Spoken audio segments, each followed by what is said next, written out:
The opinions expressed in this program are not those of CISA 7 or Time Warner Cable.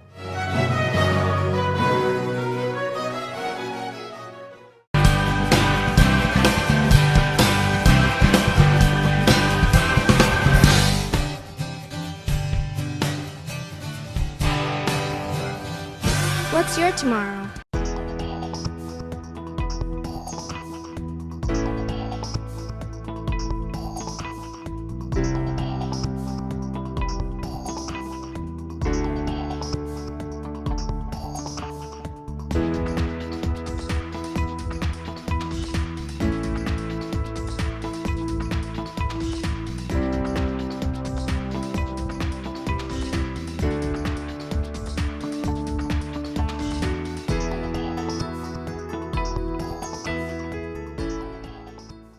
To order.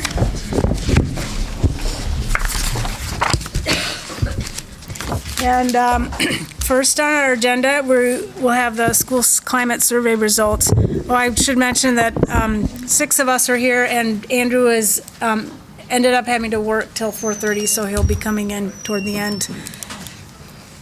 So I will turn it over to you, or is someone else introducing? Bill is here. Come on up, yeah. You're not going to get anybody else. All right. So we Well, I don't invited know. Bill to Sometimes share. we have the big introduction, and then you come forward. And, You have to pay the light bill, those people in the back. yeah, I know, they're all in the dark. I think they know how to They turn think the it's light like on, a though. show, like the movie. There is a movie theater. Well, thanks for having me back again this year. So I was here last year to kind of explain the staff survey results. Again, I'm Bill Foster with School Perceptions. So this year's a little bit more of a reflection. We've got more data to look at from a longitudinal standpoint. So it's helpful because we can begin to make sense of the data in terms of, is the district improving? Are we sliding back, and in what areas? That's what we're going to go through today.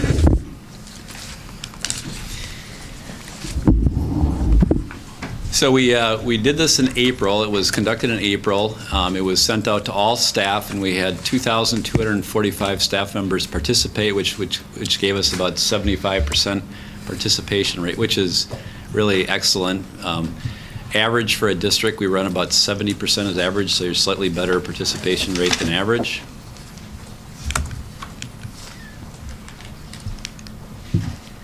So who took the survey? So we broke it out by each school. You can see the N as well as the percent of the total group. And by the way, in your case, we have a homeschool. We also have a traveling teacher section just to make it a little bit more interesting. So we'll get to that in a second. Whoops. What best describes your position? You can see about half our sample were classroom teachers and ed specialists. Those are folks that support education but aren't in the classroom. Other supports. Can I ask a quick question? I'm still at the previous slide, but in general, would you say the participation was around 75% for each of the schools? Yeah, I didn't look at it specifically because I didn't have the population of each individual school. Oh, okay. But in total, it's 75%. Yeah, okay. There might be a few that were a little higher, a few that were a little lower. All right. So then in terms of position, about half were teachers. The ed specialists, again, they're folks that are supporting education, typically are certified, have degrees. Other support staff, those might be your custodial staff, food service and the like. Your paras, aides and paras are a separate group, and then your administration.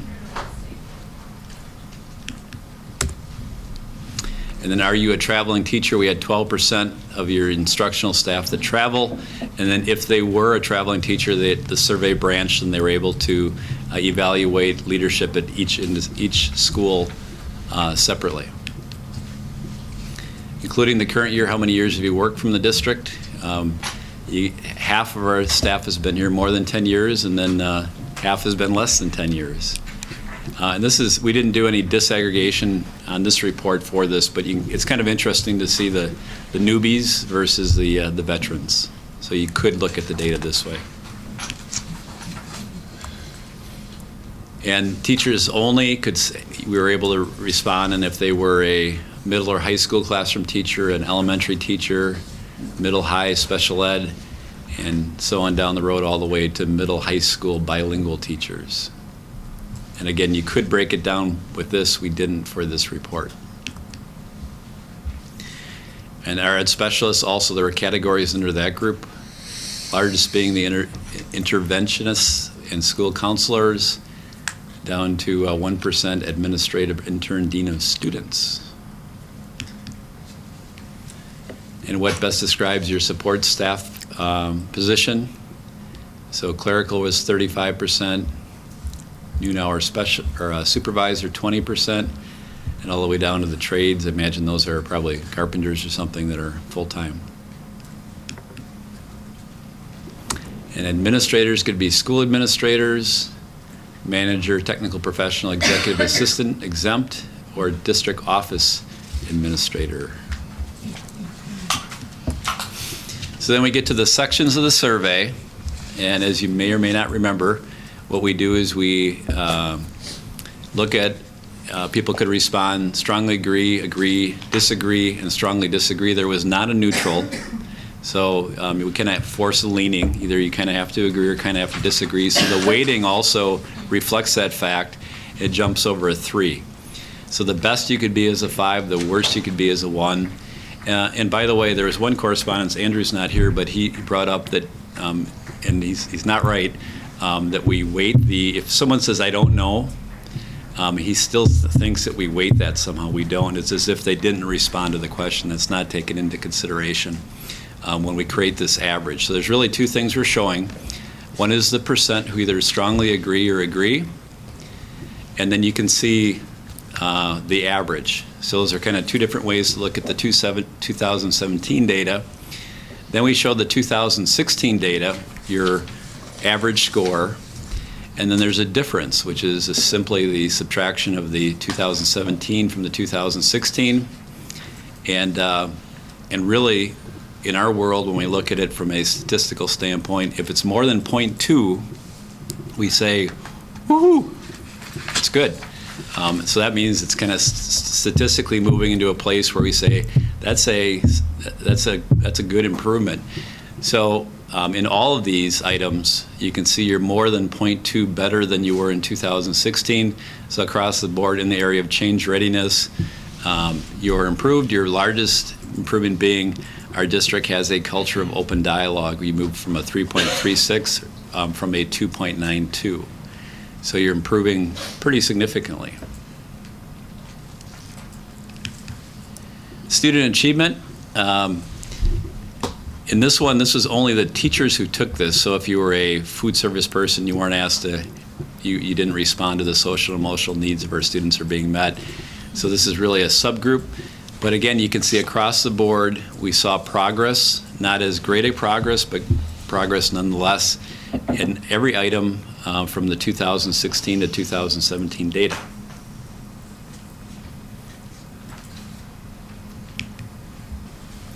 Engagement. There was one item, and I think there's only maybe 3 areas where you've slightly slipped when we look at the 2016 versus the 2017 data. I enjoy being involved in district-affiliated activities outside the normal school day. We actually saw a little decrease. This still isn't significant, but we just made that red just to kind of point out there was a little slip there, but not significant, and gains made in all the other items.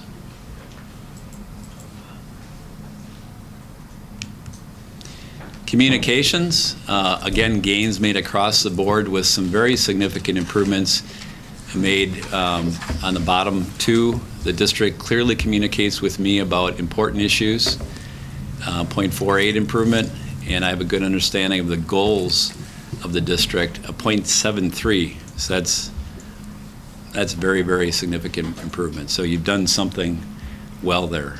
Way to go. Whoops, I skipped one. And how would you rate the support you receive from, and here we have a little different scale. You could be great, good, fair, poor, so you couldn't be higher than a 4 here. You couldn't be lower than a 1. And you can see, again, gains across the board with the most significant improvement from the school board in terms of that's the support you're receiving. District administration was second, greatest improvement. So again, across the board improvements, and we added one item that was new this year, I believe, the school and community relations group. We didn't do that in 2016, so we didn't have a comparison there.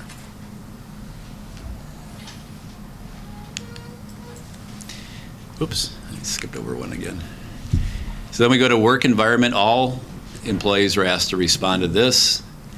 And here I think were the other two maybe red areas, just very, very slight decreases, 0.06, 0.02, based on my interactions with students. I feel safe at work, and I am satisfied with the technology available. Those are basically unchanged, and then just slight improvements in the other items.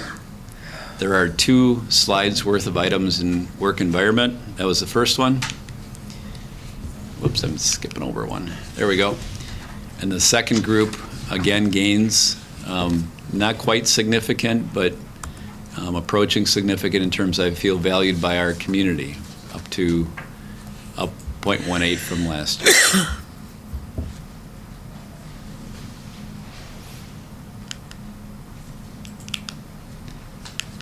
There we go. Health and wellness. So again, gains across the board. The largest being the pace of implementing new initiatives is appropriate. It was a 2.84, it's moved up to a 3.05. Still only 55% agreeing with that. They still probably feel overwhelmed, but across the state, the survey is used in many, many, many districts, and we know every district has staff that feels very stressed right now. So, and Green Bay is improving in that area. Development and recognition. Oh, there was just a very slight decrease in adequate opportunities for training and professional development of 0.01, and then significant gains in terms of receiving meaningful and timely feedback that helps me improve my performance, as well as receiving credit and recognition when I do a good job.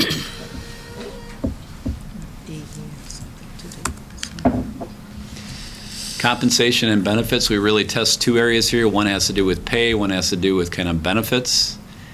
Again, gains, not great gains, but slight gains across the board in all items.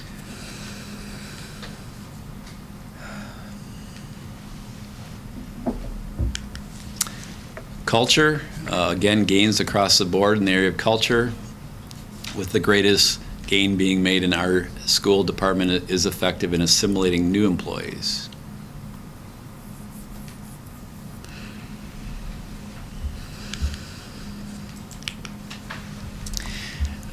This is kind of across the board, all the data brought together. The school's academic expectations. Here you could be too high, you could be too low, and you could be just right. So I guess what you want to do is you want to balance the greens with the blues. So you're arguably could just raise the bar a bit more from a rigor standpoint. In 2016, you were at 10% too high, 15% too low, so you've moved the needle a little bit. But again, a little more rigor could help. Building leadership is pretty strong across the board and improved across the board. So we've got, I trust the leadership in my building improved 0.08 up to our building leadership is consistent with administrating policies concerning employees up 0.10. And then we added a new item in 2017, my principal is responsive to concerns of employees. So that one, we didn't have a baseline number to check it against, but 83%.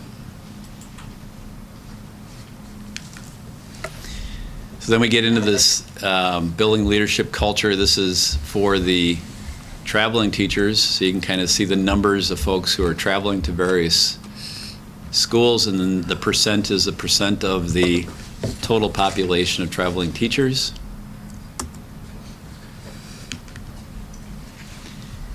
And again, their secondary schools scores are higher than their primary schools.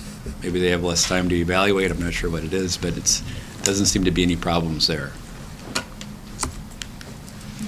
And then the same thing's true on the second slide. Again, gains across the board, with the most significant being having adequate opportunities to participate in decisions that affect me. Oops. And then in terms of the traveling teacher's assessment of the building leadership, or of the academic expectations, here it's pretty much balanced, 6% too high, 7% too low. This is about as good as you're going to get.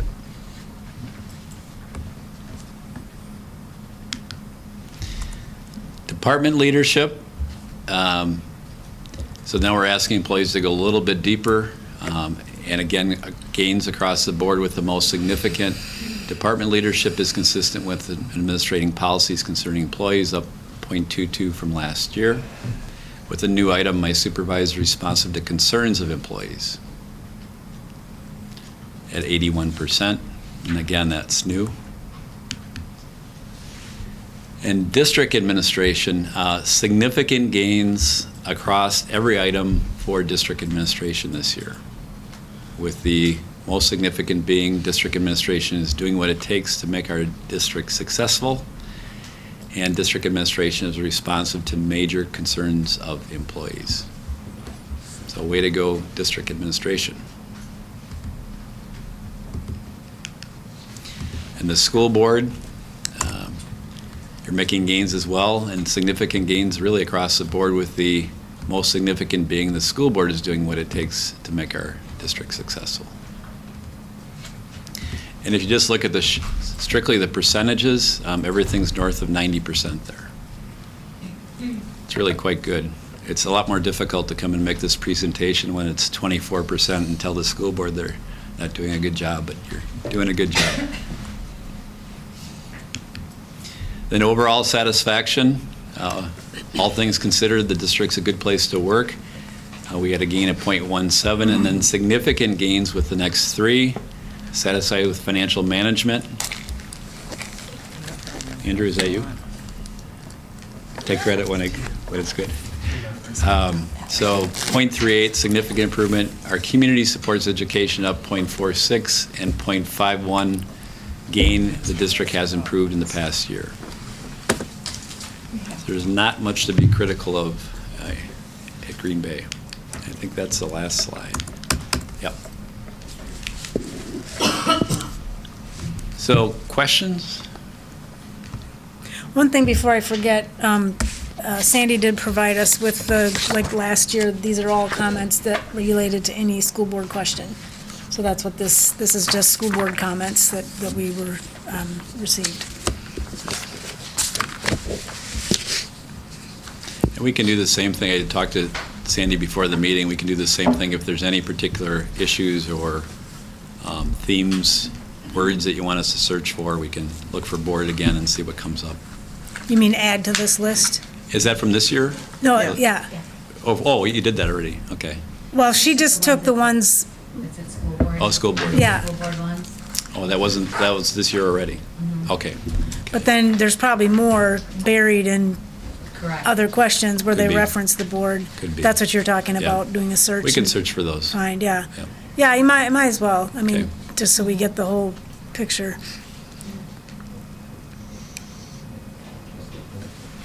Yes, sir. Am I wrong in saying that we should feel pretty good about what we're seeing? I think you should feel great.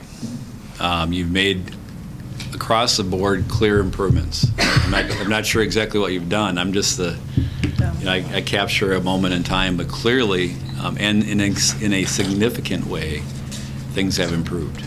And we could maybe conjecture on what that might be. I'm not sure what it is. You had a successful referendum. I think that makes people excited. We had a sense that people feel that they're more supported by the community. That could be something, but specifically what was done, I'm not sure. But clearly, the needle has moved in a positive direction. Yes, When ma'am. there's a negative number on here, is it possible to get the comments pertaining to that negativity? You could, although even the negatives were so slight, we'd group them into the not significant. So we can look for those. Well, in particular, the one that I'm talking about is the not feeling safe. Not feeling safe, right? So are they expressing something? And we can, like- we'll look for safety and see what comes Yeah, up there. that would be good too, any specifics. I think that's concerning to all of us. I mean, why aren't, I think it was only a drop of 0.03 or something, so it was essentially the same as it was last year, but we will search for that. I think that was let me see. but it's still It was a low. .19. Oh, it was, But it okay, was that's a little more. But it was Oh, an no, old. no, no. It was a old, but it was, No, it's .06, you're right. .06, okay. but it's a low number. Yeah, the number To of be- percent It's is the low. difference, that's the difference between two low numbers. Right. Right. Yeah, so Yeah. it wasn't a high number. Yeah. I mean, it was a concerning number. I remember looking at it last year. And that's something, if the board this summer says, we want to have 1, 2, 3 goals, and if that ends up being one of your goals, then you could, what are the specific strategies we want to take to improve safety, if that's what it's going to be? Well, and remember how many other presentations we had to staff and community about 7 non, they're still secure buildings, but improving the front entrances that are buildings, maybe that had us. Right, yeah, without, I think there is opportunity too. I think about, Bill, you asked what we, you don't know what we did. I think we began the school year last year outlining the district priorities to the entire staff, and we've never done that since I've been here, with actually visual display of the district priorities, and then Brenda actually spoke to what the board does. I think part of our opportunity sometimes is people don't know the roles of what different people are supposed to do in a district. And especially in a large district like yours. I think it's really hard. I mean, I know for my role, somebody had written last year, about the role of the superintendent and what she was familiar with, and basically the superintendent was also potentially the principal in the school and in the and some of the district administrators, in fact, many across the state of Wisconsin, actually are one and the same as a principal and the district administrator. So it's very different, just trying to understand what people are expecting and need to do. So we've done some communication around that, but I would offer that I think we've worked very hard to try to be much more responsive to needs and voice, and we're not perfect. We still got a lot to go, so we'll keep working hard on that, but really making sure that we are responsive to our schools and individual school needs, and even that differentiating of schools and what they need has been a priority as well. So. And we're planning, oh geez, we're having, No, it's kind of yesterday. all of a sudden, we're very loud on the microphone. We're planning on having a goal-setting meeting, a retreat this summer. I don't remember which date that is, but, and when you say, we'll probably focus on some of these to say, what is it that we can change, or getting back to Julie's question of, when you say this, what is the crux of it? Because we could make up stories about Right. why, and there may be specific things that we set as goals as a district, for this next year, which is what we did last year based on the survey. Like Michelle said, there were definite goals that were set from the district at the district level based on these survey results. And that's really clear from the data, and now that you say that, Michelle, because one of the big significant improvements was I understand the goals of the district. And the other thing that we saw is sometimes when a district is not responsive to feedback, survey response drops. That didn't happen in your case. And so the messages we asked, we listened, and we're changing some things. And then people say, ooh, that feels good. Now I see I can have an effect, and therefore I'm going to participate again, and I'm a little more excited than I was last year. So that's the cycle. I would further suggest, since Superintendent's comments, that about goals, just the whole process with the referenda, all of us, including board members and obviously people downtown, I'm guessing we're out in the building quite a bit. Not guessing, we're out in the building quite a bit talking about it, working with staff and communities. And I think perhaps I gave staff a chance to better see all of us in another light, in a positive light. Yeah, I think we had, 70 meetings. That's a lot of meetings. We were out in different, Two more comments, if I may. Well, comment on the question. I thought it was interesting, the one where approximately 50% of the staff were comfortable with their current compensation, which means 50 weren't. But of those, an 80 plus 84% felt as comparable to other places. So implication might be that people are looking around and they know that, we're doing what we can here and are being comparable, shall we say, in a positive way. That's a comment. Second question is, and you sort of alluded to it, with the 25% that didn't participate, in your experience, what can you say about that 25%? They're okay with things, or I would say they're like our generally- voters out there, well, my vote doesn't count, or what? Well, there's probably a little bit of that. I think that's pretty typical. However, I guess our experience is if you've got a bee in your bonnet and you're mad about something, you tend to take a survey. So generally speaking, I think it's true that the people who don't respond generally are certainly not any worse than the group who took it, and likely a little bit more neutral or even positive. So, if you get a survey in the mail and you say, I'm indifferent about that experience, or it needs to be really positive or really negative, and then I might respond. So I'd say I wouldn't worry too much about that 25% who didn't respond.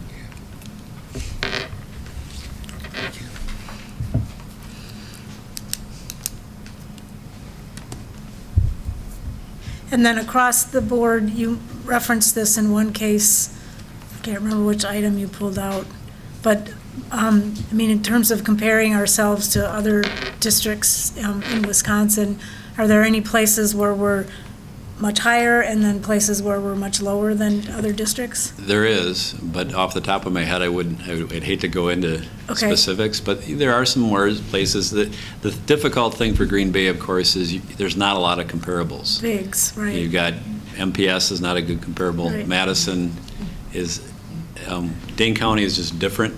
All of Dane County, we do a lot of surveys in Dane County. That's kind of a different experience just in Dane County. So outside of those two, you really don't have a lot of good comparables. We do work with Wausau, and I'm trying to think Stevens Point, Manitowoc, so some of the bigger districts, but you're still significantly bigger than those schools. And then the reason we wouldn't, because Madison is probably one of the closer to us in terms of size and demographics. What are when you say Dane County is just different, what are some of the things that would make their survey look different from ours? It's the same survey, it's just But I mean, just based on the fact that they're in Dane County and we're in Brown County. yeah, it's a different, it's a different environment. So their perspectives are different? Yeah, well, and- I think it's a different perspective. It's a much more liberal area. Right. You're much more conservative. And then that just kind of takes its own shape. So generally speaking, we wouldn't want to, it's just different. It's just different Okay. when we look at the data statewide.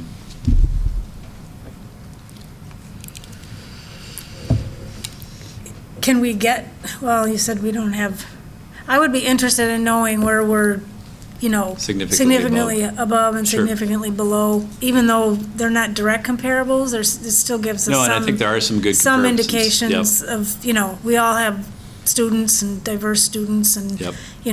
and all that kind of stuff is similar, but. Yep. No, and there are areas where you're significantly better, and there's some areas where you're not as strong. Yeah, yeah. So we'll put So that if we could together. get that, that'd be Yep. great.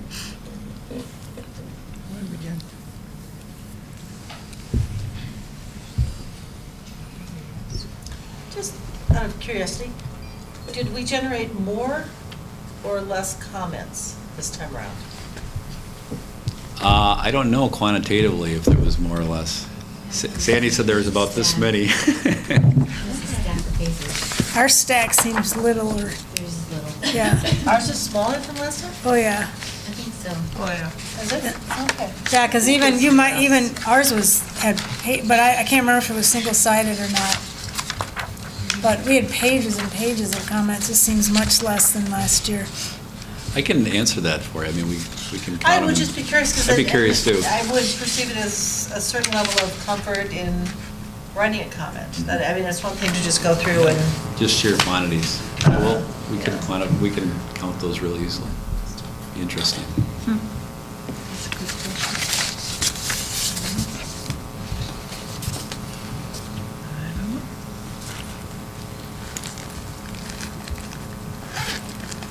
think our schools and our school leaders will be having those conversations in the buildings. John, if you can maybe, as long as we're talking about it with the board, if you could share out what the plan is.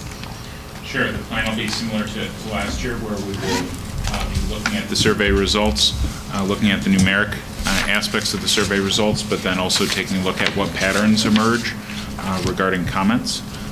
Those will be shared with our leadership teams, and the scores will also be shared with staff as well. There have been questions as to whether or not the results affect evaluation, for instance, and these are not factors for evaluation. One thing we did point out, though, is if there was something that was a great strength, we would want to make sure that somebody was continuing to capitalize on those great strengths. If there was a deficit area or area of struggle that pointed out that maybe had other reference points, that making use of that data would be something that we'd hope for. So if you had a glaring error that was pointed out through the survey, and if that was reflected in other areas, it might be another piece for you to consider as you move forward in improving. But for the most part, we see a lot of positives as well. I have to ask, so back to that safety issue, if you are given the results of the surveys, do you know in particular where the teachers may feel unsafe? Does that show up?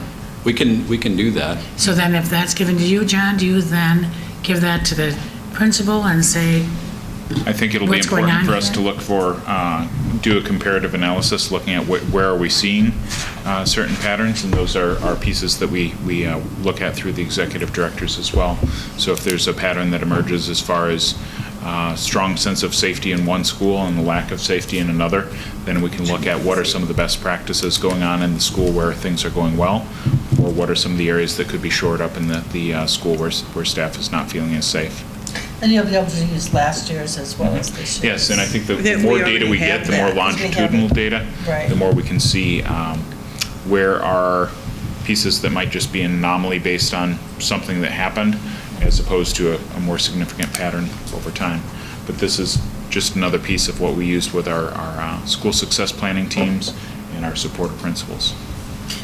Go ahead. Okay. And what is the time frame between sharing the information from the survey with the principals and the leader, and then back down to the teachers, and by next September, or? I'd have to look at the exact timeline. We do have a timeline, but it is shared with staff before the beginning of the school year. It should be shared. And that was my question. What Good. the time, there was a timeline. Prior to, okay. It depends partly on, so we have the executive directors work with the principals as they're putting forward their beginning of year meetings. There's some thoughts on where does it fit best within those They're meetings, here. but within the first days of school, the information is shared as part of the opening days with staff. Yep, I'm seeing nods from your team back there. They're saying, yep, it'll come that workshop week. And the leadership, shared with the leadership team before that, for their presentation, to support the planning toward results. So rather than the principal sharing directly everything right away with the staff, they look at it with their leadership team at the site and look at what patterns have emerged for them, what are the high points, what are the low points, and how to best share that from a perspective of moving forward as a full staff.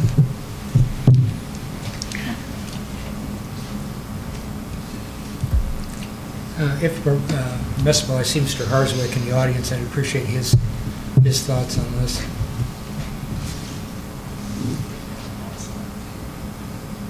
Is that okay? There you have. Come on to the table, David. You've been summoned. And now you're mic'd. So my thoughts on what specifically? Well, since I don't recall hearing from you before, just the whole process and how you are seeing the results of the surveys relative to what communication you receive from staff. Sure.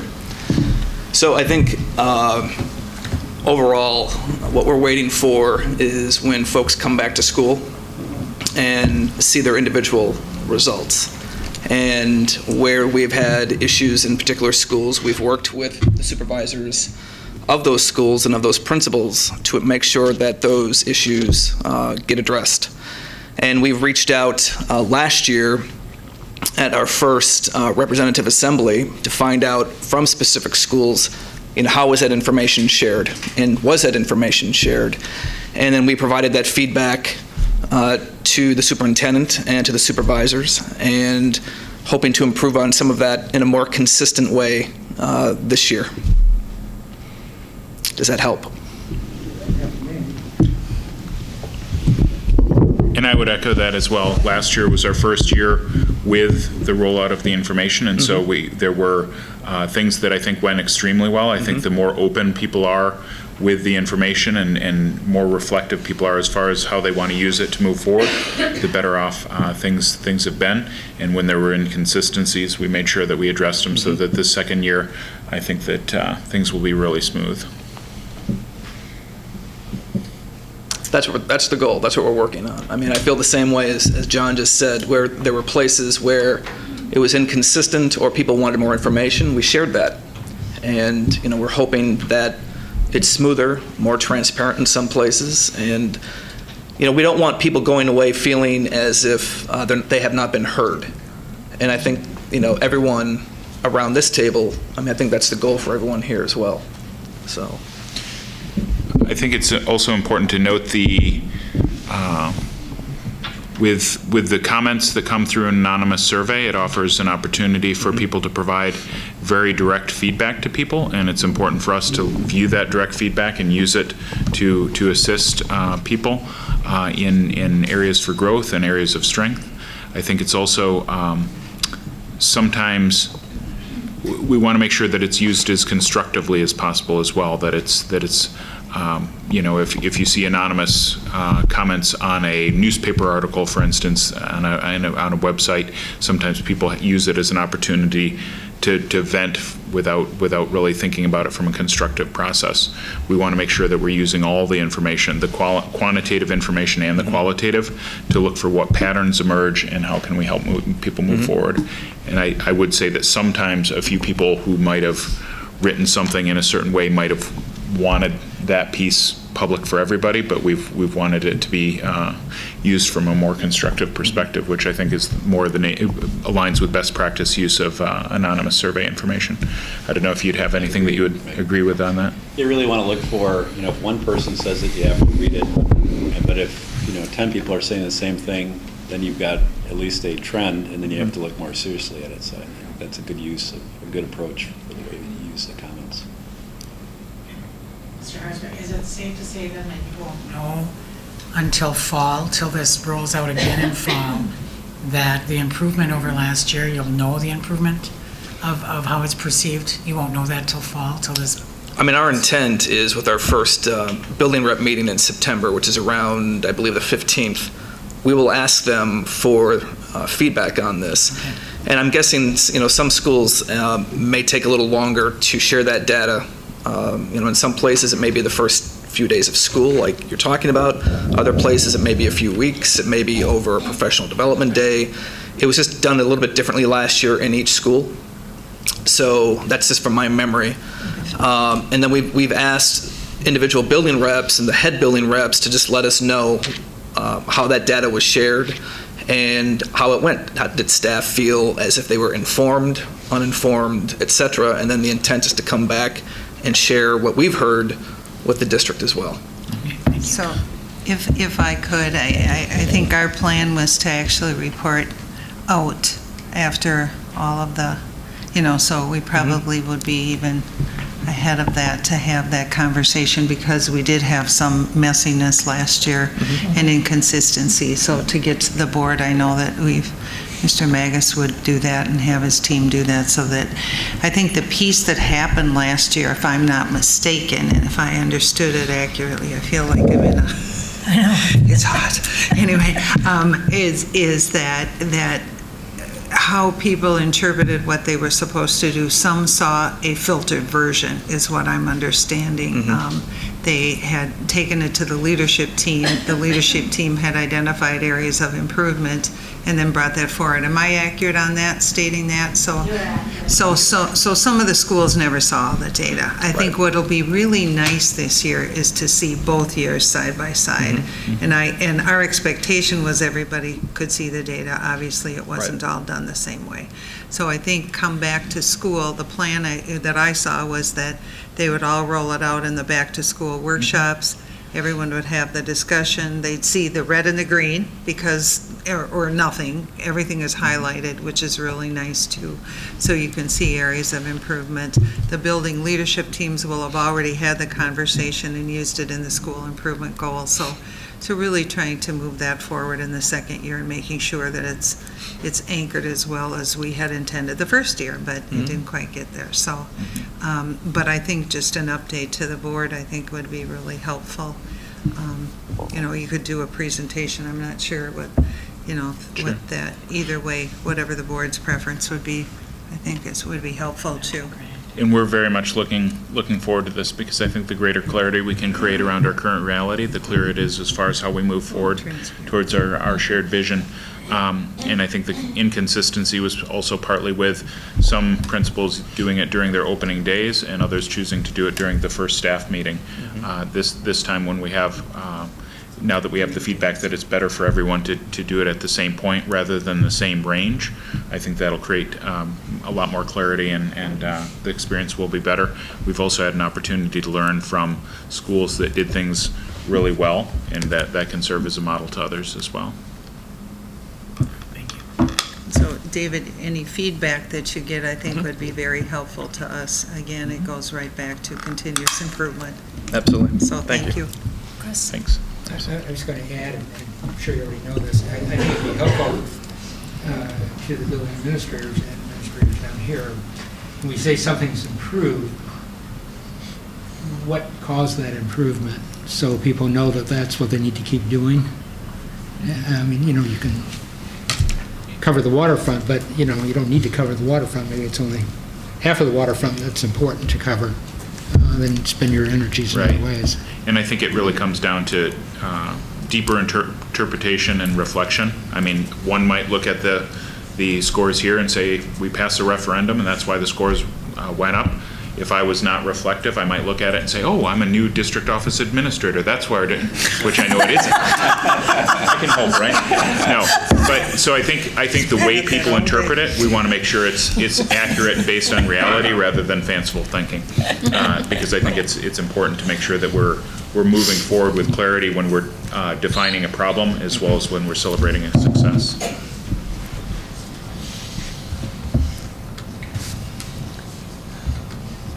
Any other questions? Any other information that we've asked you? Is what the two things, the board comments that are filtered outside of the board questions, and then the highs and lows compared to other districts. Yeah, is there any, we'll do that internally, your question.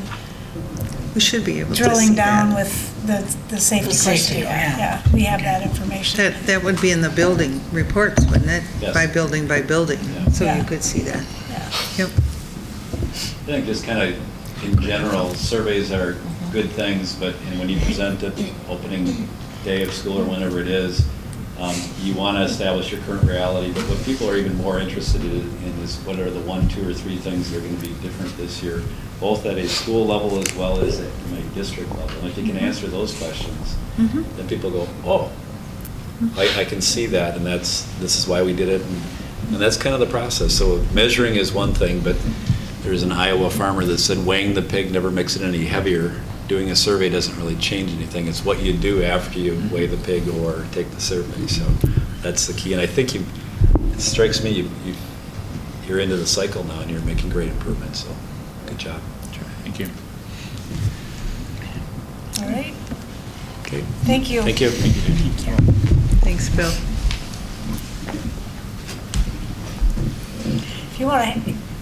If you want to hang around and tell Andrew what you told us in the beginning, I mean, he'll be coming in any minute. Okay. And just catch him. Just to touch with on that. this, yeah. I mean, we have a few things to pass here, but they'll be pretty. Okay. I think they're quick. One of them's a job description though, right? Yeah. Yeah, anyway, but if you want to have a conversation with him, you can. Right. our regular board meeting doesn't start until 5:30, and we'll be done well before that. So Okay. you'll have time then, too. All right, we'll move on with our special board meeting agenda, and I will entertain the first, or the second item, but the first motion. I move that the administrator for district co-curricular programming job description as presented be approved. Second.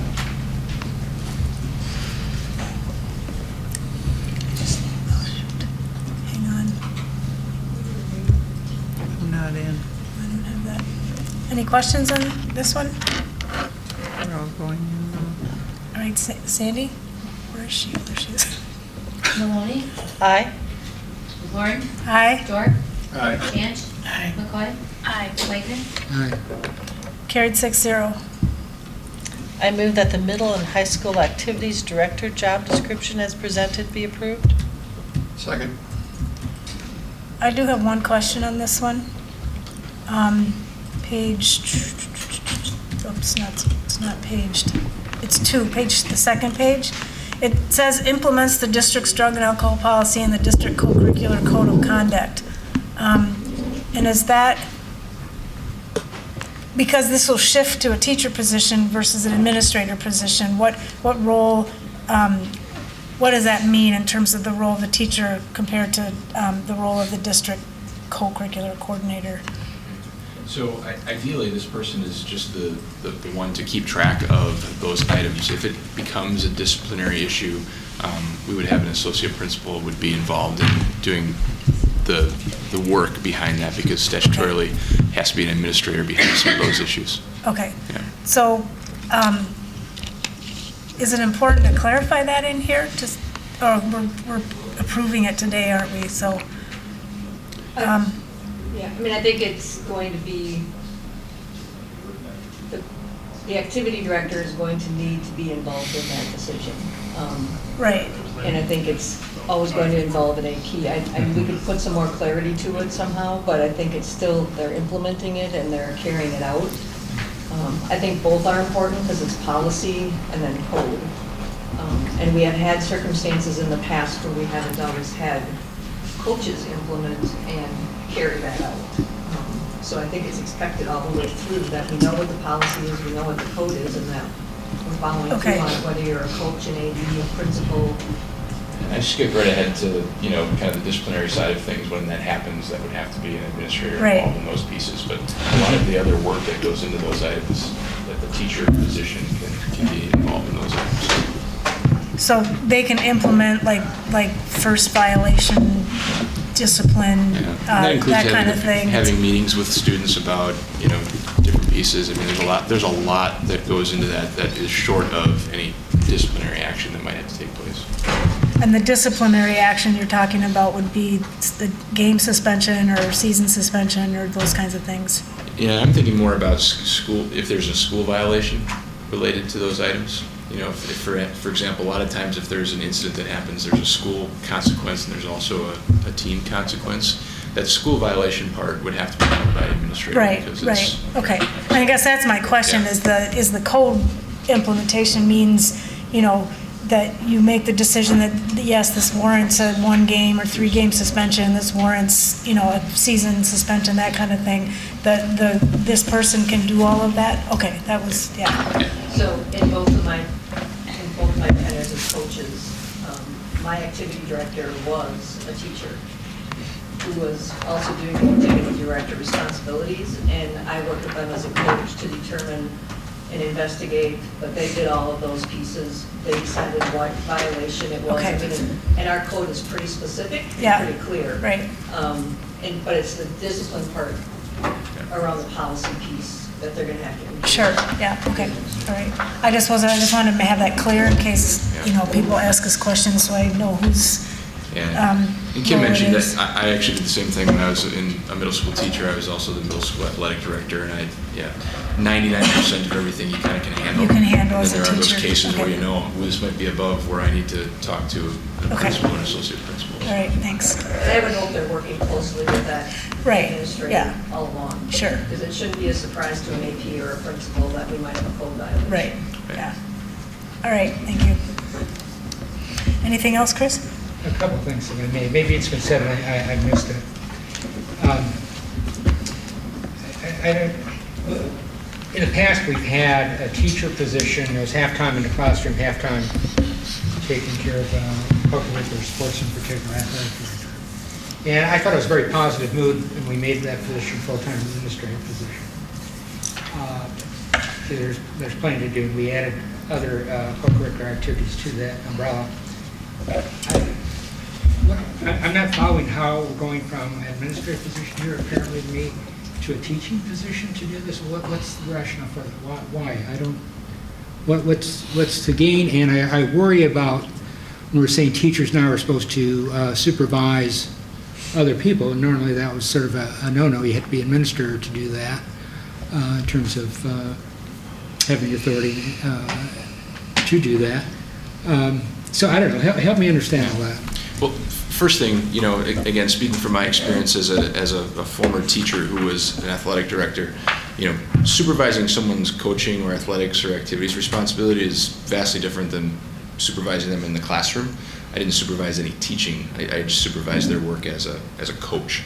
And that's what we would expect this position to be doing, is giving feedback on their coaching or their activity or whatever it is that they're working towards. So that part, I think, is going to be very clear. And we also have, if for some reason there's a conflict or something that the coach or the activity leader feels is not appropriate for the teacher activities person to supervise them, we do have the ability to have Tim Flood, who would be working in a district capacity, provide that. So I think that piece, we've got that covered. And I did talk to Dave, who was in the audience, about that piece as well, when he was tossing this around of how from their perspective, and we shared that same information, and I didn't sense concerns on your part. So. Are you saying this position can evaluate coaches? They will be formally evaluate them. And then my other question here that you didn't have a chance to respond to yet is, why are we switching it from administrative to teaching position? What is that to cook the sounding crafts? Is that to cook the books so it looks like we have fewer administrators in the district? No, I would say that my experience, particularly at the secondary level, is our administrators they're busy. And I think this gives them the opportunity to focus more on the teacher instructional supervision and leadership that we want them to be doing, and to be able to take some of the things that doesn't require an administrator to oversee, to give that responsibility to some teacher leaders. And I think we have several that are currently working in our buildings that are not only eager and excited to do this work, but I think will do a really good job of it. I'm still having a hard time following the bouncing ball here. The current people we have in positions as activity directors or / assistant principals, are those positions remaining, and these are additional positions? No.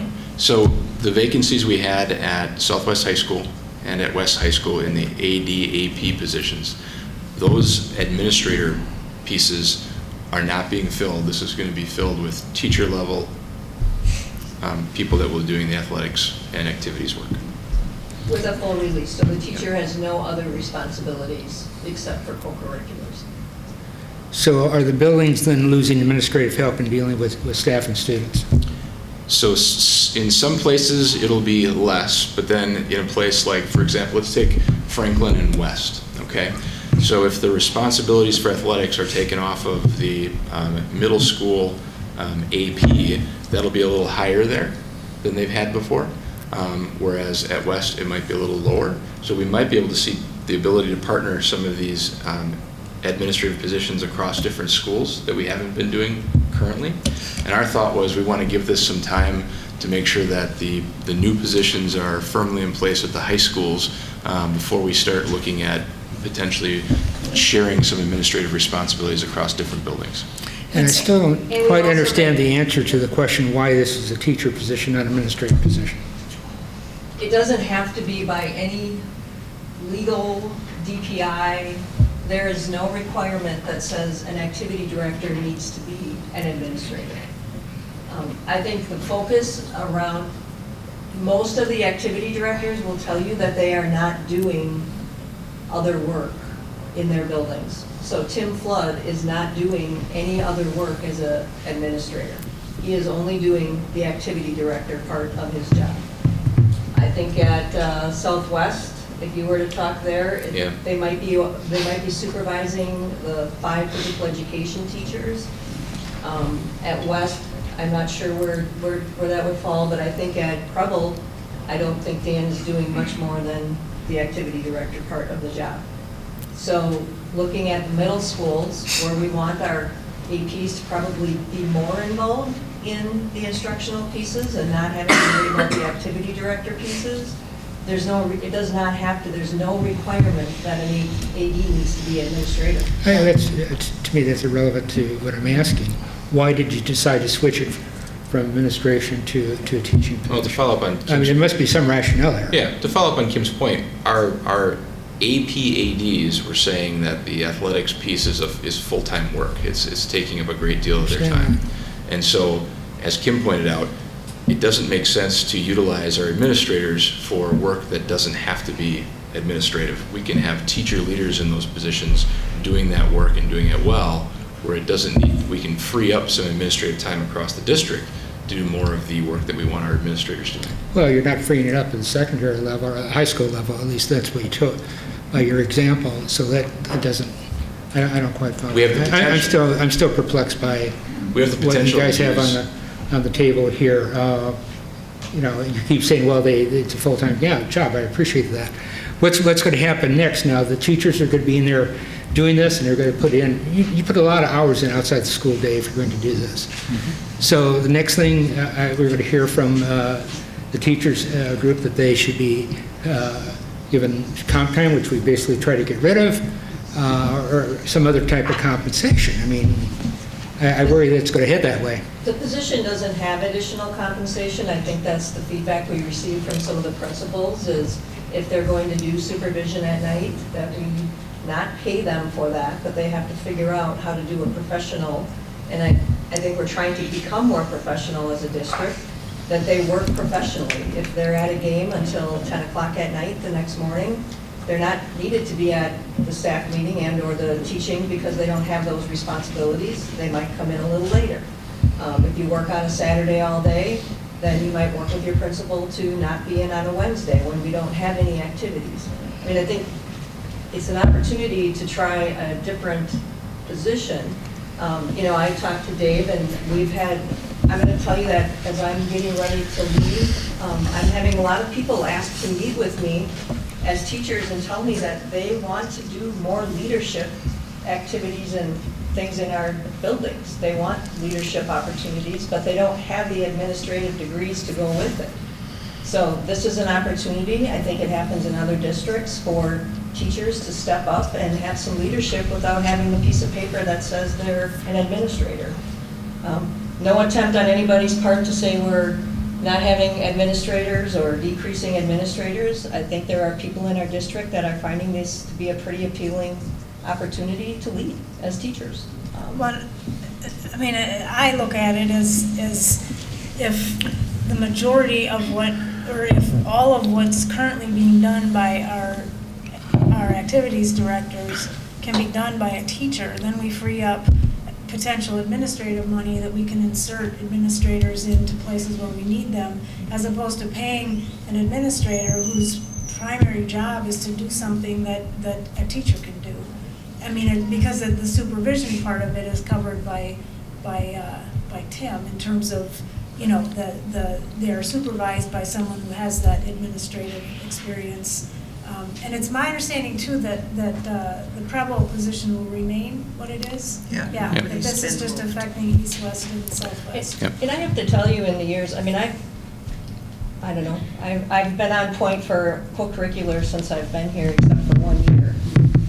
I hear both arguments. I'm going to be honest, I also have heard from some of our coaches that they have felt that sometimes there is more of a commitment to the co-curricular side of what's happening as coaches than when it's an administrator, because administrators sometimes come and go. I can tell you that at the middle school, I have not worked with the same set of activity directors since I've been here. 1 year in a row, never. And the turnover in the high school pieces starting to show itself as well. So I've heard both. I've heard coaches say, you know, when we had the teachers as ADs, they bleed green, they're here, they live here, they coach here, they've been here. You know, I have, you know, the other side of that, yep, it needs to be administrative because there's lots of really important decisions that have to be made. So a couple of things. Are we doing, based on Dr. Warren's comment, are we doing it to save money instead of paying an administrator? And the teachers that go into these positions, will a place be held for them? And if so, for how long, if they choose to just go back in the classroom?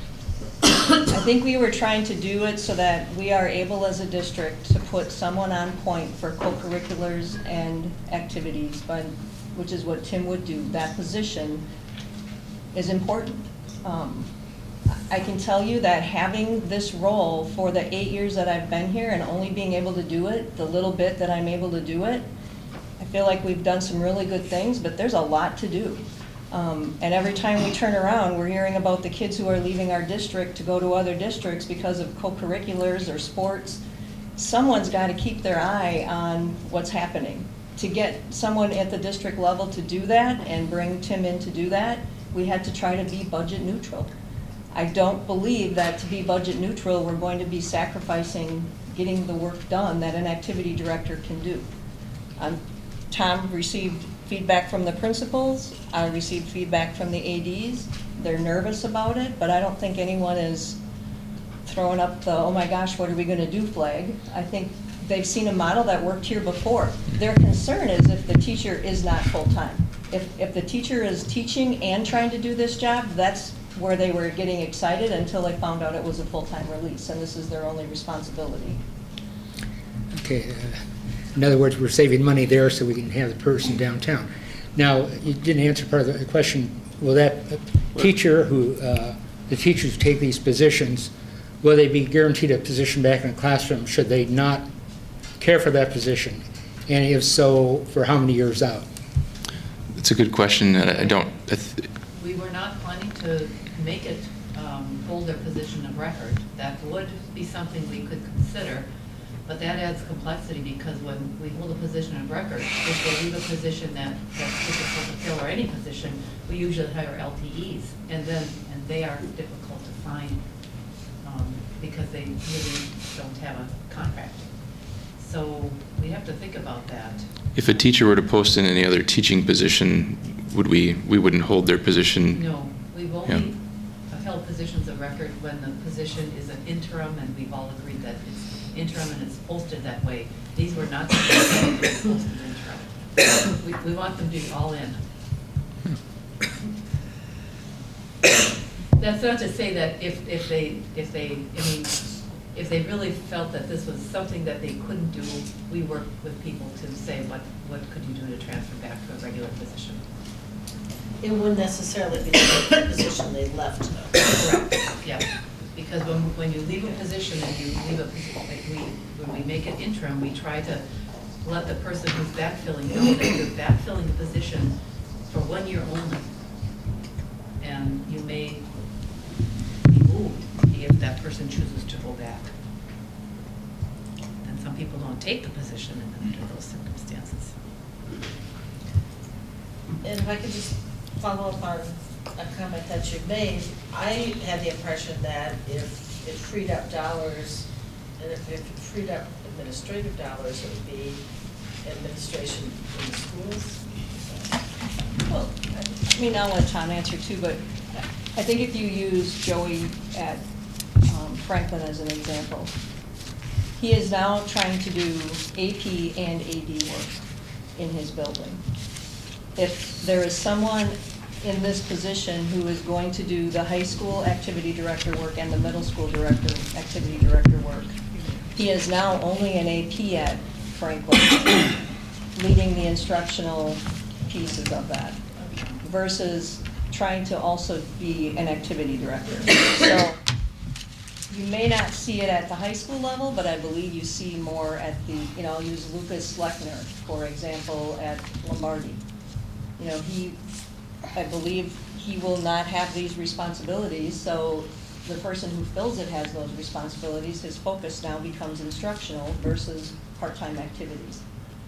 So And I think using Tom's ratios that he uses for administration, when you look at what those administrative ratios are. Yeah, just think about it right now. High schools had more than. Yeah, just think about it right now. Lombardi has 2 administrators this year, right? For the same number of kids that Southwest has, and Southwest has more than that. So, I mean, we have some ability to level out some of the administrative support that we have in our secondary buildings. To me, this is a good plan. It takes into account where the needs are. It takes into account where I think some of the, potential savings areas can be. I think it's responsible. And I think it's a way that, as Kim pointed out, it's a way to, potentially realign some of our resources in places that might really need it. If I could add, I think one of the things, the conversation came up when there was opportunity through attrition to even consider an alternate model. I don't, as we look to leverage resource in better ways, and you'll see that when we walk through Kim's, how we're managing that, we're really trying to leverage things where the need is greatest. And we think the instructional need is great, and we think our middle schools are in need of support in this area in terms of AP, and if we talked about this, and to your point, Dr. Wagner, and it's well taken, is that if this is not a good place, I mean, we're not willing to ride it because we said so. I mean, all of these things we have to be able to, we call it unwinding, if it isn't successful. I personally have watched from my seat, watching an administrator try to lead, with the support of Tim in the buildings, and really the potential. Sometimes we have, I would offer, inconsistencies across the district in terms of delivery, not because of desire, but because of circumstance. So I personally think you will get a more complete program. That's my takeaway, to have somebody on point. I don't, I'm not even sure where Tim will be housed. I don't think it has to be here at all. It's really not important. It's being accessible to the team and so forth. So, we haven't even gotten that far, and it's really to leverage more resource to buildings. That's what the intent was. Until someone has done the work of what it takes to lead co-curriculars at a district level, I think it's pretty difficult for someone to even know the time and effort that you put into that. Yeah. Whether that means attending 25 different activities, because there's a basketball game and you're at the district office and they expect you to be at one, or a football game, or right now we can't find football coaches for our middle school sports. Who's going to work on trying to do that and develop a way to get that going, and advertise and go out and recruit? And I mean, there are pieces to this monster that I don't think anyone really truly understands unless you've lived it on a daily basis. And I think the same is true in our buildings. I do. I think our activity directors, no one really knows everything that they do, and I think having someone who can put their whole focus on that might be helpful. I can't guarantee, and I'm not going to be here when it works or doesn't work, but I can't, nothing is ever for sure. I just think sometimes it's an opportunity, and there are people in our district who live and breathe co-curriculars that are in coaching positions or in the buildings that I think would take it and grab it and own it and like doing the work. No, I think what you're proposing makes sense. I think. Oh, Andrew. I agree on this one. I think it's it seems like it's just too easy, and this probably happens all the time, that a principal who's the AD, AP can be tapped on the shoulder anytime there's an administrative emergency, and of course they're going to say yes, and get pulled away some number of times, not zero. So it seems that this seems pretty well thought out, should be revenue neutral, basically, I think it's a little bit of a savings, or even actually. revenue positive. Yeah. So I mean, we have to think about summer, because you're going from our current APADs are 11-month for the most part, so you're going to a 9-month. So we know that we have to have some additional days. We've calculated that into the budget. I think, Andrew, you make a really good point. It will be very important to protect the position, because they can't become quasi-administrators, because they're not. Right. And secondly, we have a tendency to have these go-to people. When I'm not in the building, you're on point, because that will not allow the flexible schedule that's going to need to make this work. Correct. That needs to be an honored Yes. commitment. Flip side of that coin is if I'm a building administrator and I have an emergency, I'd be nice to have somebody that can help me, but that option won't be there, you know. Well- I would ask, I mean, obviously it's going to go, be passed, but I would ask that it really be monitored during the year. I have a lot of fear. I've seen too many people in teacher ranks who really don't understand what administration's like supervising people, and that's what this includes here, and the hours. Get in, they find out that, oh, this isn't something I like. It's, you know, for my family and other reasons, you know, and I don't fault them for it, but that's why I'm concerned about them having a fallback position. Well, that could be part of the interview process. I mean, when you interview somebody, part of it is making sure that the person interviewing for the job clearly understands the roles and responsibilities of the job, I would think. With all due respect, you don't get in there. I think Kim alluded to that earlier. You can talk about it on paper and what it's like. Every time I've had a new administrator, about halfway through the year, I've asked them, can you go back to your colleagues, your teacher friends, and explain what you really do? And no, they can't. They can't. It's just too difficult. So I appreciate what you're saying, that will be done, but I have a lot of concerns about it. Just leave it at that. I hope it's monitored well. If I could, and I see Gwen Stramp back there too, I think if we get that on the radar and make sure that we have a clear evaluation process in place so that we can do some data collection, and then Mr. Magus can bring that forward probably within a couple months in, and just get those dipsticks in there in terms of how people are responding to it, and make sure we keep that touchstone, Tom, you with your ADs. We can really start to make sure that it's working, you know, and see where we're at in December.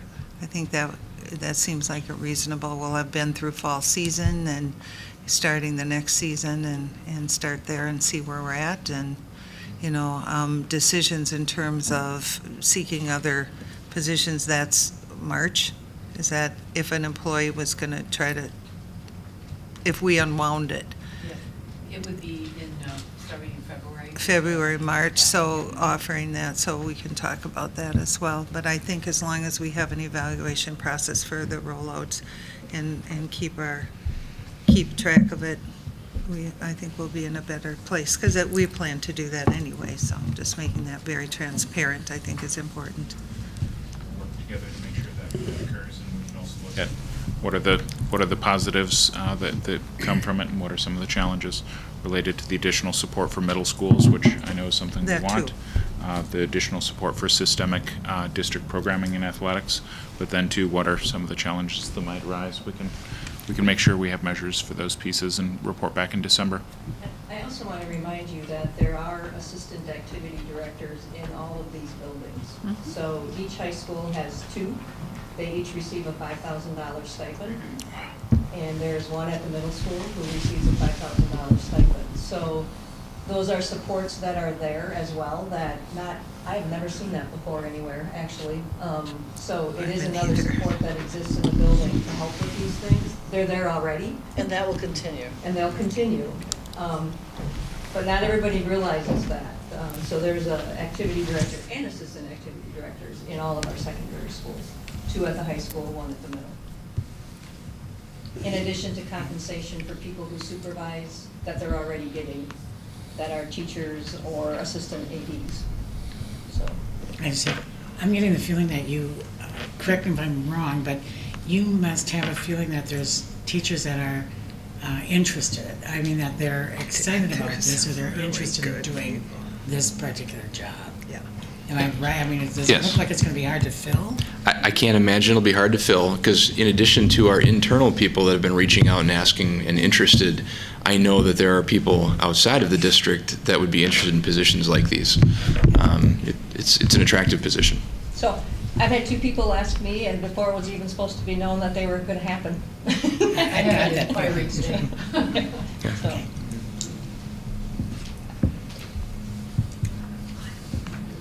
All right, Sandy? McCoy? Aye. Wagner? Aye. Thacker?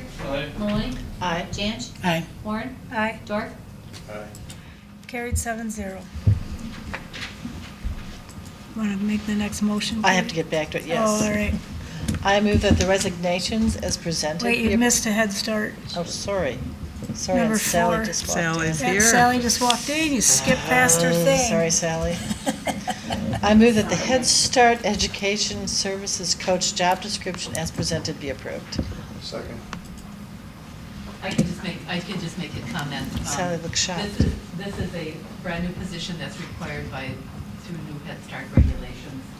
It is a teacher position, and Sally needs to get a head start on getting this filled. Head Start on the Head Start position. No. But duly noted. Any questions? Sandy? Becker? Aye. Janch? Aye. Maloney? Aye. Dorf? Aye. Wagner? Aye. Warren? Aye. McCoy? Aye. Carried 7-0. I move that the resignations as presented be approved. Second. Sandy? A question. Oh, or go ahead. comment. I just want to bring this up. Looking at the resignations, the certified staff, I had a question about the number of school psychologists who have resigned this year, and I understand we're up to 4, and that there are possibly a couple more looking, and had suggested that, actually had asked that we definitely do exit interviews for all of those school psychologists, because something's going on there, and I don't think it's just the fact that other places pay more. So I have one scheduled tomorrow. I would like to see us reach out to all of them. I mean, it's a tough position to continually lose those. So I'd like to know what's going on there. Sandy? Warren? Aye. Becker? Aye. McCoy? Aye. Janch? Aye. Maloney? Aye. Wagner? Aye. Warren? Aye. Dorf. Oh, Sorry. I was going to say, I thought I already said You're something. voting twice. Double vote. This is in Chicago. On Aye. TV, too. Well, getting nervous. Okay, All right, carried 7-0. Go ahead, Katie. I move that the retirements as presented be approved. Second. Sandy? Wagner? Aye. Maloney? Aye. Warren? Aye. Dorf? Aye. Janch? Aye. McCoy? Aye. Becker? Aye. Carried 7-0. I move that the employment of staff as presented be approved. Second. Sandy? McCoy? Aye. Dorf? Aye. Becker? Aye. Warren? Aye. Maloney? Aye. Janch? Aye. Wagner? Aye. Carried 7-0. I move that the transfer of Stephen Vanderwall, Computer Maintenance Technician 1, at the district office at a rate of, as presented, 261 days to PC Network Support Specialist at the district office, 12 months, as presented, be approved, effective June 6, 2017. Second. Sandy? Janch? Aye. Maloney? Aye. Warren? Aye. McCoy? Aye. Dorf? Aye. Wagner? Aye. Becker? Aye. Carried 7-0. I move that the transfers of staff as presented be approved. Second. Did you want to say something? Oh, Steve is here. Oh, Steve is here. Oh, And it was an open position and that Steve competed for. And he works behind the scenes, and he started as a temporary person, Steve? Yeah, and he has grown and really developed into a fine tech. great. So Thank you. Was he at the help desk? He was. I've seen you. I was gonna say. He keeps moving. I think you've helped me more than. The position's open, he applies, and he keeps moving. I was able to read the thing. All right, I forgot where we are. The Just last approve one? the transfers, no, we're about to approve. We Go are. ahead. I move that the transfers of staff as presented be approved. Second. Sandy? Becker? Aye. McCoy? Aye. Wagner? Aye. York? Aye. Warren? Aye. Maloney? Aye. Carried 7-0. And I would entertain a motion for adjournment of the special board meeting. So moved. All in- Second. All in favor? Aye. All right, we will restart again at 5:30. When my hands warm up.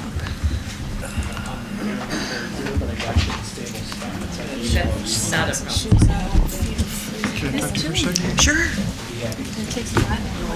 Order.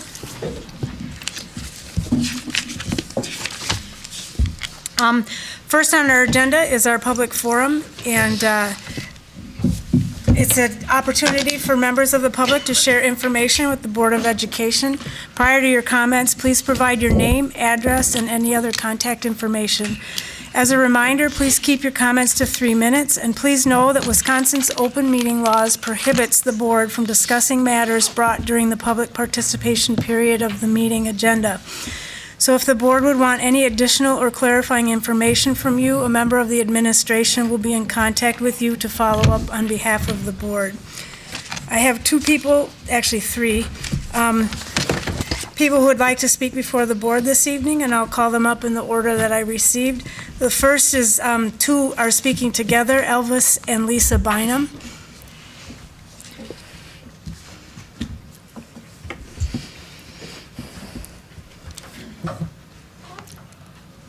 Good evening, everyone. Good evening. My name is Elvis Bynum. I live at 2692 South Webster. I have two kids that attends Green Bay School. Chloe's in 5th grade at Langlade Elementary, and Javon is at sophomore at Southwest.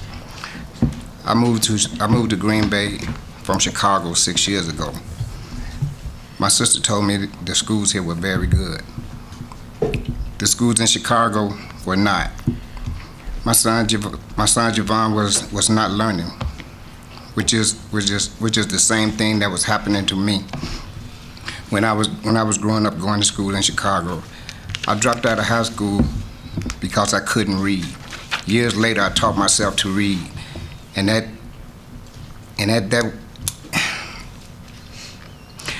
that's why my kids getting a good education is so important to me.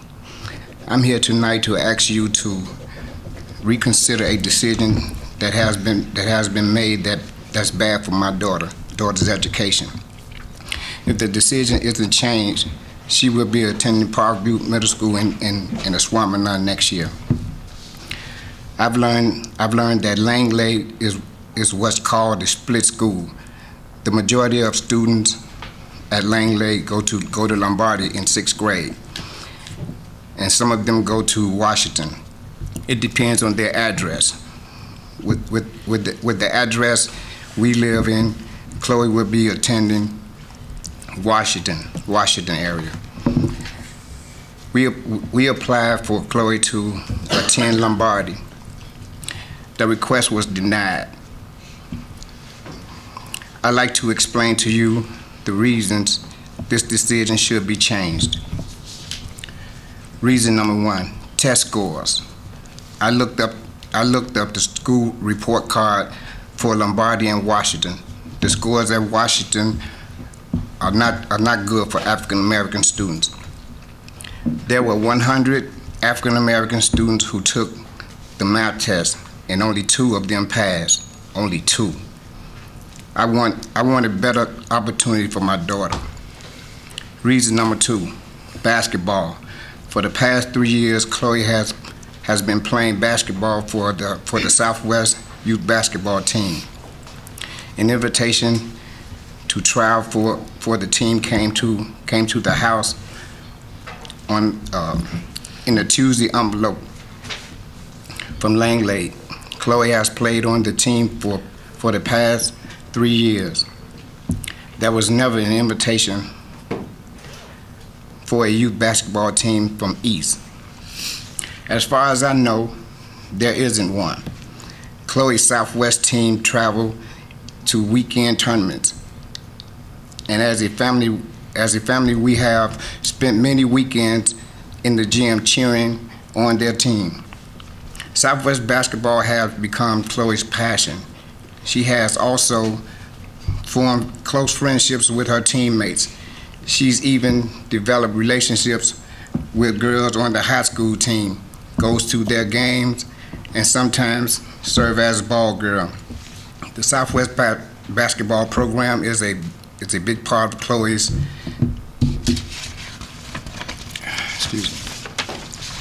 self-esteem.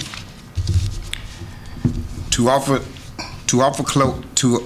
Chloe the opportunity to play basketball on this team for 3 years, fall in love with the game, and develop relationships with her teammates, and then tell her she can't attend the school, that's setting her up for heartache. And I really don't appreciate that. It could have a negative impact on her future in many ways. Reason number 3, the referendum. I've been very, very happy with the education my children have received so far. I voted yes. When I voted yes, I thought that the school district cared about giving parents a choice. I thought that voting yes would mean that the school district would be able to afford to make decisions that are in the best interest of my child and my family. My son is going to Southwest, and you want my daughter to go to Washington and East. That's not good for my family. My daughter is in a youth basketball program at Southwest, and you want to send her to a school with no youth basketball program. That is not good for my daughter. You want to send my daughter to a school where African American students are failing. If I had known this, I would have voted no. I care about my kids' education. As a parent, I'm sure you understand I want the best for them. I'm asking you to please consider this decision. Let my daughter go to Lombardi so that she can go to school with her friends and keep playing basketball. Otherwise, this is just a shame. Thank you so much for your time. My name is Lisa Bynum. My address is 2692 South Webster Avenue. Chloe Bynum is my stepdaughter. The word step feels strange for me to use because it's a word that we never use in our family. Chloe's mom passed away when she was just 6 weeks old. Elvis raised her on his own from that day on until a little over 3 years ago when we were married. Since that time, I've been Chloe's mom and she's been my daughter. So from this point forward in my communication with you this evening, I'll be referring to Chloe as my daughter. I'm here tonight as a parent to advocate for my daughter, and I'm here tonight as a community member and taxpayer to advocate for our school district. The first thing I'd like to address is an inter-district transfer rule the district is using that is unfair and simply makes no sense. We live in the Langlade Elementary School attendance area, which is a feeder school to both Lombardi and Washington middle schools. The majority of the Langlade attendance area feeds to Lombardi Middle School, which is a school we applied for our daughter to attend and were denied. There are 5th grade students attending Langlade that choiced into Langlade in previous years. These students automatically get to select either Washington or Lombardi to attend. These students get into Lombardi ahead of Chloe. This makes no sense. Chloe lives in the Langlade attendance area, and she doesn't get to choose between Lombardi and Washington, but someone who doesn't even live in the attendance areas of Langlade or Lombardi is automatically approved to attend. These students have an opportunity that our daughter does not have. Chloe can't choice into an elementary school she was already attending. This practice is unfair, confusing, and makes no sense. I understand there is a task force looking at attendance areas. While I applaud this, it does not solve our problem. Our daughter is going to middle school in 3 months, and most likely the work of the task force will not impact which school she will attend next year. We need a solution sooner than this and ask that you overturn the decision that was made. Since we learned Chloe was denied, Ellis and I have been trying to understand the reasons and working through the process of trying to get the decision overturned. We appealed to the Executive Director of Secondary Schools and then to the Associate Superintendent of Continuous School Improvement. Through this process, we've learned that 19 students have applied to attend Lombardi as 6th graders next year and have been denied. Chloe has already been accepted to Parkview Middle School, and if this decision isn't overturned, she'll be attending school in Ashwaubenon for the next 7 years. Ashwaubenon provides 2 things that Lombardi also provides: a high-quality education and a high-quality youth basketball program. When Chloe goes to Ashwaubenon next year and the 6 years that follow, she'll be taking $45,500 with her. If all 19 students that applied leave the Green Bay School District and attend elsewhere for 7 years, they will take $846,500 with them. Throughout this process, we've been told that it is not cost neutral to add a teacher at Lombardi to accommodate the 19 students who have been denied. Not cost neutral? How cost neutral is it when students leave our school district? We attend many high school sporting events to support our son, who's a sophomore at Southwest, and Chloe, who's crazy about Southwest basketball. When we compete against schools in neighboring districts, we're dismayed by the number of students on these teams who reside in Green Bay. I never understood why. Sadly, now I have a greater understanding of the reasons. In our situation, have the rules of inter-district transfer been followed? Yes. Are they fair? Do they make sense? Do the criteria by which administrators are deciding whether or not to let students attend their school of choice make sense? No. When you start discussing whether or not allowing students to attend their school of choice is cost neutral, please also ask yourselves if there are other costs that could be cut that have a lesser negative impact on the students' families and the future of our district. We can have the best programs around, but if we continue to lose students, what good are they? I struggled a lot with the decision as to whether or not I should address you this evening. I have great respect for you as board members and superintendent. I love this school district. I've had the privilege and honor to work here as a teacher and an administrator for the past 28 years. I'm not asking for special treatment. I'm asking that you do what is right for my daughter and the other 18 students that applied to attend Lombardi. Allow them to attend. There's space available, and this is in the best interest of kids and the future of our district. Ask yourselves, if you were Chloe's mom, what would you do? Thank you for your time.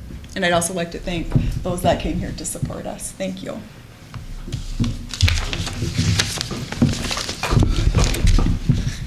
Thank you.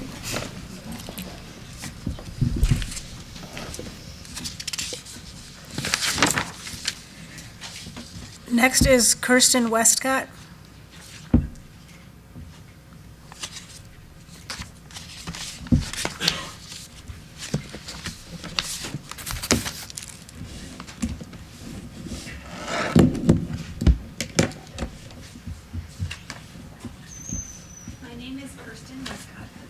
I live at 563 Alrose Street here in Green Bay. I have been a teacher in your district for the past 12 years. I came to work at Washington Middle School 9 years ago because I wanted to work with at-risk kids and kids in need. That is my calling in life. It's what I was made to do, and I'm good at it. I won the Golden Apple Award a few years ago, and I am consistently rated excellent by my administrators, supervisors, students, and parents.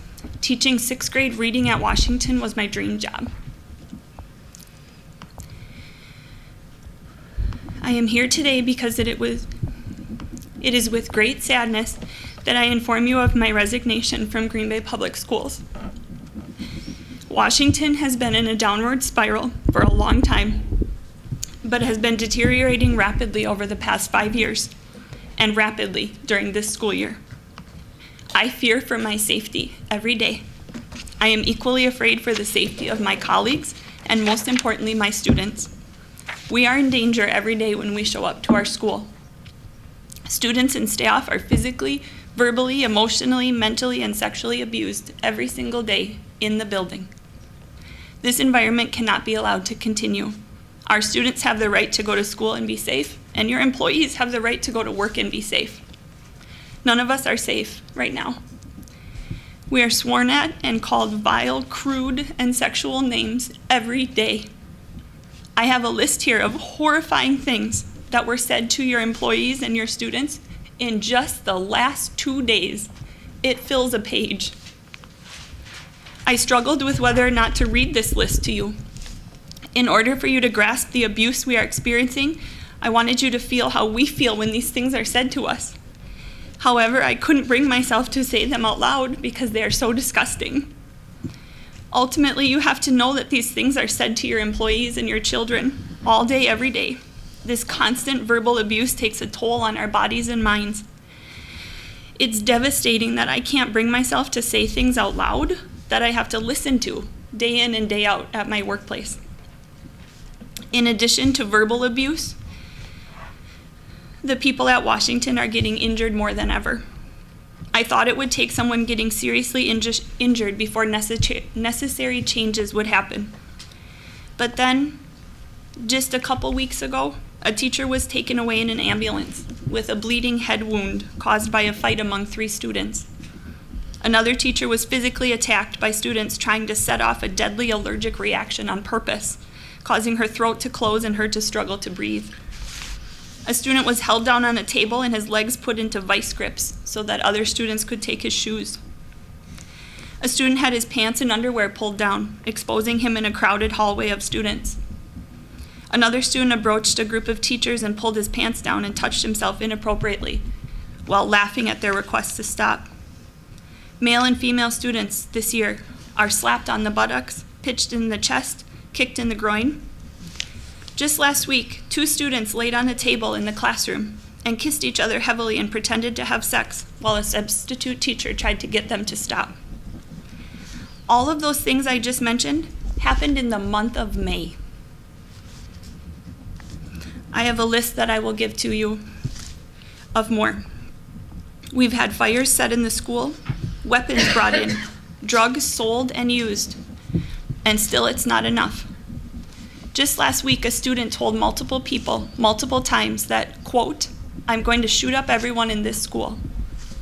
Is it going to take someone getting killed for you to finally take the drastic action that is needed?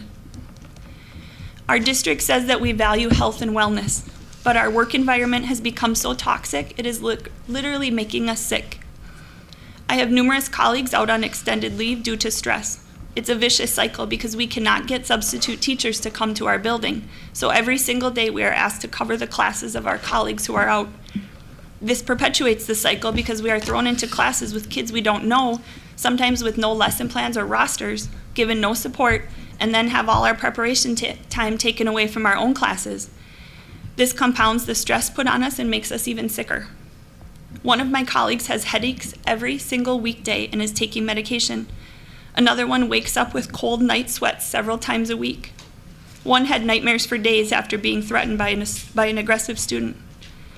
Another person, one of my teachers, wakes up every single Sunday night around 2 a.m. and throws up in anticipation of the work week starting. We have heard of more teachers now than ever before being treated for anxiety, depression, stress, and the related health concerns that working at Washington brings. I comfort coworkers who are crying daily.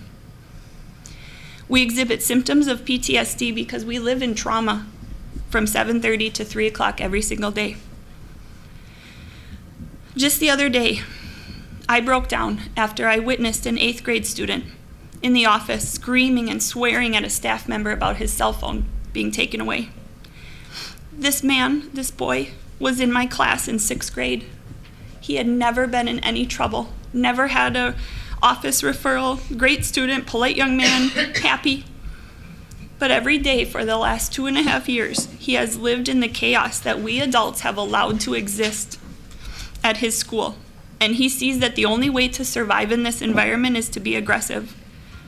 He saw my jaw drop open at his behavior, and his face crumpled, and he started to cry instead of scream, because he is not this person. We created this person because of the environment we force him to be a part of day in and day out. Sadly, he's not the only child who has changed for the worse because of the education they are receiving at Washington.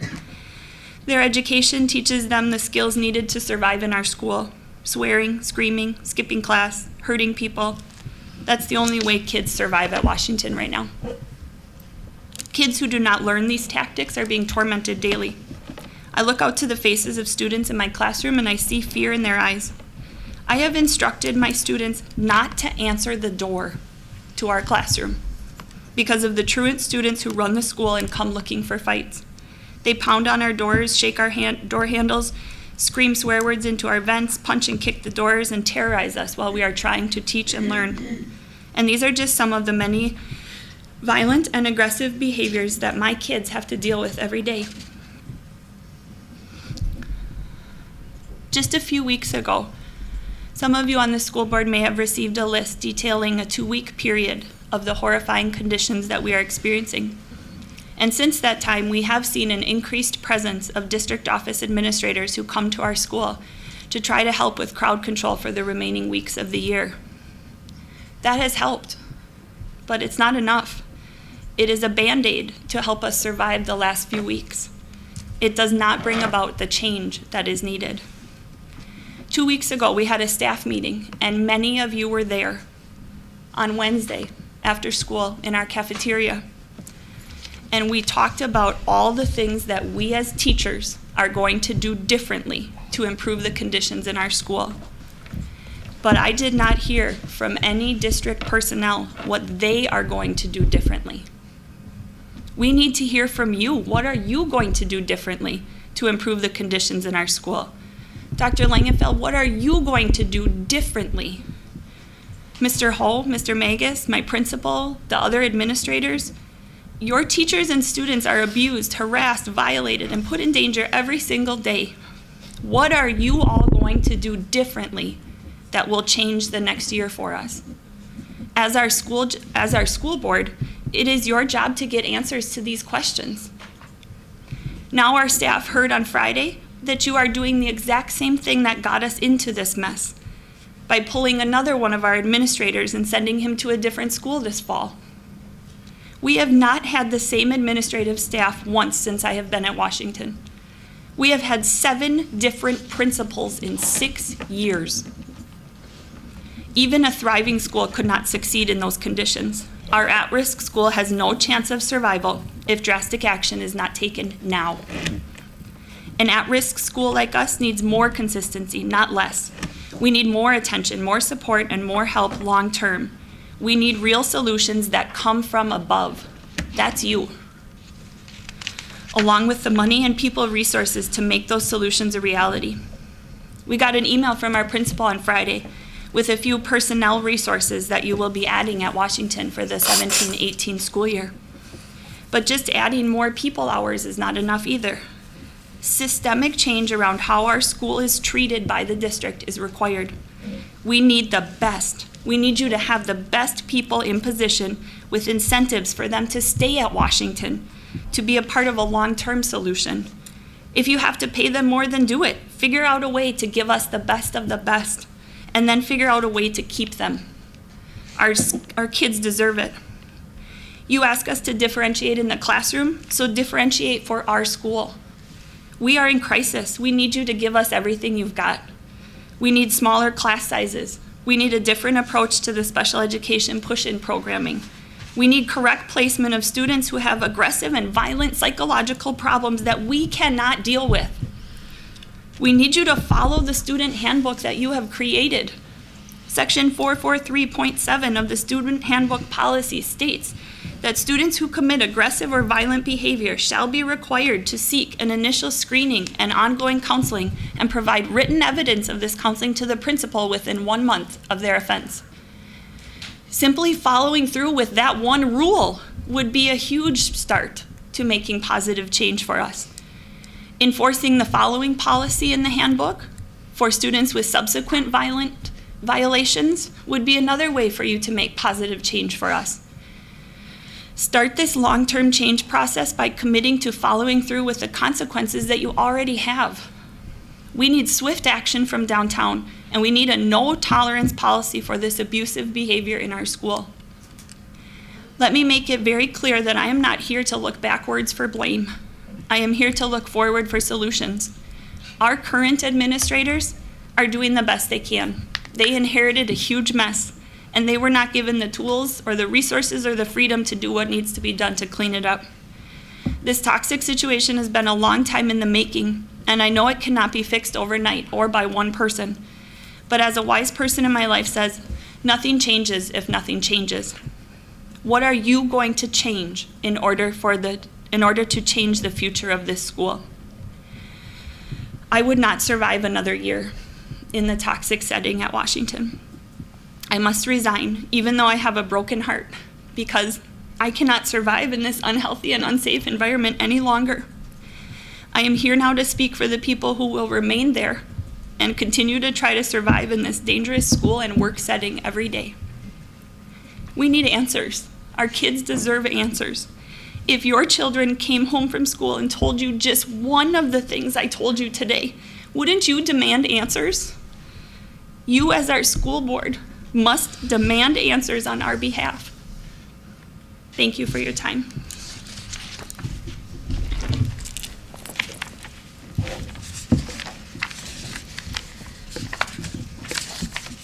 Thank you.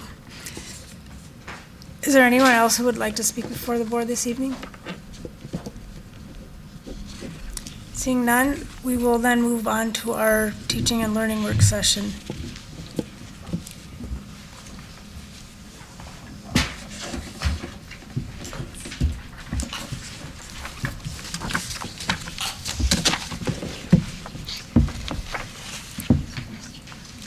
Before I start, I'd just like to point out all 7 board members are present this evening.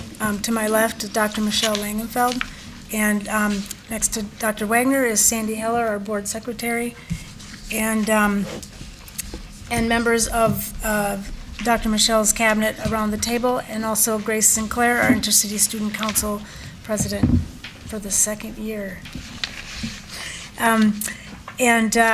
So then we will move on to our teaching and learning work session. That will be facilitated by Katie Maloney. Thank you, Brenda. We have several discussion items. We will begin with the Head Start Program State Supplement Grant. Sally Jansen is joining us at the table.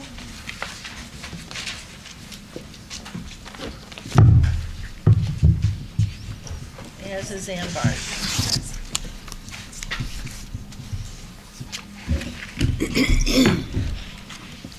Good evening. Well, we are here tonight.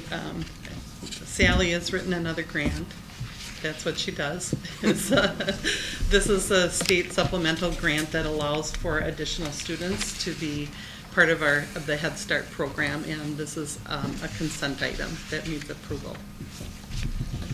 Yes, it's not a new grant. It's been ongoing for many years, and it pays to educate 15 of our 336 children in the Head Start program. Okay, so these are not 15 new, they're ongoing 15 students. They're ongoing 15, correct. Right. Yeah. Any questions or comments? Hearing none, we'll move that forward. Thank you. Thank you very much. Second item is the school counseling content essential documents approval.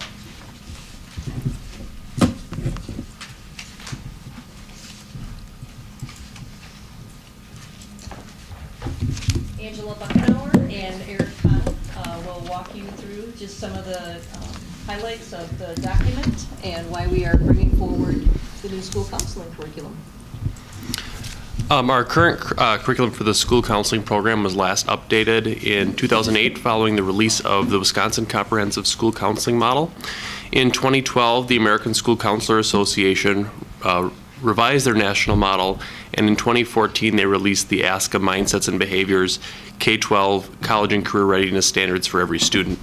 The state of Wisconsin has begun the process of retiring the previous school counseling model and standards and is moving forward with the adoption of the ASCA Mindsets and Behaviors.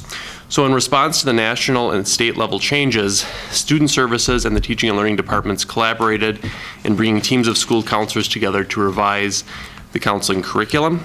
The curriculum teams began by identifying content topics and detailing grade level learning outcomes.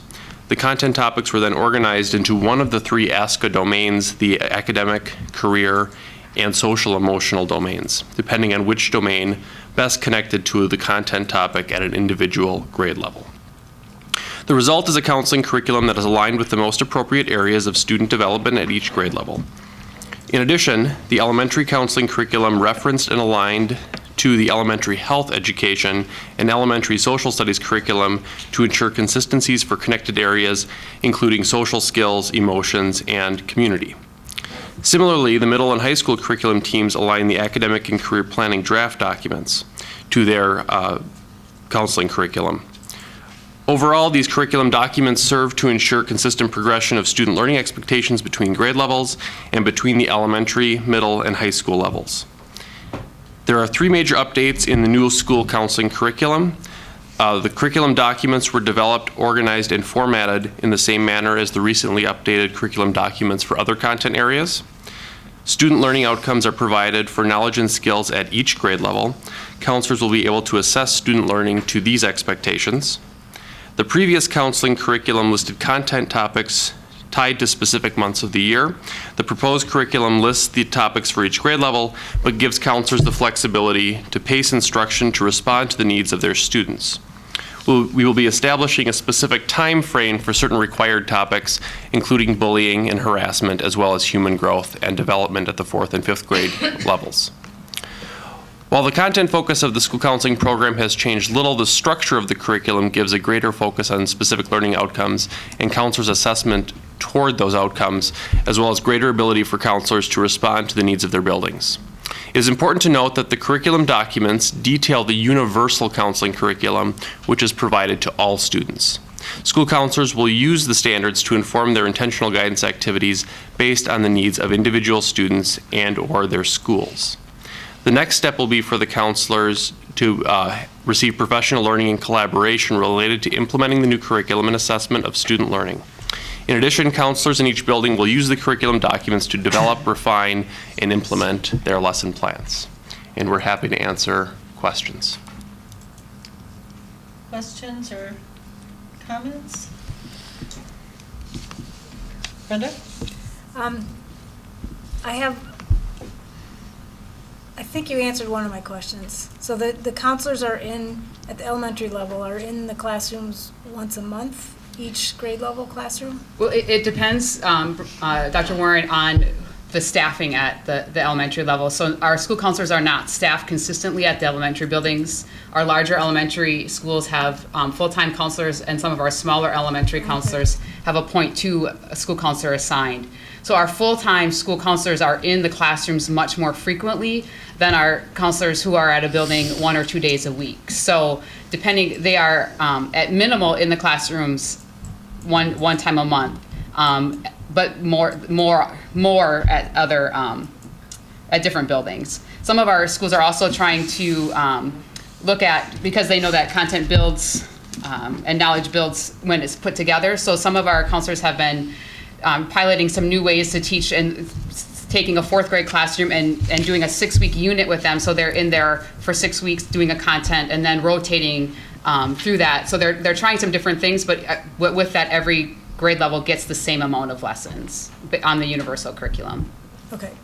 So the counselors, the schools where you have higher density of school counselors, they're doing other work besides teaching the universal curriculum. Mm-hmm. Yeah, okay. And then you mentioned one of the changes is the ability to flex how long you spend teaching certain things and stuff like that. Are there any other significant changes in the curriculum in terms of what's covered? Topics that are covered or not compared to what we used to do? The general coverage when I worked with the counselors was pretty much the same. It was more about identifying those learning outcomes. So as we're teaching the content, what is it we're getting towards at every single grade level instead of just we're teaching this topic. But the Wisconsin standards are being retired and you're replacing them with these national standards. So there must be something different between the two. Is it the outcome piece? Yes, it's the outcome pieces. The national standards are much more outcome based. Oh, okay, all right, thanks. And then the last question I have is, how is the universal curriculum, this is just me curious. The universal counseling curriculum taught, when and where is that taught at the high school and middle school level when they have class periods? How are counselors reaching students? How does that schedule work? Right, so our counselors at the middle school and high school level work with content area teachers in figuring out where and how they can get into those classrooms. So I know at the middle school, they rotate, so between English, social studies, math, and science, so the core content areas that all students have. At the high school, they stick more with that social studies and English content at the freshman and sophomore level, because most students are taking the same classes, or you can catch all of them. And then at the junior and senior level, they have to be a little bit more creative in trying to figure out, how are they getting all of the content to all students. So then a lot of times they're getting into more classes so that they can make sure that all juniors and seniors are getting that same content. All right, thanks. Or they might pull them on a separate and have an afternoon with them. Okay, and each school's allowed to figure that out? Yeah, and they figure it out based on what works best for them. Right, okay, thanks. If I may. Yes. Probably have the high school level, and then correct me if I'm wrong, with counselors and classes. If there's a appreciable amount of time taking out of a class, the teachers start to get concerned because they're not able to teach their content. And I think that's why you alluded to trying to bounce between language arts and social studies to try to help with that situation or problem. Yeah, that's correct. That is correct, Dr. Wigner. Andrew. I understand some of the more technical things in here with the standards, but how would you, if you were asked to give 50 words or 100 words or less to parents about what is different in guidance counseling? I guess I'm thinking more elementary, since high school is career community planning. We've heard a lot about that lately. So, and to an elementary parent, how would you explain how this is either going to change any way things are delivered, or if it's codifying changes that have already kind of happened? Mr. Becker, when I look at what the changes will be, so the students will get a lot of the same content and that focus. So they're, in that sense, it won't be changed. But what will happen, and what we've allowed for the elementary counselors, is to be really looking at the data of their building, both behavior, academic, some of the social emotional reports, and really tailoring some of their curriculum pieces to meet the needs of their students. So our counselors have talked with us a lot about needing students to gain some executive functioning or some regulation skills before they can get to some of the higher level content within the counseling curriculum. And so the change in not aligning things and saying you have to teach this month and this next month gives them that freedom to front load some of those skill building pieces that they feel their students need, that not all schools or all students need in every building. So it kind of lets them tailor that to their building based on school data and this information they have on their students. So that would be the one change that I would say would be the biggest in this change in curriculum, is that the school counselors are more able to meet the needs of the students in their buildings versus us as a district saying this is what you have to teach across the board at this month and at this time. So the students will still get all of the same curriculum, but counselors are able to add in and put in different things as the students' needs show. Thank you. Any other questions or comments? Hearing none, we'll move that forward. Thank you. Thank you.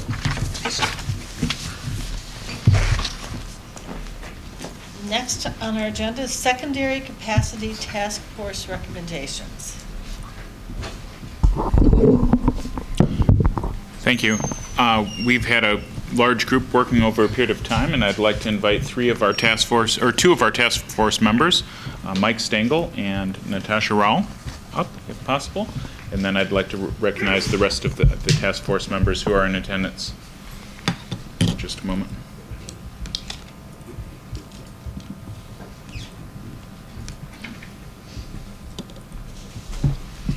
And so if I could have the other people who have served on the task force please stand for a moment so that we can recognize you. We have Ron Metzler, Joe Weeble, Kim Shannock, Myra Navarro? Good. And Judy Crane. It was a broad committee, but we greatly appreciate the work that they've done over the many months that we can represent and bring forward to you. Thank you very much. And there's Oh, one. Sorry, sorry, Stephen, I And didn't see you back there. there's Stephen Miller? And You've there missed were quite a few other people on the committee as Ron well. Metzler? Ron Metzler. Oh, Ron Metzler, I said initially. Yeah. Oh, I'm sorry. Yep, that's all right. Sorry, I Ron. missed him And too. also, Dr. Chris Double. Wagner here at the Did you say table. So I apologize for the mix, but there's. I was there only part of the time. I couldn't be there. I just want to thank the community members that were there, and certainly acknowledge one of our former board members back there, who's done so much for this community as well as the school board here. And we had several parents who have younger children that managed to get to those meetings, and that's not easy. And I think we need to appreciate that. And also those that had coaching commitments and duties in other schools. There are so many people there that truly have the best interest of the school district, and in that particular case, Preble High School at heart, and I do appreciate it. Right. I appreciate it as well. In addition to Ms. Rowell and Mr. Stengel, we had Jeremy from Transportation who's done quite a bit with this as well, but he is now in Mexico, so he was unable to share his portion. But Jeremy Wildenberg. So we'd like to start off with what we're sharing in the form of a PowerPoint, but we've also attached a report. And the report we're sharing is modeled after the Facilities Task Force report to a degree as far as its format. So that's something that we've shared with the group as well. But we'd like to start with our presentation if possible. And we have our clicker. So, a very sensitive clicker. Our charge that was put forward by the board was to develop short-term solutions to address secondary school enrollments and explore long-term solutions to consider in conjunction with the district boundary task force. So that was really the main flow of our work. We were looking at how could we, to the best degree possible, address some of the concerns people had around the sense at Preble that things were overcrowded, and the high number of students that affect things from a cultural standpoint, as well as feel in the parking lot, feel in the hallway, and things of that nature. The context for our work, we put together a guiding change document, which you can have access to on our PowerPoint, that outlined our vision of what we hope to achieve, as well as things that we wanted to tend to, as well as things that we wanted to make sure that we avoided. Just as a for instance, we would want to make sure that we were holding best practice for students. We wanted to make sure that the solutions we had were equitable for all students, and that students' best interests were at heart. The Gantt chart that we have as well lays out where we are, and we'll talk about that a little bit more later, but it lays out where we are in our processes related to our boundaries work that we'll be doing as well, in addition to other considerations for change that will take place over time. Those were elements that were outlined by the board previously as far as the work that they wanted us to work towards, but that's what we were focusing on. So in creating our recommendations to the board, the task force focused on 3 recommendations and sets of proposals for the board to do. We wanted to focus on transportation and boundaries. We also focused on parking lot and traffic flow, and we also talked about alternative scheduling options. Those were the 3 main core areas that we're able to make recommendations on. We believe that these options will have some impact on the feeling of overcrowding at Preble, but they did not, and were not able to address all of the concerns noted in our core guiding change document. There was interest, for example, in creating opportunities for a larger number of students to participate in varsity athletics. Unless we were splitting into 2 separate schools or something of that nature, which was something that was, something that was somewhat considered, that was something that wasn't able to be affected by the scope of our committee work. It's also important to note that this is the second time that a committee has been formed by the district to look at what solutions can be put into place.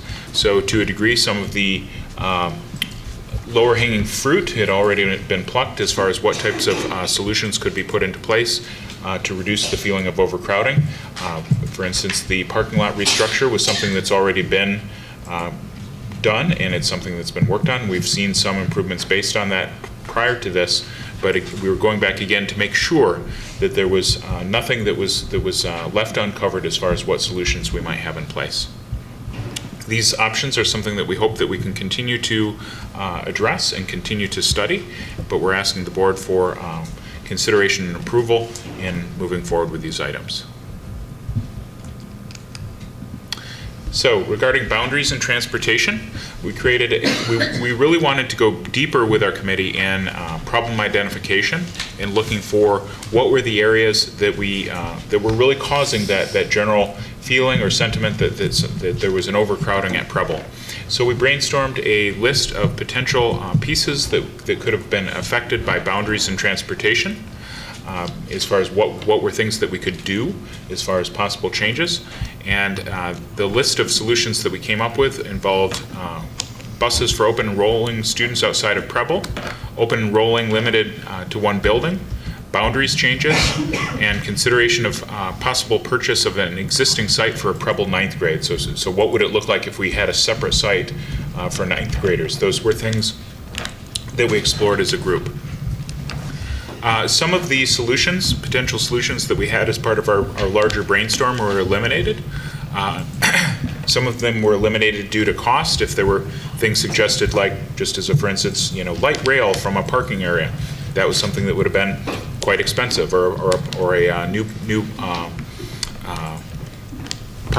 additional parking structure of some sort. That was something that we had eliminated. We also eliminated the possibility of a 9th grade campus. At this time, at least, we thought that was something that we would want to explore a little bit more under our boundaries work. There were also pieces that were going to have effect on intra-district transfer and open enrollment changes. So that was something that we wanted to make sure that those were considered when we were considering things under the boundary committee and in addition to our intra-district open enrollment changes.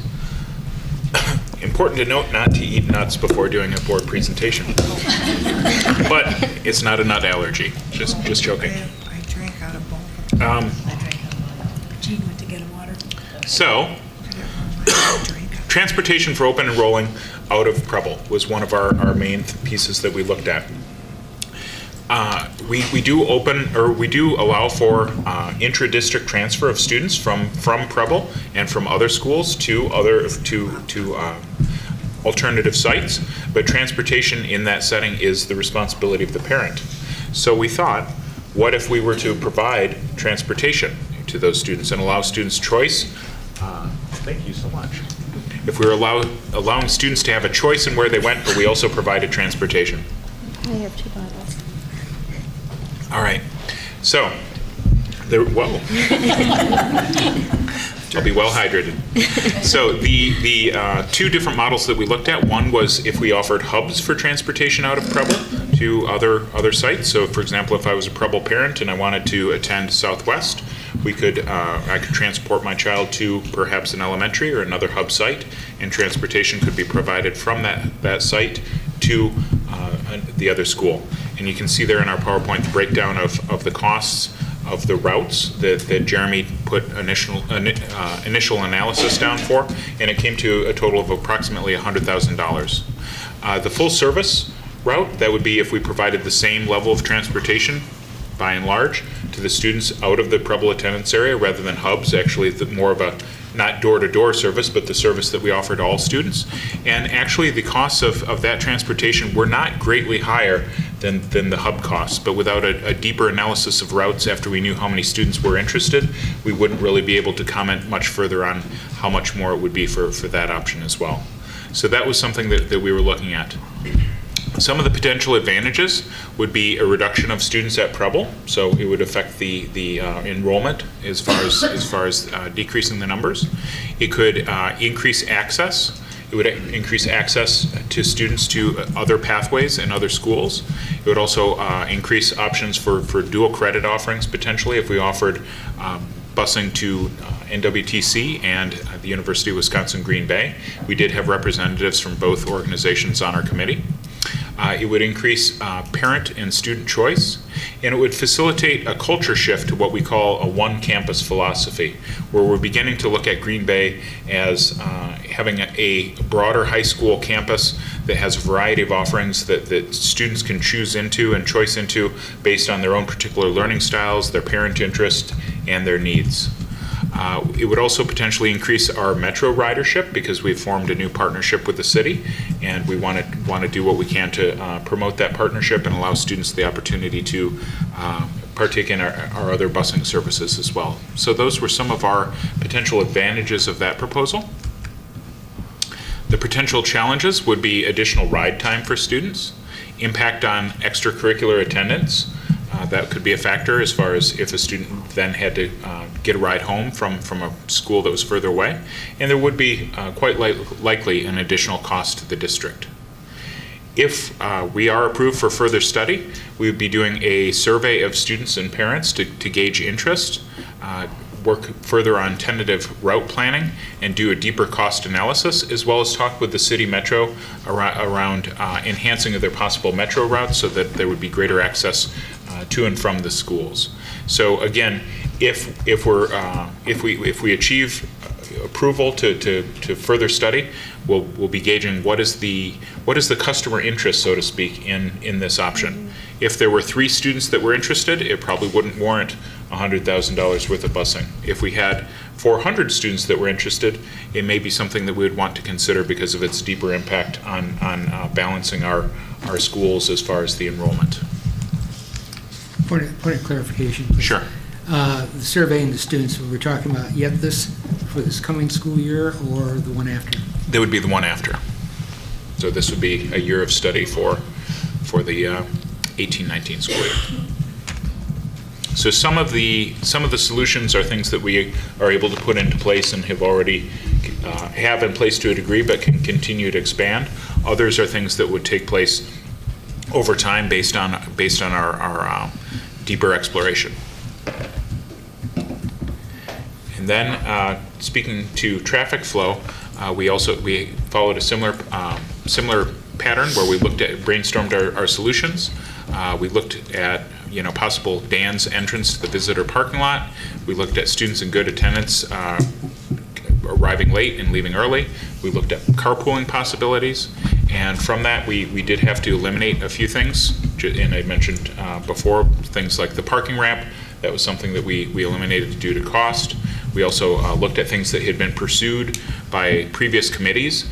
There was a entrance from another side of the parking lot that had been explored previously, but because of the elevations and grading, as well as the impact on some of the fields that we have there, those were things that Mr. Stengel had studied previously, and the previous committee had studied, and we eliminated at that point. Would that be entry from Newbury? Yes. But, boy, that is a sensitive clicker. Dance. Is that dance? Yes. So the dance possibility is something Mr. Stengel will speak to. Yeah, well, we're looking at regarding that is that we would add an additional entrance to the visitor parking lot. So as you come in off the main entrance drive, to the right is the visitor parking lot. Right now, at the end of the day, beginning of the day and end of the day, the circle drive is closed off because of congestion.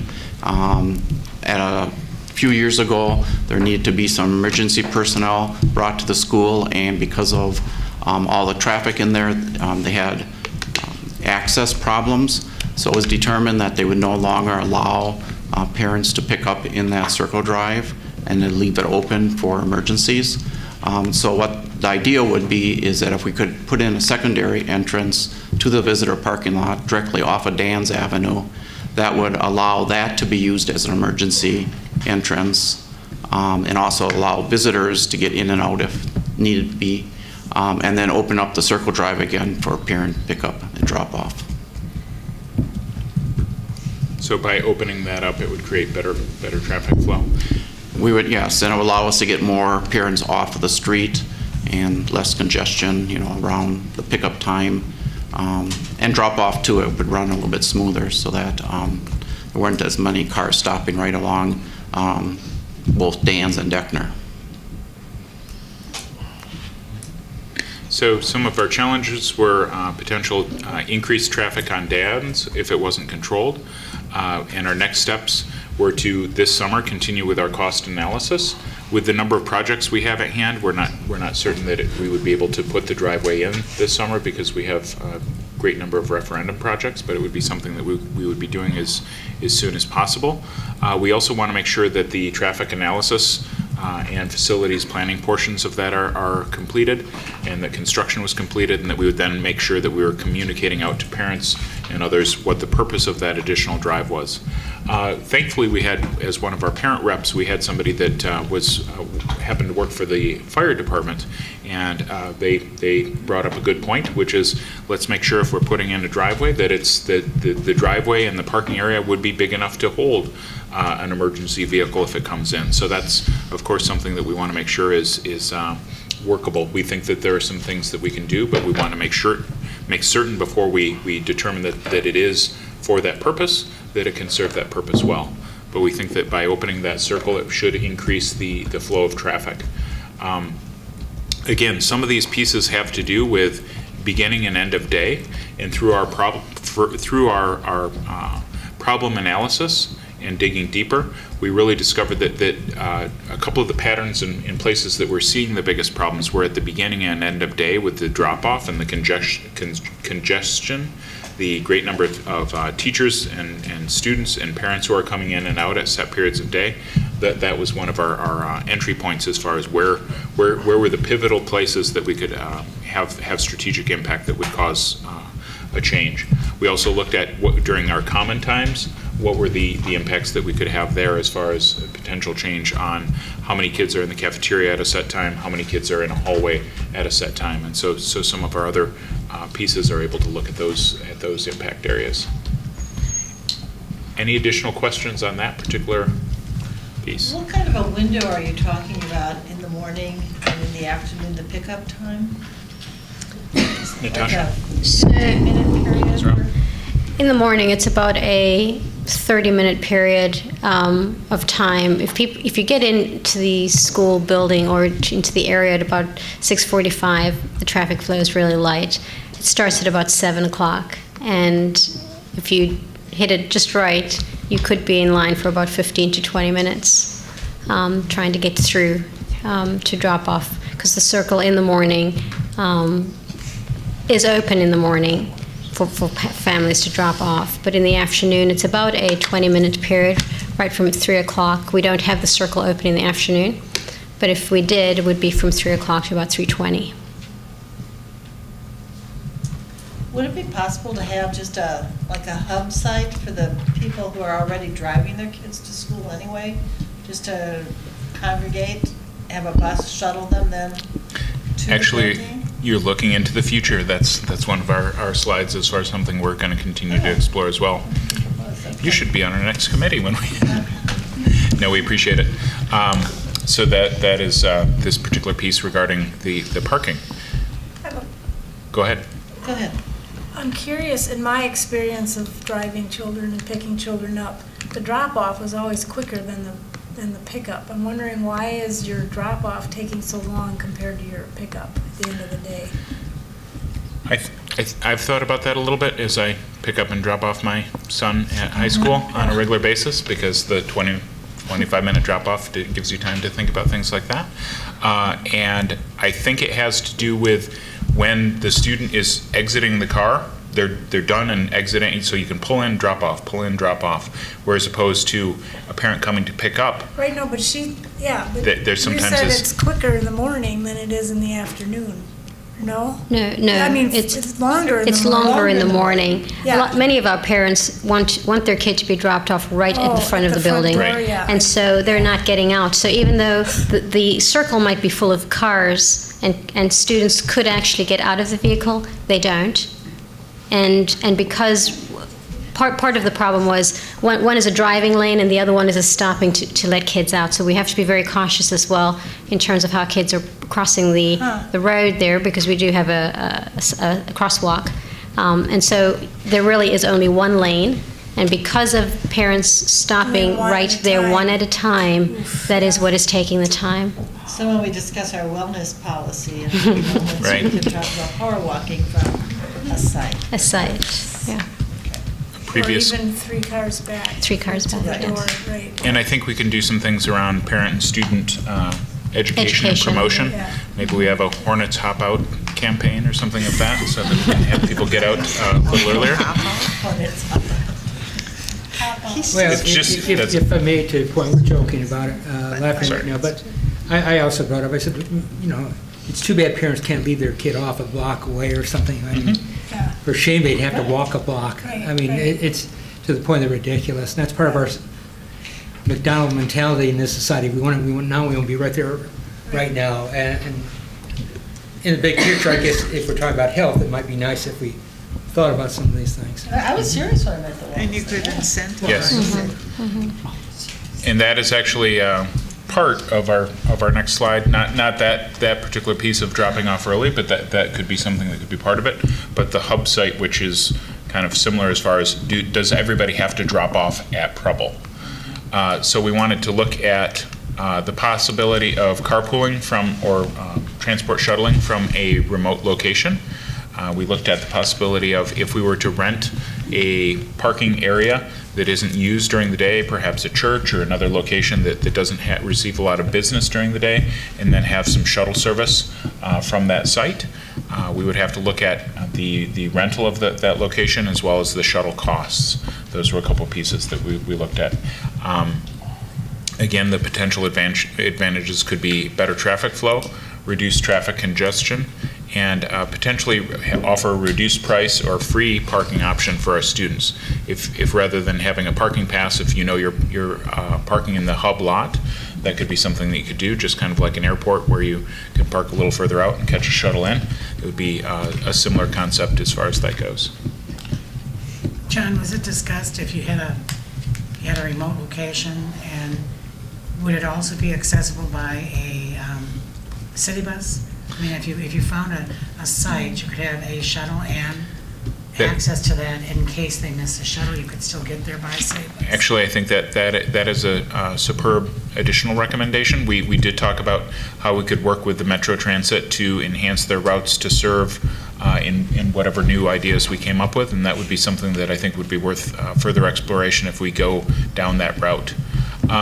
As far as the potential challenges, though, I think this, as far as an option for further study, has probably a few additional challenges. So if we were thinking about it as something that we, as far as looking at likelihood, I would say that we want to continue to explore this, but it may be a little less likely than some of the other options. And that was because of the potential challenges. The costs could be fairly expensive as far as the shuttle service and the additional rental for the property. And then we would have to think about the safety and liability issues as well. If we have students maybe waiting for a bus or missing a shuttle in a remote location that isn't as well supervised, we would have to think about the supervision pieces, the cameras, the lighting, things of that nature that we would want to make sure we're up to par as far as student safety. We would also have to find a suitable location, which sometimes can be a challenge as well, as far as an organization that wants to give up a large portion of parking, but that would be something that we would look at as well. If it's approved for the board or by the board for additional study, we would want to do additional cost analysis, consider shuttle route planning, and I think your idea of engaging in further communication with Metro Transit would be helpful, as well as considering what would our communication plan look like. The other thing that we had discussed we would have to study is if weather protection, because if parents dropped off students on a rainy day or a bad weather day, would we have to provide some kind of protection for these students until the shuttle came, and then again when they dropped the students back off again. So that'd be another thing we would want to study.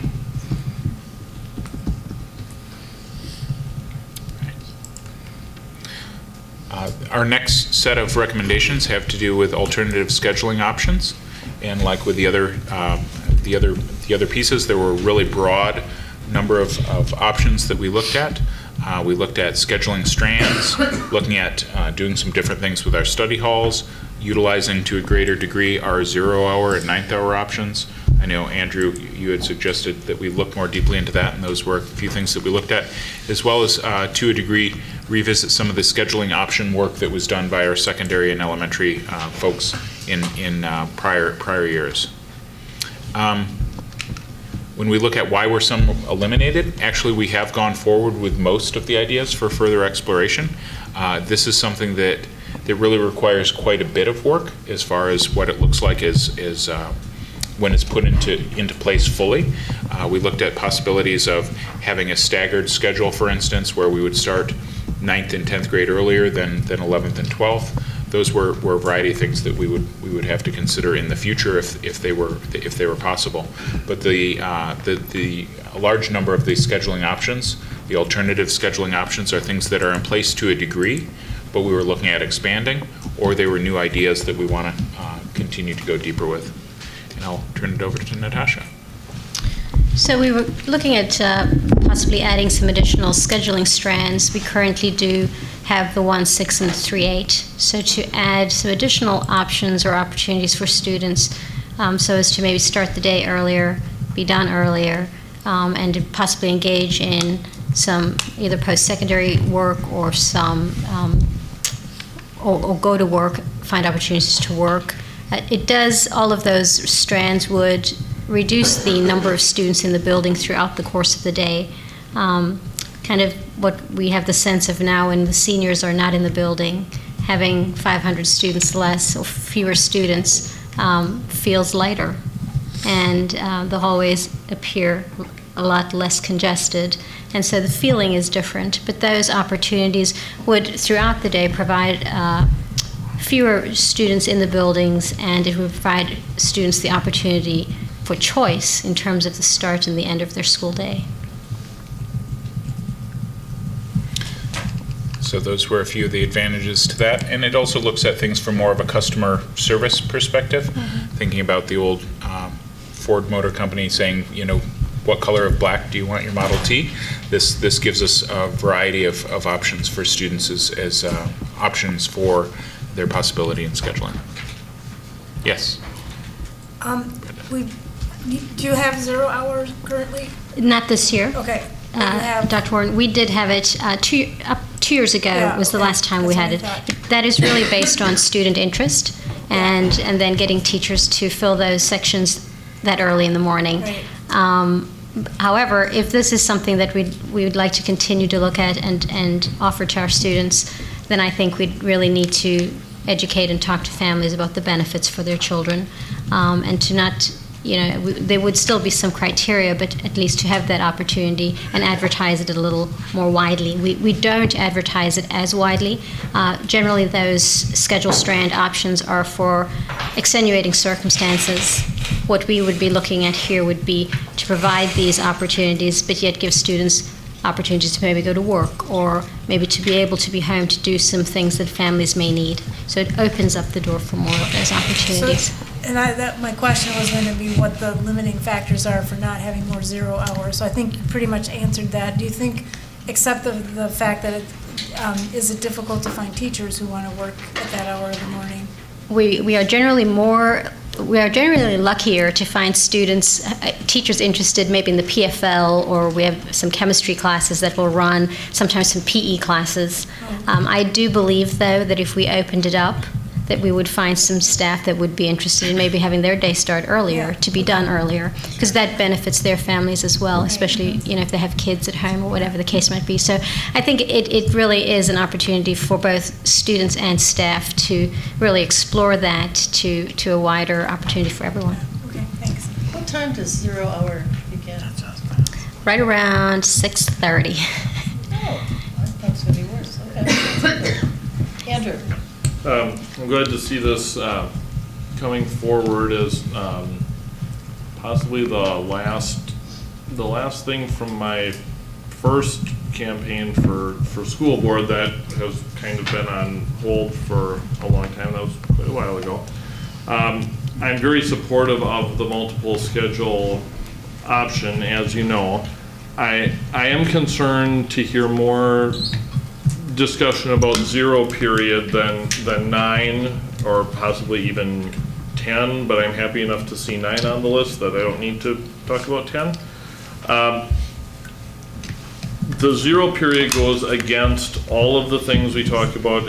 Yes, there are circumstances where if there's 30 kids who want to take something 0 period and one teacher who wants to teach a section of the thing the 30 kids want to take, then absolutely let's do that 0 period.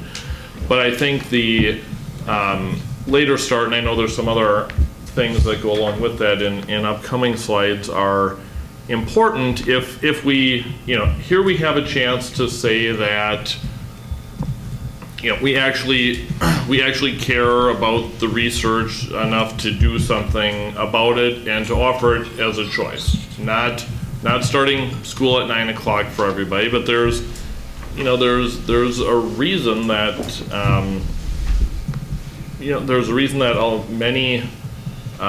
many traditional offices, you're not going to see, 7:30 is not the normal start time of day. It's usually 8. So I like to see some of these later options in there. I just hope that we continue moving forward with this. And I think if we do it right and we do it by choice, I think we can really ease a lot of the crowding there in conjunction with the scheduling strands, plus some of these possible options of having the open lunch and study hall back to back.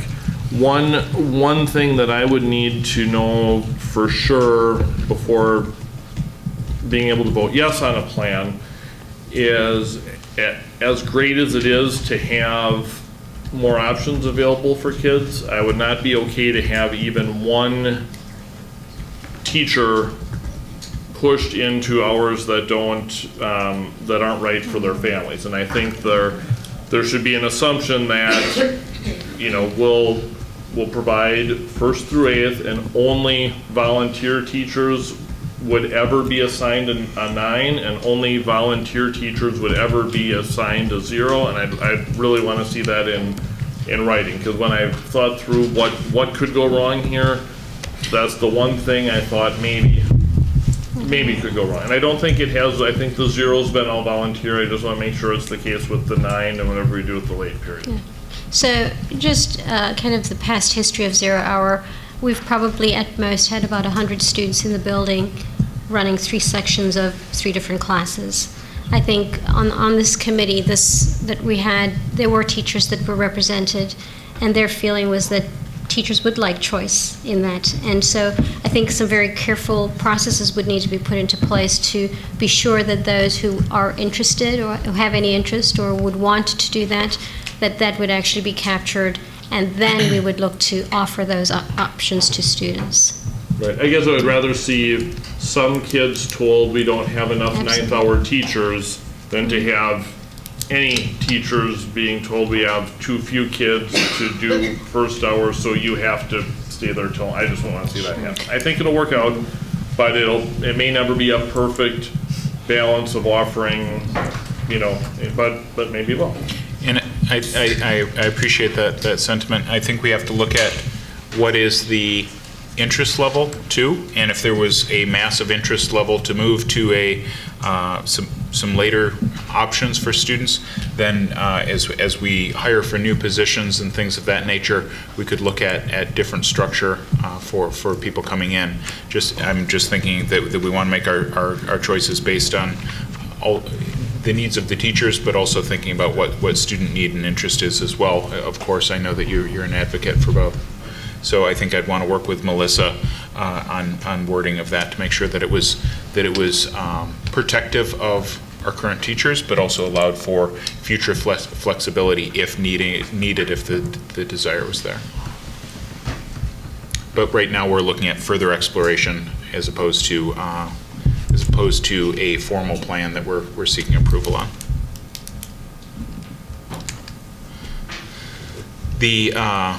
Again, we looked at if we're doing this option, we would want to make sure that we're promoting the option now and through the summer and at the beginning of the year.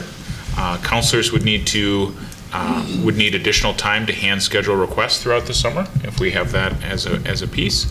And we also want to consider adjusting application criteria for early graduation. what would it look like if students are taking advantage of both the 0 hour and the 9th hour, and then are looking at graduating early? That would be something we would at least have to have answers to, if not changing policy.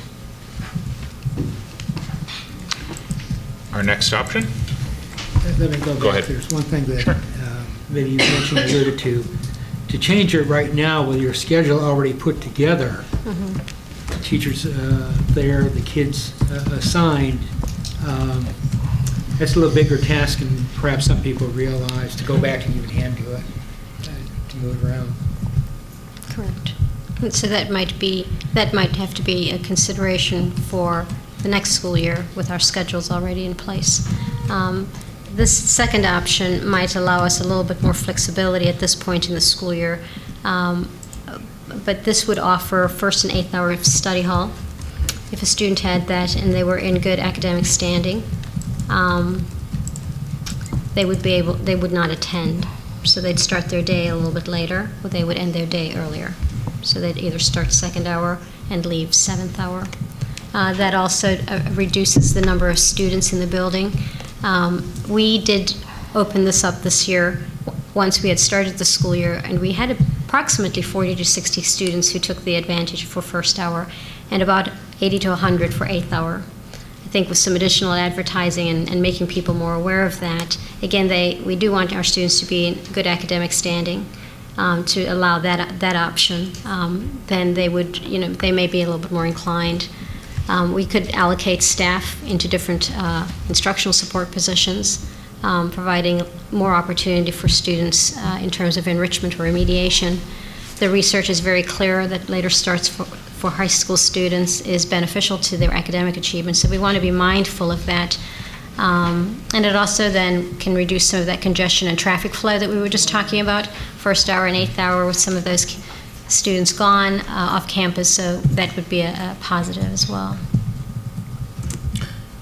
Initially, we were looking at older grade levels for that option, but there were actually a number of parents who voiced that we should at least explore an option of freshmen and sophomores being allowed to attend with parent choice. So if I, as a parent, my son or daughter were earning A's and B's in classes, if I felt that it was okay for them to take that option and I knew they could be responsible, then that would be something that we would we would consider. Yes, and the big caveat there is that parents would have to provide the transportation.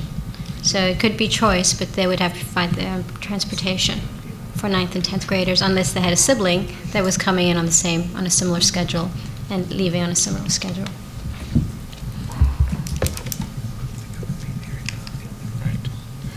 Some of the potential challenges would be that it will not necessarily make a significant impact in terms of numbers of overcrowding, but it may allow some relief during the day. Actually, many of these options have that as well as with some of these with alternative scheduling, thinking about the lack of supervisions, potentially concerns for different involvement in the community if there's unstructured time. I don't mean to assume that maybe students who are in good academic standing might get involved in fewer instances of trouble, but we want to make sure that everybody is in the if they're in the community during traditional school hours, that's not causing community issues. All students that come late or leave early will they require parental permission for that to happen? Yes. Yeah, okay. Yes. When you said something about the freshmen and sophomores, it made me think that it was different for juniors and seniors, but everybody needs the permission. Yes. Andrew. How does this not make a significant impact in terms of numbers and overcrowding? Are you just anticipating there won't be enough? I think part of it is that we're doing it already to a degree. There will be more who will do it, but we've already seen some of the fruits of that change. We think that there will be an impact, but we don't think the impact will necessarily be hundreds and hundreds of additional students. So it wouldn't have vast impact, but it definitely will have some impact. Because you're capturing some of the benefits already because people are doing it. Are doing it already. But there are some things in here that you're not doing much of yet. Correct, and so I think when we talk to the lunch hour attached to the study hall, I think that for students might be very appealing. It does give. So if you added a ninth option and a 0 option may have a cap as to how many it would take. It seems to me with this next topic, I don't see why you shouldn't be able to get 200 to 300 anyways, which might not be a complete solution, but that's way ahead of where we are now with the crowding. Absolutely, yeah. I agree. So again, our next steps for this one are similar. Promote and market the option now throughout the summer and into the beginning year. Make sure that we're communicating these options with parents and guardians, and also make sure that the counselors have additional time if needed to hand schedule requests throughout the summer. So that's something that we had looked at and we're continuing to explore. The next option has to do with back-to-back study hall and lunch. And so this option would allow a student to really be off campus 2 hours for an extended period of time, again, needing to be in good academic standing with approval from parents, and then they'd be eligible for the 2 consecutive hours. Some advantages there that could really significantly reduce. We do see a possibility it could reduce the number of students throughout the course of the day, and so the building feeling less crowded. Students could rejuvenate for learning for the rest of the school day and be better engaged, and it will prepare students for the post-secondary experience. When you do that, most normally do they combine their lunch hour and their study hall? Study hall, and do you have it at the end of their day? If they take a 0 hour, they come in early. Is there a possibility that they actually leave at noon and they've already got their time in because they've combined their lunch hour and study hall? Does it flip-flop, or is this in the middle of the day all the time? Depending on if they took the advantage of the 0 hour as well. So they could start their day early, they could take a back-to-back lunch, and they could go to 6. So currently we have a 1 through 6, where students only go hours 1 through 6. So they're done at 1 o'clock. They could possibly come in at 0 hour and be done at 5. So they'd be done by noon. So absolutely, it does really create a reduced schedule for a student, and if they really put the schedule together well, a student could be done by the midday. But that might allow for additional opportunities. Students like Ms. Navarro, who are taking classes on university campuses, she could do things like that and with greater ease. Also, if a student wanted to explore one of our career pathways, maybe going to East for City Stadium Automotive or to Baylink Manufacturing at West, those would be additional options to that student at that point with a more flexible schedule. Or again, if it was done more similar, aligned with the 0 hour in the morning, that would allow for potentially something to occur earlier in the day as well. I just think out of all the options, when I view a child, even in high school, gone for a 2 hour, you leave for 2 hours and then come back, it just seems like it would be a little hard to handle. They go home, spend 2 hours, come back. I don't know if that would be a huge option, if that really works out there. And I'm naive and it's hard for me to put my head around actually working that would work well. Does it? I think in every situation there, it would be a learning situation for us as well. I do believe there are some students who could definitely benefit from a schedule such as this. It does allow them the opportunity to really rejuvenate themselves, to get back to be highly engaged in their pathway. I think we would need to do some educating with students and some teaching around how does this look, what does this mean, and be sure that we're setting students up for success, and be very vigilant about when we're seeing things not going as well, to say that they have to be in good academic standing. So it would behoove us then as a school to be very cognizant of how well students are doing so that we can ensure that we are interjecting when we need to, but also educating them to give them the opportunity, because it does prepare them for the college world and learning that responsibility around, you may be off, you may have 2 classes back to back, you might be off for the next 2 hours, and then you're back to college. So it's a great way to prepare them. It will get them ready for college, and that is our focus. I think we need to really spend some time up front educating both students and parents and families around why this is a good option or why this is beneficial to their son or daughter. And those were some of the potential challenges that we considered as far as students being off campus and unsupervised for 2 hours, what that could potentially mean if good choices weren't made, as well as potential effects on truancy and attendance. If a student fell out of good standing or ended up being truant in the afternoon classes, then we would reserve the right to revoke their privilege of being off campus during their connected study hall.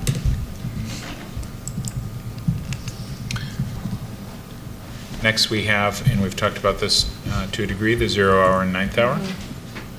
I think the only thing I'd really like to add around the potential advantages to this one is athletes or student athletes or students involved in activities that take them away from the school day at the end of the day. This opportunity allows that for a student to start 0 hour and not to have their academic learning impacted. The other pieces around the brain-based research I believe are the same. It allows students to select a schedule that best fits them, and it does provide greater flexibility for both students and staff.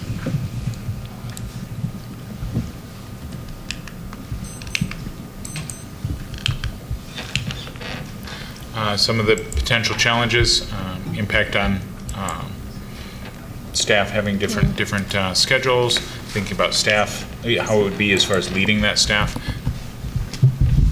So I think one of the challenges that crossed my mind is how do you lead 2 sets of staff in a building that you're to try to promote and enhance that culture, and that would be a challenge in this model when some staff might be coming in for 0 hour and others staying until 9th hour. So how do you possibly do that? But I guess technology allows us to have some distance type meetings as well, so maybe that would be an option. But that was just a potential challenge that we had discussed in this model. So those are our recommendations, and before we ask the board to consider allowing us to pursue additional study of these options, I just want to again note that our parents and staff members and community members, everyone who was involved in the committee greatly appreciated their work. And I just wanted to say thank you to all of you for everything that you've done.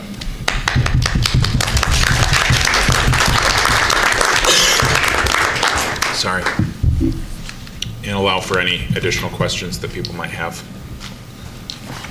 Questions or concerns? Michelle? John, and Mike, enrollment data. I know that at one point I was understanding that a group of students were going to be relocated closer to home. Is that still the case in a program being shifted over? And if so, how many students would be involved? Yes, so we're looking at shifting some of our programming for our bilingual programming as well as our ELL student populations.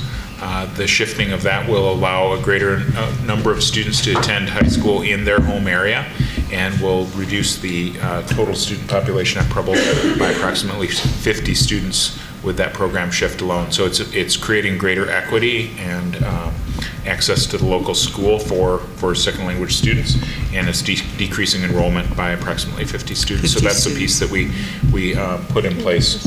And that'll be in place by fall? Yes. Yes. Students, okay. Yeah, and we also looked at the overall student population. When we were talking about enrollment trends, we want to make sure that we're being cognizant of that as well. Our overall population in our schools, although Preble has a feeling of being overcrowded and they're at capacity, and in some ways exceeding capacity, our overall population in the high schools is approximately 700 below capacity. So that's a reason why we wanted to look at these options as far as allowing for greater choice.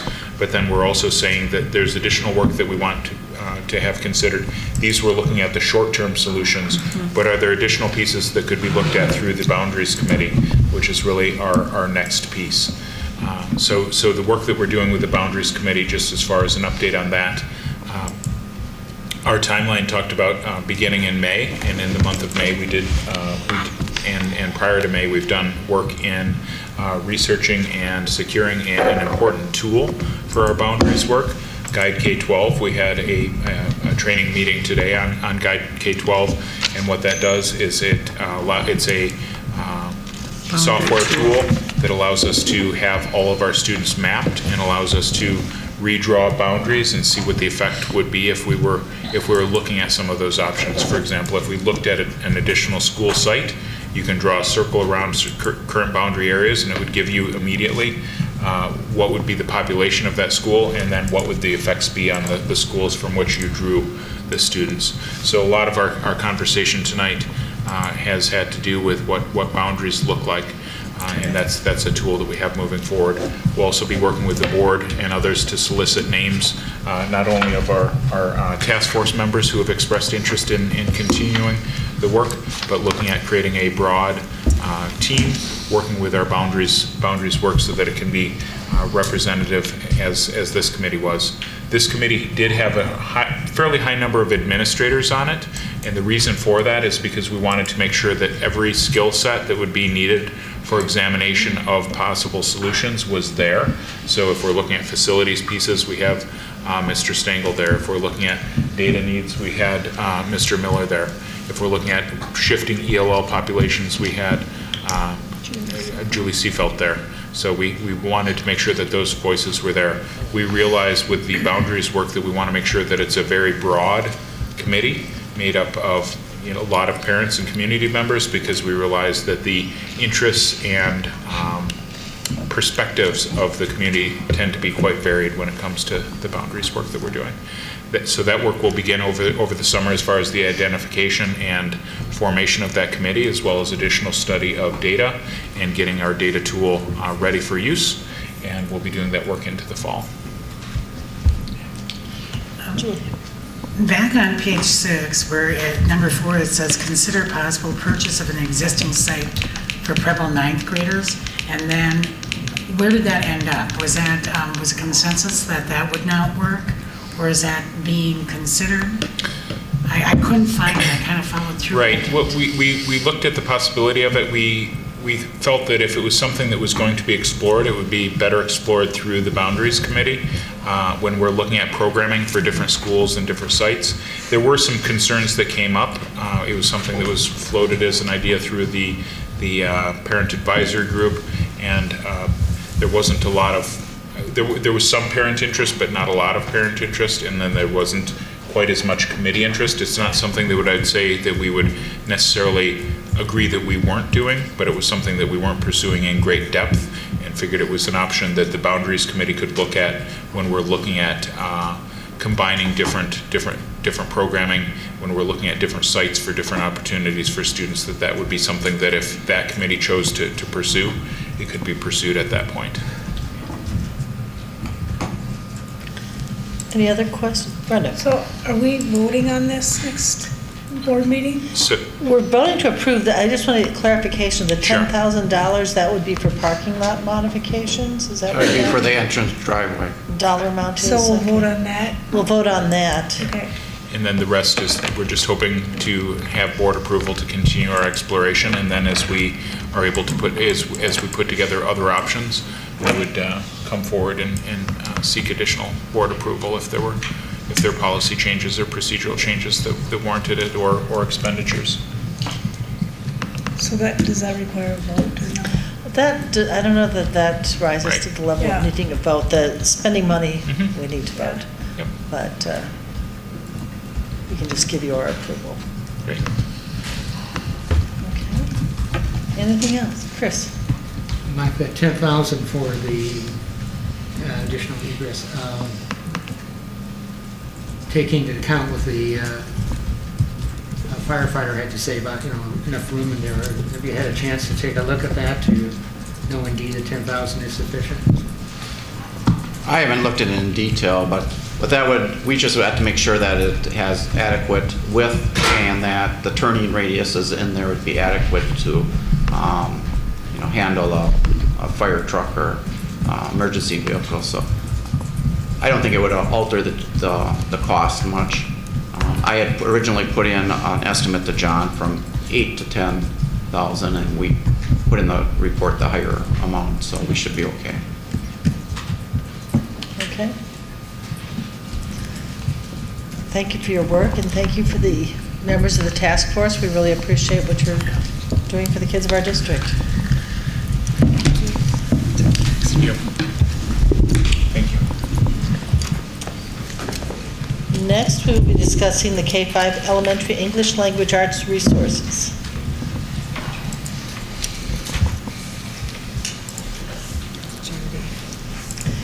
Chris, just because you're a task force member doesn't mean you get to leave. Just putting it out there. He thinks he can just sneak out. Yeah. We won't notice. And I'll let Nancy Chartier will be leading off because this has been something she's been working on for quite some time. But we have been pursuing resources for our English language arts classes, and we wanted to make sure that we had an opportunity to thank the board for consideration of our materials and how they can be move forward in supporting our English language classes. Thank you very much, Mr. Magnus. Once again, I'm Dr. Nancy Chartier, and joining me tonight is Angie Lacombe, who is our curriculum coordinator. Primarily oversees our English language arts and social studies curriculum and curriculum development. I asked her to join me because she's really been the critical person with the boots on the ground in organizing and pulling the libraries together. A little bit of our history. In June of 2013, the district had adopted our writing units of study. And at that time, they also did adopt a 3-5 combination reading unit of study. They were purchased at that time. And in 2015, in January, we did renew rewrite our curriculum content essential documents. And what at that time, we did not ask for any additional resources after we did our actual complete review of our content essential learnings for the English language art department. In May of 2016, we did come to the board and asked, because they were newly released, the units of study for teaching reading that complement our writing units of study. And at that time, we took on the writing units and have been implementing them in our schools since. But at that time, the libraries were not published that do accompany our reading units of study. One piece that we have found, and we'll get in more detail in this and when we bring our literacy review forward in July, is that our new adoption of our units of reading really require children to read more at their level with high interest text, our titles. And so one thing we found out very quickly is that between the Brown County Library, our libraries, and the resources we had in our classrooms, we fell short of having adequate just right reading materials for students to read during what we call our independent reading block.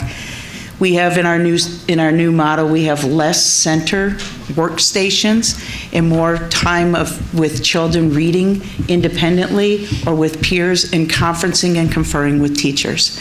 And therefore, we need greater number of resources for our children to choose from. To date, we have approximately 16 schools plus that have fully taken on the reading units as their focus. Everyone teaches reading, but this is their focus. And in the proposal, I've mentioned the coaches and the observation classrooms in which this has taken place. So the proposal tonight is we are proposing that each classroom, including our bilingual classrooms, receive a shelf of what we call classroom library materials for independent reading. They'll also, teachers will pull out of the independent reading shelf perhaps a title for a read aloud. And in the read aloud part of our model is so that the teacher can model reading aloud, engaging students in the author's message and the print and so on and so forth. And then that returns to the independent part of the library so that a child then can choose the book that the teacher has already read. So there are really a lot of threads in which these materials will be used, but primarily these are for the independent component of our balanced literacy framework. There's only one, I guess what I'd like to do is allow Angie, if anyone would have any questions about the shelves or the selection of materials that we have prepared or brought forward. If you have any specific questions as to the process we used, why we chose these types, this collection, Angie has been very critical, mission critical in ensuring that we have the right resource for the right purpose. Chris. I apologize, you may have addressed this when I had to step out of the room. If I read it right, it wasn't like you just picked one set from one company. You sort of picked and choose from different vendors, which I'd like to applaud you for. I think that's a smart thing to do. Do you want to?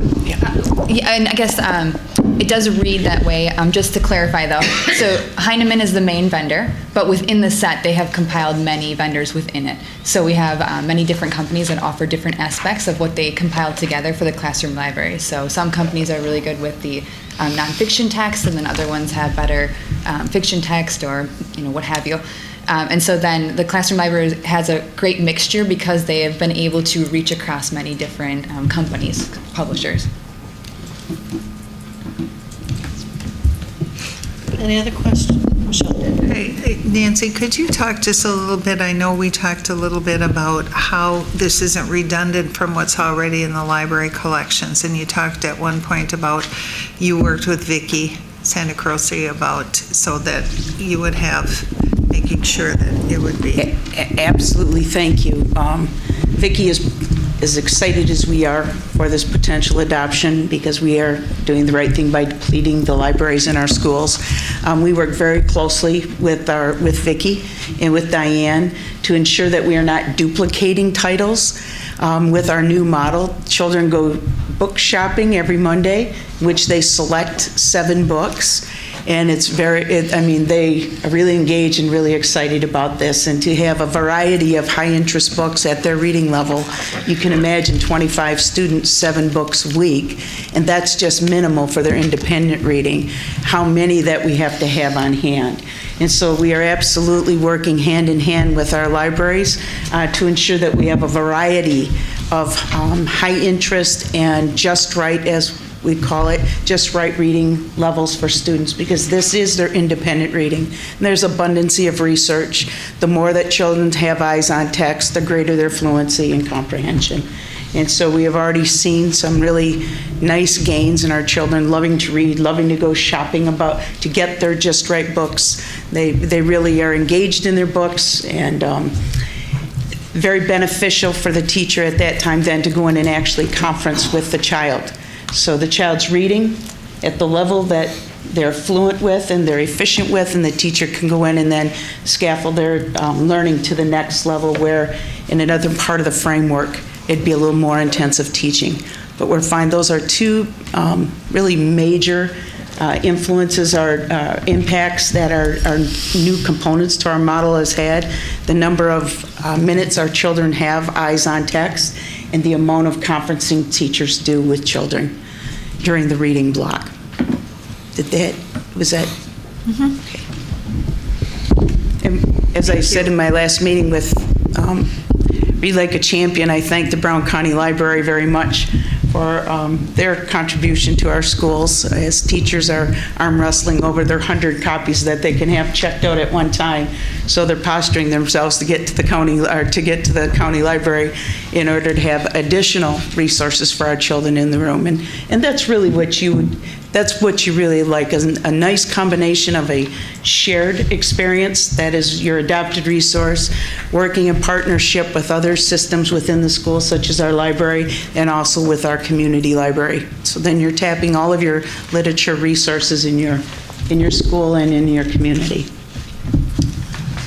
So this will provide a library for each classroom? Yes. And how many books in a library? So the full class, it's a little complicated. The full classroom library has maybe like 10 shelves on it. And so we have selected the shelves that within our budget restraints or ability, I guess, we've selected the shelves that would be most useful for, say, kindergarten, first grade. And so we've kind of hand selected the shelves from that large classroom library. So ultimately a teacher is going to get probably about 200 to 300 books for his or her classroom. And are there multiple copies of some books? No, they're Or just, these are all I should say yes. In kindergarten and first grade, they have what are called emergent readers. And so those would be books that the teacher has already read during a shared reading time, and then there would be 6 copies for students to be able to read during their independent reading time, having had that support from the teacher already. Other than the K-1 grade levels, the rest of them are single copies. And so they're high interest texts that kids are going to really be drawn to. And then there's like 200 different books so that there's more variety for the kids to be able to choose. I guess just on a personal note, I am a parent in the district as well. And as I've been going through this process, it's been a personal process for me because I do see my child bring home kind of the same books each week. So he has 2 books that he brings home every day for a week, and he reads those for homework. And I started to, as I was exploring this library, I'd start to bring some books home to him, and he would get really excited about the books that I would bring home, and he would have more choice when he was reading at night. And so I would love for all students to be able to see and have these books that they can choose, that they're interested in, to be able to take home and do their reading. Otherwise, they are reading the same book at school that they're reading at home then for homework, and to me that feels like we're not instilling the love of reading in our students if they are constantly having to read the same book over and over. So I think choice in this case, and as Nancy said, to the specific level that the student is able to read, and it's combined with those high interest texts, I think that's really going to be a game changer for a lot of our students. Brenda. In the, under the planning team page 2, I think, I'm just a little confused with that paragraph because it said the initial planning team implemented the reading units, and then right now it's only being implemented in 16 schools, but there's more than 16 on that list. So I'm just curious what that statement is, that the resource is currently being implemented in 16 schools, but I heard you say this is for all of our schools. It is, and thank you. That's a great point, a clarifying point to that. 16 schools have chosen, shall I say, the focus of their professional development this year around the reading units of study. It doesn't mean that the other schools are not reading and using them, but it's not their focus point. Oh, okay. So what's mentioned here on our planning committee, on our planning team, in all of our schools, the coach, where the coach works with the classroom teacher, the observation classroom, they have implemented the entire framework. So that's why at every school there is at least one classroom, now there's 2 classrooms that have implemented the entire framework, literacy. Everyone implements the word work, but the focus being reading or writing. But thank you for that opportunity to clarify that. So all of our observation classrooms have the full model implemented, but schools chose as part of their school improvement process and based on their school data, which component of the framework that they would be focusing on. And so some schools have chosen, 16 of our schools had chosen the reading to be the focus, and then the other schools, writing was the main focus, with all schools obviously needing the word work as the bridge between reading and writing. Okay, thanks. Thank you. Any other questions or comments, concerns? There's just one piece that I need to mention. I won't forget to mention it. The governance request, we are requesting from the board that they approve the purchase of the K-5 English Language Art resources as indicated in the proposed 17-18 budget. The budget that this was approved in was deferred till this year. So we're going to go back in our notes and clean that up after the meeting tonight. Sandy asked us to make sure we get that right. Okay, Sandy? Okay. Good catch. Yes. But And then that's it'll why we be- have Sandy. But you can get prepared now and gear up to order these so that, right, Mr. Sarno? They can be in the 17-18 budget, but we can start, as soon as the board approves them next. Yes. Yeah, okay. Thank you. That's what I was hoping. Anything else? I'd just like to thank Angie and Nancy for their work as well. We'll be coming to the board in July with a progress monitoring report on our literacy efforts pre-K-12, so that will give a broader context of how this fits in within our overall work and shed additional light on the great work that the two of them and many others are doing as well. Well, thank you for the opportunity. Thank you, Angie. Thank you. All right. I was going to tell Angie, if your child reads the same book over and over, mine did for years. And I finally said, do they have any other books? Yes. Yeah, but I like this one, Mom. So Yeah, just when you have find a good book. You have to ask that, just in He has a case. favorite Abraham Lincoln book right now, so I as long know. as he chooses it. There you go. All right. Thank you. All right, next item, parent and guardian rights in relations to district programs, activities, and student privacy policy. Melissa Collar will join us. Hello. Hello.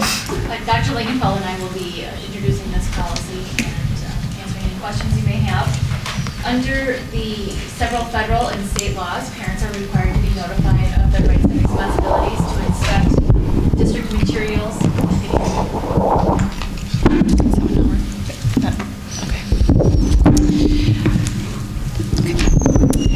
Under various state and federal laws, parents are given rights to inspect materials and to be allowed to opt their children out of various tests or curriculum.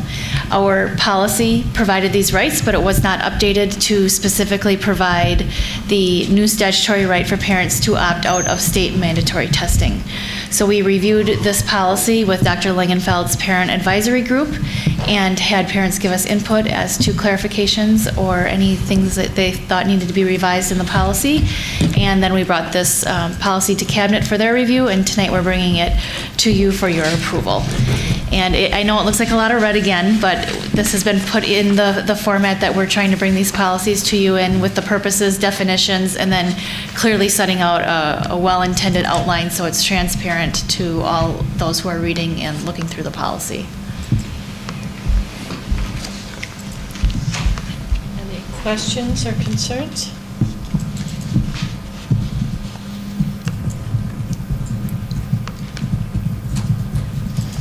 Hearing none, or are you still reading? Nope. You okay? Okay. Hearing none, we'll move that forward. Thank you. Thank you. Lastly, we have the wellness policy and procedures for implementing district wellness policy rule. And I'd like to bring Mike Fries forward, in addition to, I know he has some other representatives, but I'm not sure who will be coming up, as well as Melissa Theo-Collar. Good evening, everyone. Good evening, Mike. As you may have inferred from the board report that outlines revision considerations for this policy and rule, this comes to you as part of our efforts to remain compliant with legislative guidelines associated with our participation in federally subsidized child nutrition programs. Before entertaining any questions or feedback from you, I'd like to publicly thank the members of the district committee who helped us finalize the revisions we've brought forward tonight. A number of them are present. And if there are specific questions later on that they have particular expertise on, I'd ask them to join me up front to help address some of those. They are listed on page 3 of the memo. and because many of them were willing to be here this evening, we do appreciate that. And without the help and input of these stakeholders, we would not have been able to consider the end user impact of these legislative requirements at the school and district level. I hope you know that we worked very hard to bring forward a policy and rule that is simultaneously legally compliant and yet reflective of the site-based flexibility needed to continuously grow towards a vision of health and wellness. We know that upon your approval, additional work will commence. The policy and rule presented here tonight merely outlines our commitment to wellness, nutrition promotion, and education, and standards for food and beverages that are provided or sold. We need to work with the district committee to support the creation, implementation, and monitoring of our plans at the school site level during the course of the next school year and beyond. We also need to ensure that our plans for assessment of compliance are well established over the next few years. At this time, we are certainly happy to entertain questions or feedback, and again, really appreciate the help of the people that were on the committee and that are here tonight. We had a representative miss their come over on their birthday evening, I believe, to work one night, and I also want to specifically mention Melissa Thiel-Collar and Ellen Krieger. They did fantastic background and legwork, and they were very, very helpful, and we absolutely could not have met this legal compliance requirement without the help of Ellen in particular, as well as Melissa, of course. So thank you for that. It was excellent. So, And Melissa, anything else? The Wellness Committee gave you a birthday cake that night? Yeah, we brought, no treats that night. Grace, happy birthday. Apples and oranges. Although I will mention that at our first meeting, the food service department was very gracious, and Ms. Lynette was able to provide some examples of the types of nutritious and delicious food that our food service department has to offer. I think everybody was not only impressed, but they really enjoyed it, and then were definitely full and ready to participate in the meeting. So that was awesome. So that was fantastic. So, Ms. Thiel-Collar, anything prior to questions? I just want to echo Mike's sentiment that we were tasked with figuring out how to accommodate a number of pretty significant federal requirements to meet the needs both culturally and from a job responsibility and not another thing on our staff. So I'm pretty proud of the work that the entire committee did. Michelle.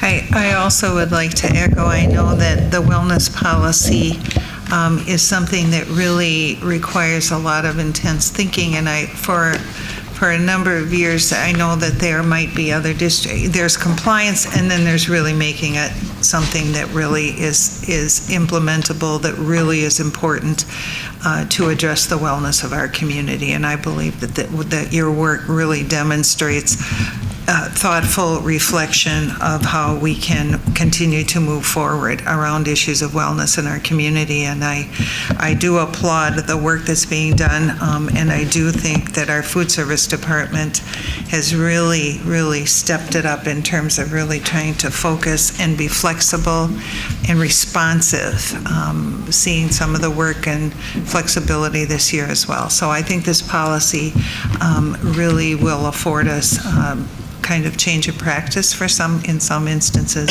but really move us forward where we'd like to be as a community. So thank you. Thank you.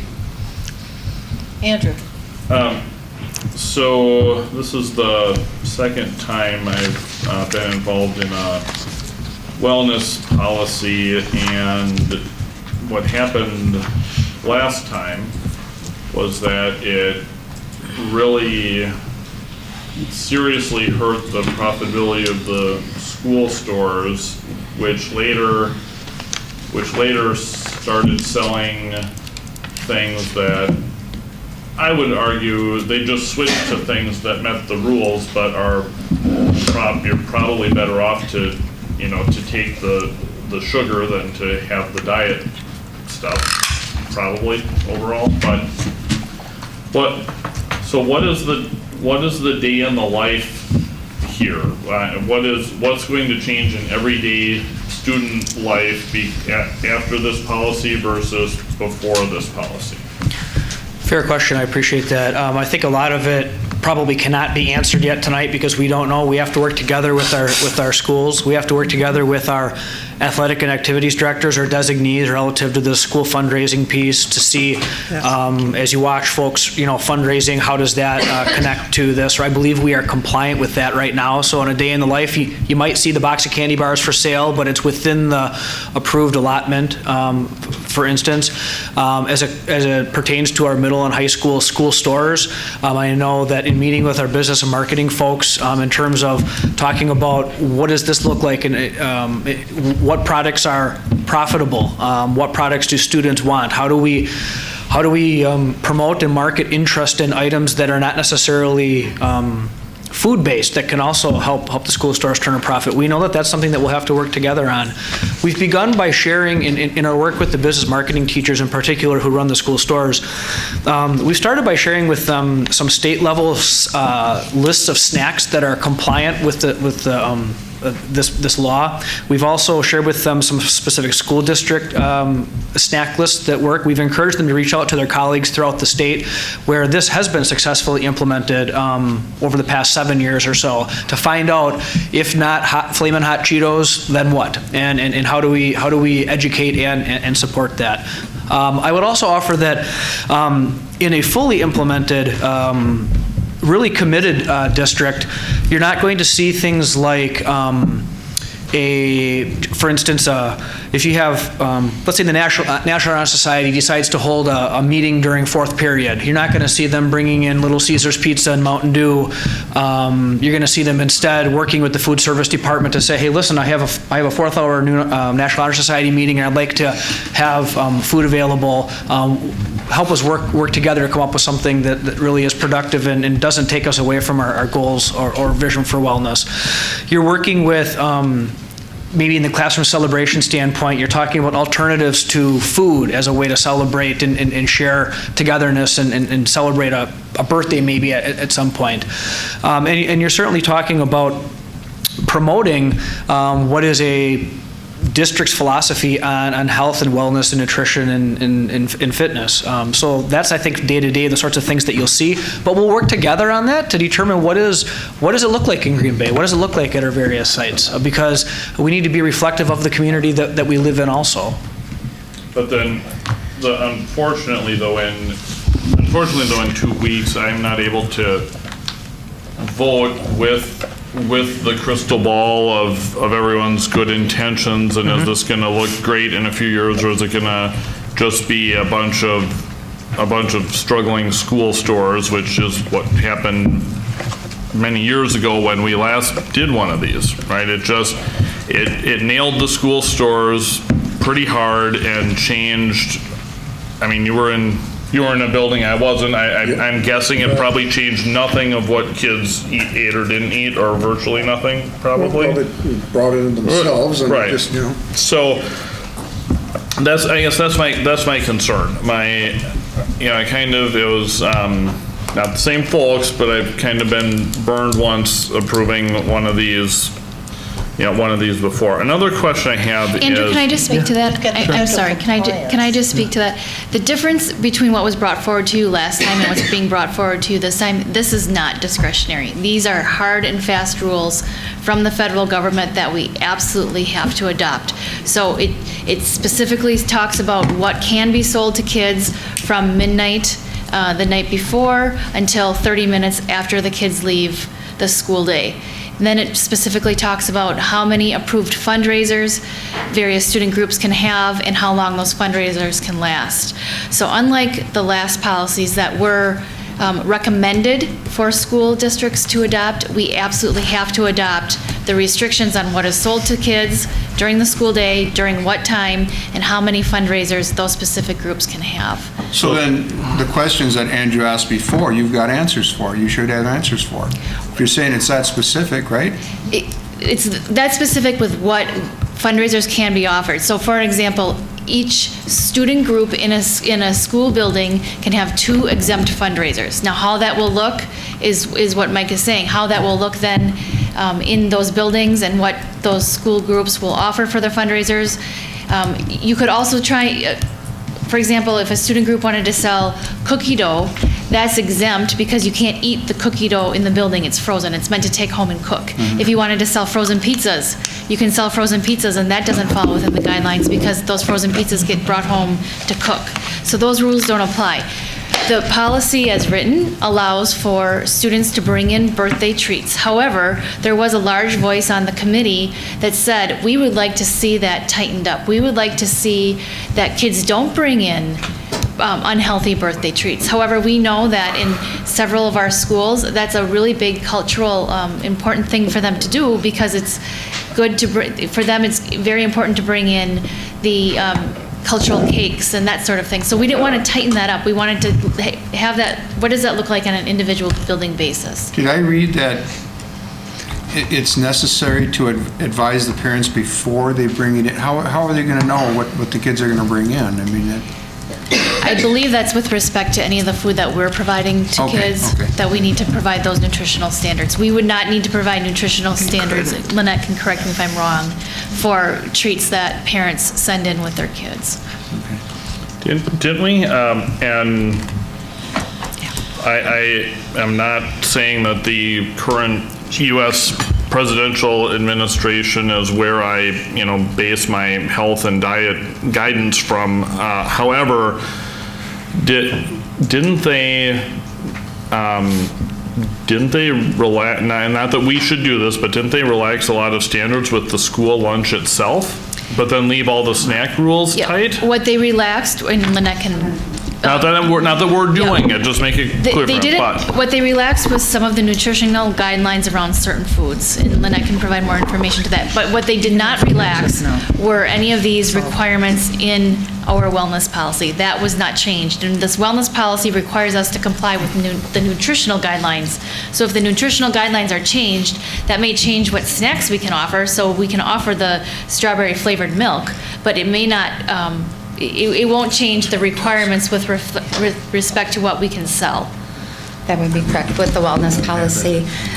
With the restrictions that they're pulling back a bit is the sodium and the 100% whole grain. With this whole wellness policy, we as National School Lunch Program, we have to follow the policy because that then if we do not, that could withhold some of our federal monies that we do receive. With the wellness policy in our district, that falls under the Healthy Hunger Free Act of 2010 with how they pushed that out amongst all the districts. This is something that we, as Green Bay, we should have had this, but we should have been working on this and implementing this within our school stores. But the positive of this is now that July 1st, 2017, we have to have this in all of our schools, is that all of our manufacturers out there have worked really hard in making products available. For instance, like there's frozen yogurt that we can start implementing in our schools. Actually, 2 schools we're looking at implementing. That is something that our school stores could look at doing and could have like a frozen yogurt bar for our students or a station.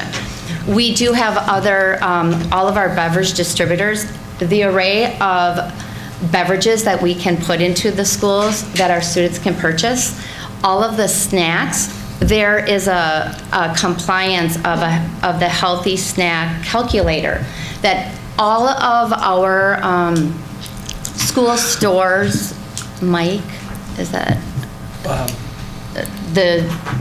like the DECA? Yes, thank you, I couldn't think of it. The DECA, the head of our DECA programs.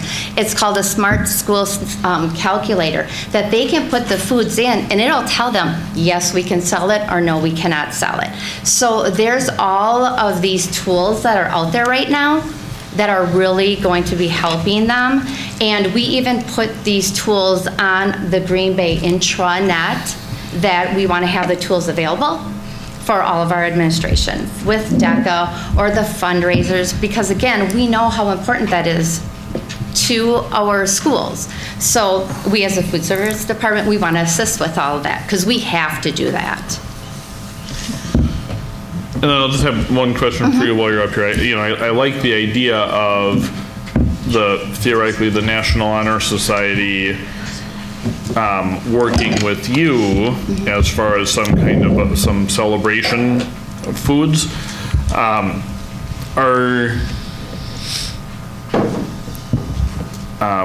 if we're gonna do this and we're gonna encourage that, do you have the resources and personnel to do potentially a lot of these, I guess, catering types of requests? Okay. Yes, we do, and we're doing it. We did bid out, we have a pizza program within our district with Domino's, with the Smart Slice Pizza that fits the USDA regulations, and we've done it for JDOL already. For a field trip event that they did, we are selling this pizza in all of our secondary schools right now, and we're looking into doing it at Aldo next school year. So we're doing things right now, and with that partnership with Domino's that we have, they're assisting in delivering hot, fresh pizza. So we'll still have the quality, and it fits the USDA regulations, and then also they're still getting a balanced meal that we're not losing our federal reimbursements as if like a teacher going out and picking up on her own. So it's a benefit for the district all around. And are the prices competitive?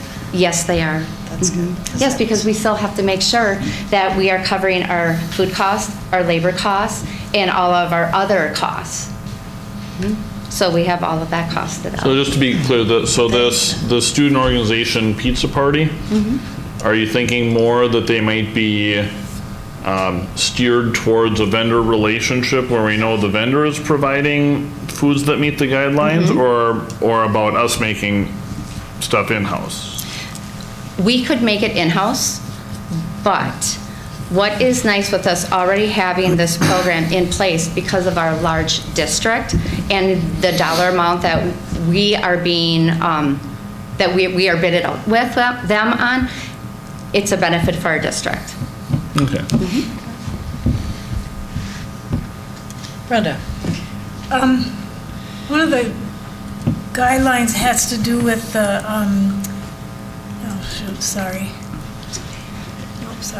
It was the guideline about the culinary groups.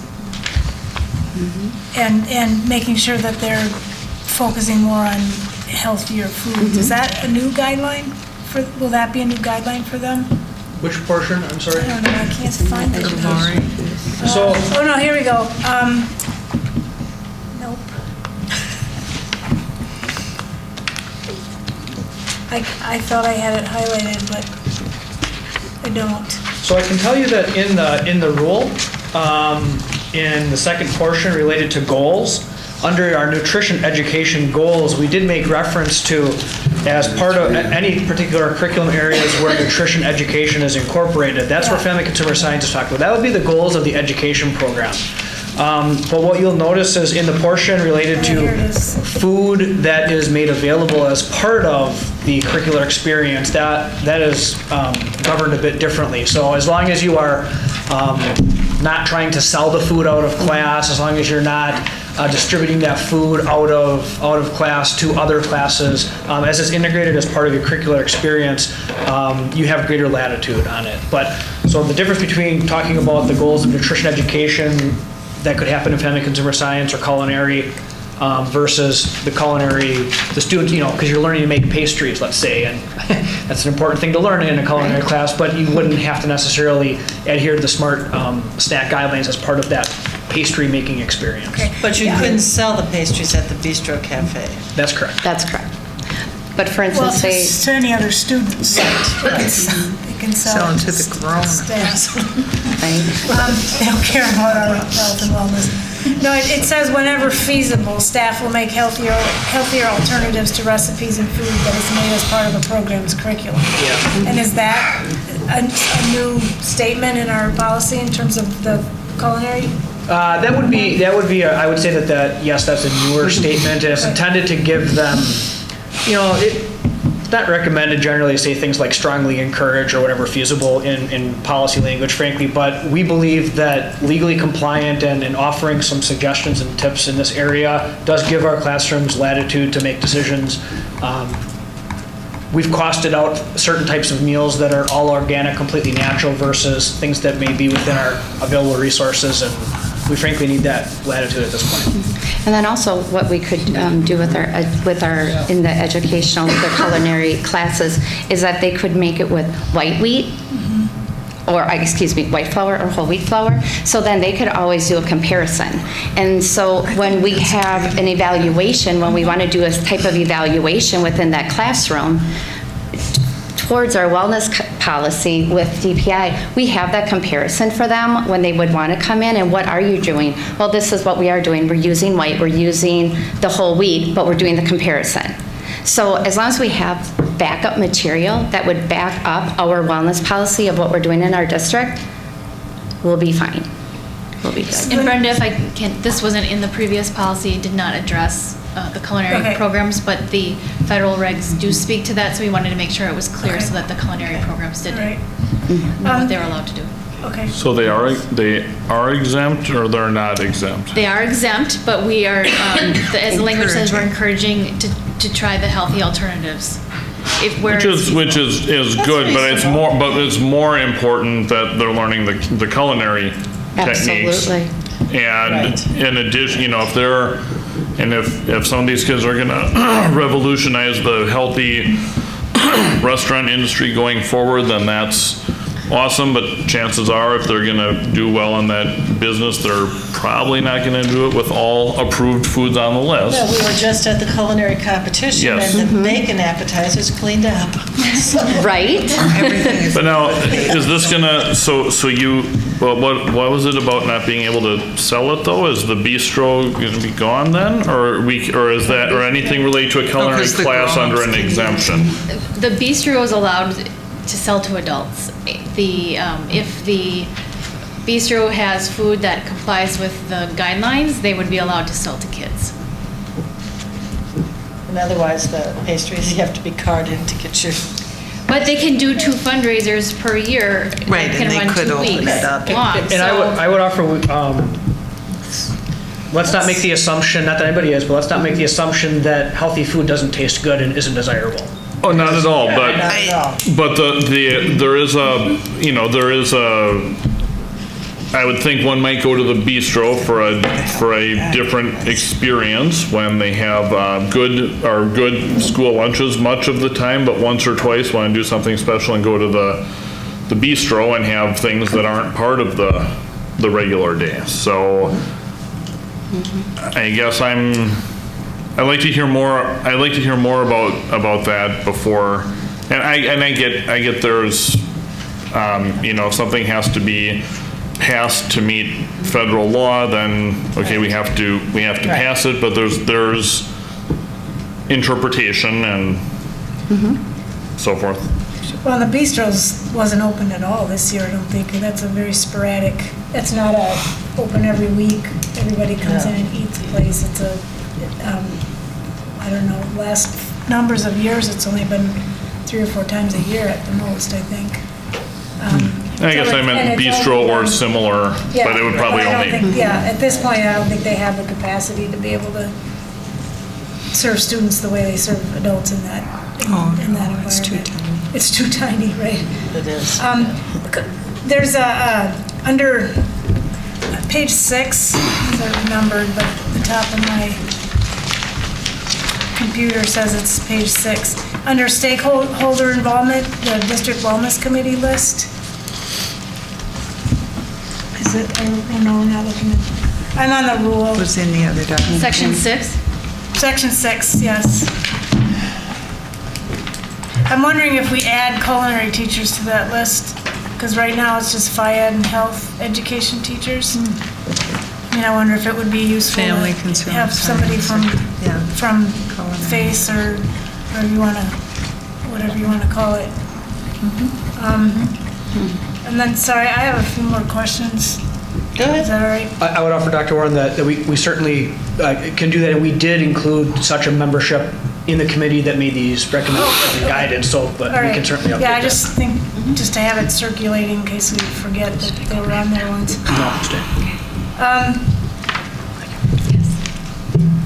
Yeah, and some of my questions have to do with, and maybe this is just the way you chose to write the policy, but they're kind of vague. And again, I know sometimes you don't like to be specific in policy, but I'm looking at, what am I looking at? It's page 5 in my computer. Policy or rule? Rule. These are all in rule, my questions. So under teacher-initiated rewards or learning incentives at the bottom, it says foods of minimal nutritional value should be kept to a minimum. And it just seems like that's sort of a vague amount of time, and people's definition of minimum would vary. And I don't know if we can come up with something that's more what we mean when we say it should be kept to a minimum, because if it's that twice a year, is that once a month, is that, once every other week, that kind of thing. Do you have a suggestion? No, because I'm not in the classroom passing out rewards. Yeah. And that's where they want to stay away from, is using food as a reward. Right. And with the principal input, and I don't know if Molly or Natalie want to speak to this, this may look different in different schools, and it may look different across different programs. We know that in some of our special education programs, and Claudia may want, is Claudia here tonight? That food sometimes is used as a reward for our special education programs, or that's incorporated into the curriculum as well. I think also this does speak, I'm sorry. What's that? They also sell cookies as a way of Yep. gaining Yeah, skills. and that would be like the snack carts that are referenced in the rule, and so we would talk about how to work with food service to understand recipes that would meet the guidelines for sale. And we also felt it's an area where it was listed vaguely, open to interpretation, and we can get more specific, or we can use this year to grow into what specific could look like in future years. And because I think there's an expectation that we come back and update and revisit on a timely basis, including a formal assessment within the first 3 years. And okay, I'm good with that. Okay. Because it does, to me, it should indicate a strong movement toward what you do in the beginning, getting rid of non-food, or getting rid of food items as rewards. So we'll revisit that once you get a sense of what teachers think minimum is and what's doable and all that stuff. Okay. So then that would be, okay, this, so then in, must be 5.4, so 5B4, the degree to which a general brand may be more strongly associated with unhealthy products should be considered. And I'm just wondering, are there guidelines for that rather than having every single person try to consider what's the push or not? Are there? It just seems like there should be a list of companies graded on how strongly they're associated with unhealthy products. The guidance we are provided by the Department of Public Instruction, they have a frequently asked question portion, and the question that they ask, I believe, pertaining to this is there a restriction against marketing brand names? And the answer is no, brand name marketing is not restricted. But if a specific product does not meet the nutrition standards, it may not be marketed on the school campus. I think an example that we discussed a little bit is if you have Pepsi, Cola company, is that associated with Pepsi as a product or the range of products? I think we were trying to figure out what will the verbiage be here reflective of such a circumstance. So that's why it says it does not categorically prohibit the display. So, okay. Do I have that correct, Melissa? Because one of the requirements is that we cannot have marketing to students of products that do not meet the nutritional guidelines. So that would be the sodas. However, all of the sodas make, Coca-Cola and Pepsi companies make products that are acceptable, Dasani water, for example. And so we're trying to be, vague enough that it would include those acceptable products, by also recognizing that putting up a billboard of just Pepsi alone will not meet the guidelines. Okay. But Pepsi as a manufacturer of Dasani water. I think it's Coke. So like Coke, correct. Yeah. So in our cafeterias, we do have coolers, but they don't have Coke on them. They have Minute Maid, Dasani. Oh, okay. So we're marketing what we offer under the Smart Snack rule. And I think you offered before that vendors know that everybody has to be compliant. Correct. And so that is now driving how they know they can't get our business if they're not in compliance also. That is correct. And we do get a list of ABA compliance beverages from our distributor. And for instance, there was actually a Coke cooler that was dropped off at one of our schools, and our head cook turned around and called right away and said, "We can't have this in here," because our food service staff are fully aware of that. They came in, pulled it out, and put in a Dasani. Okay. And then the last one I have is the assessment of our implementation. What is that? I mean, do you have that planned out, or is that something that you're going to be working on in terms of? Because I'm looking at the statement that's on the very last page.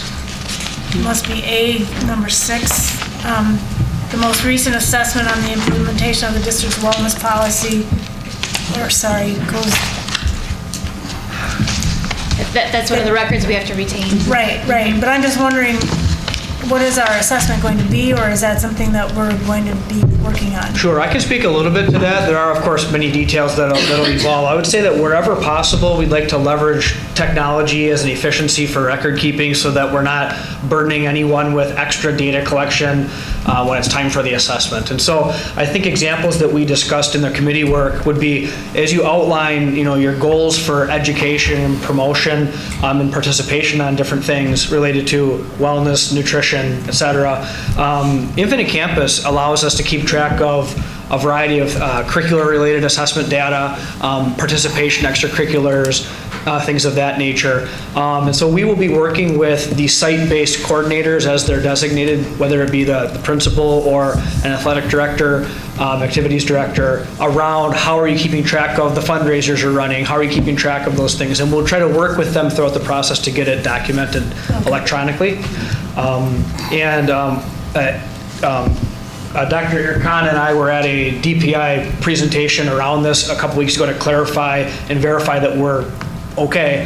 And we asked specifically about how the assessment will look, and DPI states that they will be verifying that we've completed an assessment. So that gives us considerable latitude in how we collected that. They did not indicate that it's going to be an assessment where they are looking over the records of what was assessed, but they will be verifying that we were compliant to our policy of doing an assessment. So we'll have some latitude. All right, thanks. That's all I have. That's it. Are we teaching reading food labels in our curriculum, and where do we teach that? For sure, family and consumer science. But at the elementary level, are we teaching that anywhere?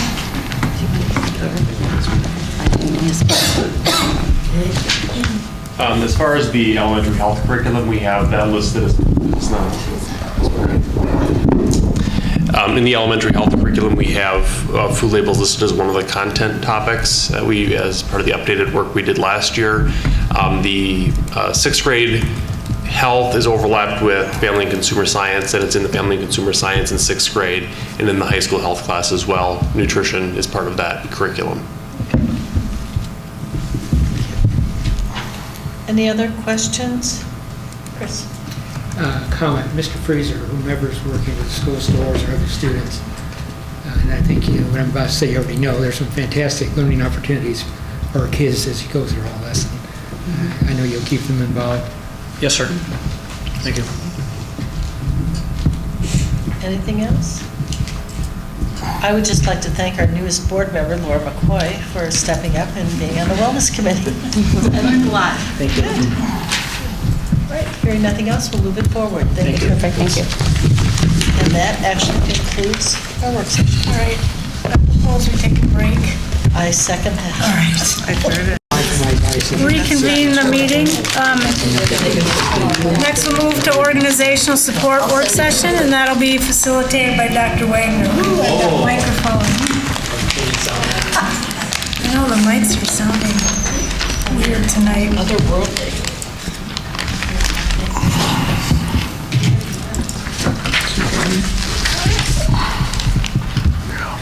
You're on. That's okay. Excuse me. Apologize. Excuse me.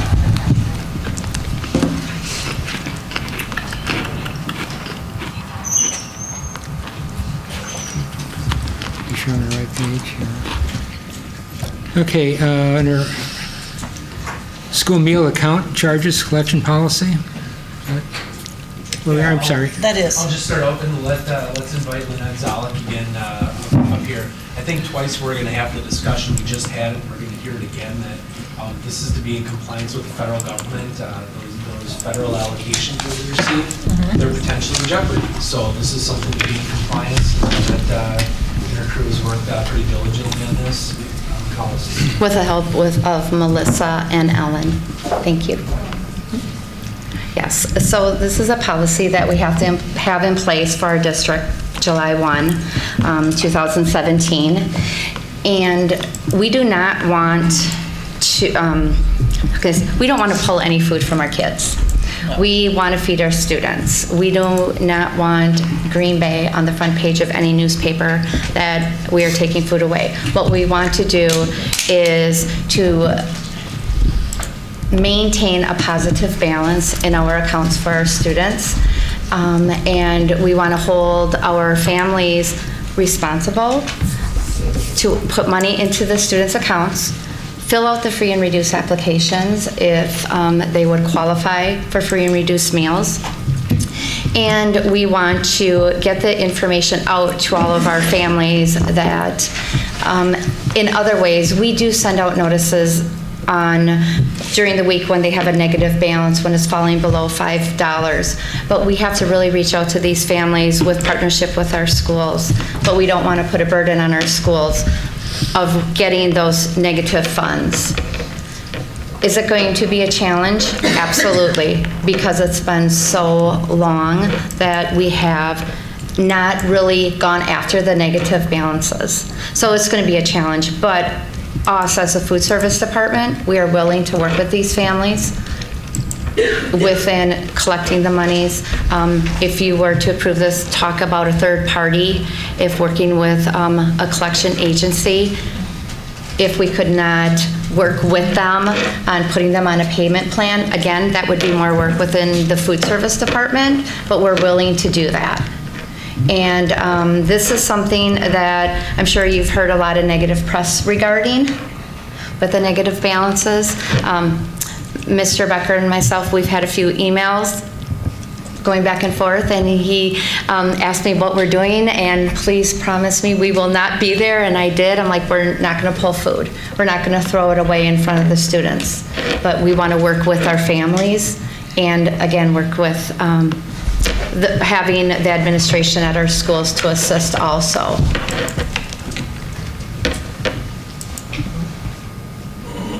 The policy talks about compliance. What Lynette's referring to now is utilizing the resources that we have in the relationships and making sure that we're able to maintain, keep that food in the kids' bellies, but then also make sure that the program that she operates is still financially stable. So the requirement is that we have a policy for making sure we don't carry negative balances? Mm-hmm. Or how are we going to maintain and work with the negative balances to make them into a positive? Including writing it off. Mm-hmm. And again, not knowing how much you guys know. So Lynette, she operates almost on a separate umbrella, food service. If she ends up losing money and they have no fund balance to carry that negative balance, the district has to make her whole. If she ends up being profitable, if food service or nutritional services is profitable, they can only use those profits or that fund balance on nutrition-related items. Equipment, repairs, staffing, food, those types of things. Trucks. We buy the trucks. Exactly. So it's an interesting it's an interesting business that she's operating in because of that. And so what this is the negative balance is one of the new pieces is that where she is still being fairly profitable because she's working on a replacement cycle and she's working on the quality of the food and all those great things that they're doing as a team, the negative balances has to be addressed. And so that's a part of the policy and we have to figure out how to address that. So it talks about that, and because with those negative meal balances, once they become uncollectible, once we determine that, it's literally called bad debt. We have to determine what to do with that, and if it's writing it off, even though she has money Comes out of the with general. fund balance, it comes out of the district's expense. So that's that very close relationship that we have with her department. So we do need to be careful, because if there's money that we're going to be, please, Michelle. Well, I was just going to add, though, I think one of the things that we have to be mindful of is if a child isn't eating, we probably need to know why.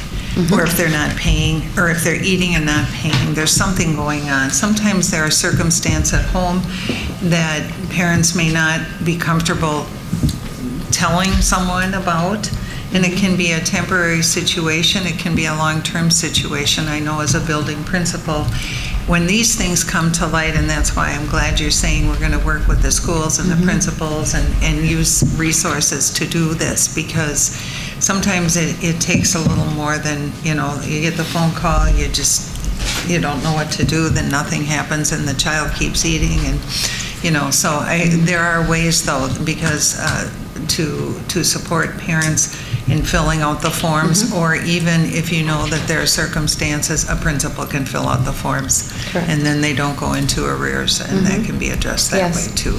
So there's a number of ways that I think really going this route to keep families supported will be helpful.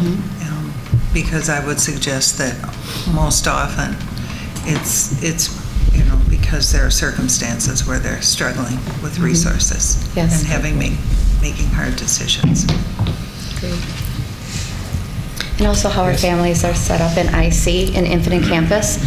Today we even had a situation with a student, actually a brother and sister, that they were in IC, but at one time the young girl, she lived with grandma. And she occurred a negative balance, and this goes back to 14-15 school year. And she graduated this year, and they didn't understand where there was this $51 negative balance from, because they've been direct certified. Well, it goes back, when we went and researched today, it went back to 14-15 when she moved in with grandma, and grandma filled out the free and reduced application. She was reduced. So there's a lot of research that we go into, and then the family's like, oh, that's right. And mom did fill out the application for brother, never put sister on that application, because at that time, her daughter was living with grandma. So the daughter occurred a negative balance, and then brother did not. And the families did not understand why that did happen. But then we got all the information, we talked to the student counselor, explained everything, and then it made sense. So it's not just, some of the cases that we have, it's just not black and white. There's some research that we have to dig into. Can you walk me through what it would look like if you had a $15, from what I can see, when it gets to $15 negative balance, what happens at that point? What do you do? Lynette, could you even start maybe with like a $5 positive balance? Absolutely. So I think that's the beginning. Yeah, I can go through the process with you. What we do is, at the registers, we let the students know your account's getting low. We don't tell them a dollar amount, but normally it's at like $10. And then at $5, it's just continually. But then on the other side, we have that on-call system that on Mondays, Tuesdays, Wednesdays, and Sunday nights, families are called. We have a negative balance, we have a low balance, we have an all balance that goes out, and then it starts all over again on Sunday. So families at 5 o'clock are getting calls at their homes. The times that we do shut them down are during the holidays, especially like this year. Christmas Day, I believe, was on a Sunday. So we did not want that to happen to families. So we are very cognitive of the holidays when we do that, but every week we are letting families know, and then also emails are going out to families to let them know about their balances. So we are reaching out to them and letting them aware of it. Okay, so then I'm at a negative 15. The students. And I'm the student. I'm still being served. At what point do you ever stop serving? We have not. No, and we don't want to. Right, okay. We don't want to do that. We do not want to stop feeding our kids, but what we have to do on our end now is that we now have to work with administration. We know what our negatives are at each school level. We know we can get these reports very simple of where all this negative comes from, and then we would work with all of the administration at that school level. It could be as simple as, what do you know about this family? Some families are, they're very proud. They don't want to let you know of what's going on, but we do have areas where we can work with these families to help their burden of what's going on. So the part about they'll only be able to, they reach a point where they can only charge a federally qualifying meal that is on the menu, but that's just one of our regular. That's our regular lunches. Meals, so it's not. It's not like an a la carte where they could go through. They have a negative balance. Get your peanut butter sandwich with the moldy bread, you know. We will not do that. All right, good. We well, won't. That has been. We will not do that. We're not going to put stamps on students' hands. We're not going to do any of that. What we are doing is, they're the students that are going through the line. We have to work on it behind the scenes with the families, with administration, and if it might come out, maybe a student is homeless, we don't know. But some of those pieces can come out. I got to tell you, we're even looking at having every student fill out a free and reduced form regardless of income. I know Baird has done that. There are some schools that are doing that. I'd highly recommend that. And I want to make sure that we adequately looked at it and communicated it, but setting that expectation of just fill it out. Because quite frequently, I think you are surprised. You can always turn it down, but it's surprising what all this impacts. Some of the grant opportunities that are out there that aren't just the meal. It's other things that affect our school operations. Then they fill it out and we weed out the ones that don't. Exactly. Oh, absolutely. Everybody. The call system, I don't know how that could be automated. Is that somebody? Yeah, it's set up through. I just got one. If anybody wants to listen to the voice. What sort of numbers are we talking about? Yeah, it's automatically set up. We do it on purpose. What sort of numbers are we talking about with all this in terms of being behind and? A lot. The amount right now is about $200,000. I'm sorry, can you say that again? The negative balances, the cumulative amount of all the students and all the families that we have in history right now is approximately $200,000. Dating back how far? When I joined the district in August of 2015, it was about 90,000. Once school started that fall, we got it down to about 80, and then it's been growing since. It's approximately $10,000 a month.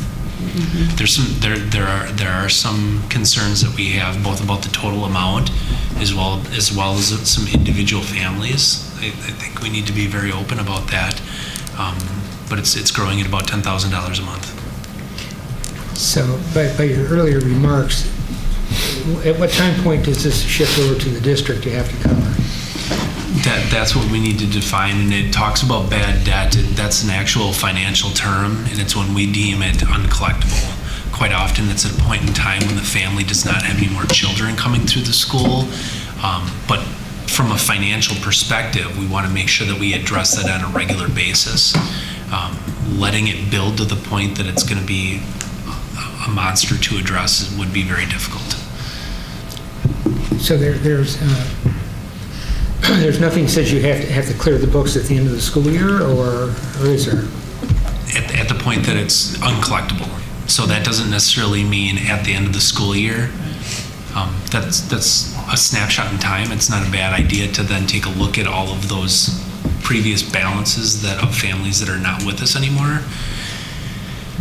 So right now, do you know which ones are uncollectible, what dollar amount that is, and could that be charged over and taken care of?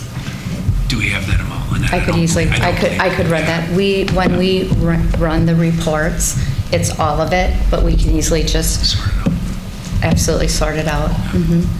And then also, getting a third party involved, I've done that before, and that would be a collections. And there are some families that are just like, oh, I don't want that. They'll turn it over, they'll just take care of it right away, or they're gonna start working with you. I've worked with that in other districts that I've worked in, and that's been positive. But then there's some families that's, I've gotten bankruptcy, and then they forget about lunch. And then I would get a letter in the mail that says that the family filed, I filed bankruptcy, and now they put the Green Bay Food Service, or the Food Service Department on the list. So 200,000 seems like a lot of forgetting about lunch here. I know, right? That's an eye-opener, isn't it? Would you say 10,000 a month? 10,000 a month. So I guess come up with some plan on when you'll... With CEP schools. When you'll say Well, the these are CEP uncollectible school- and charge the district and be done with it? You would think there would be fewer with CEP schools.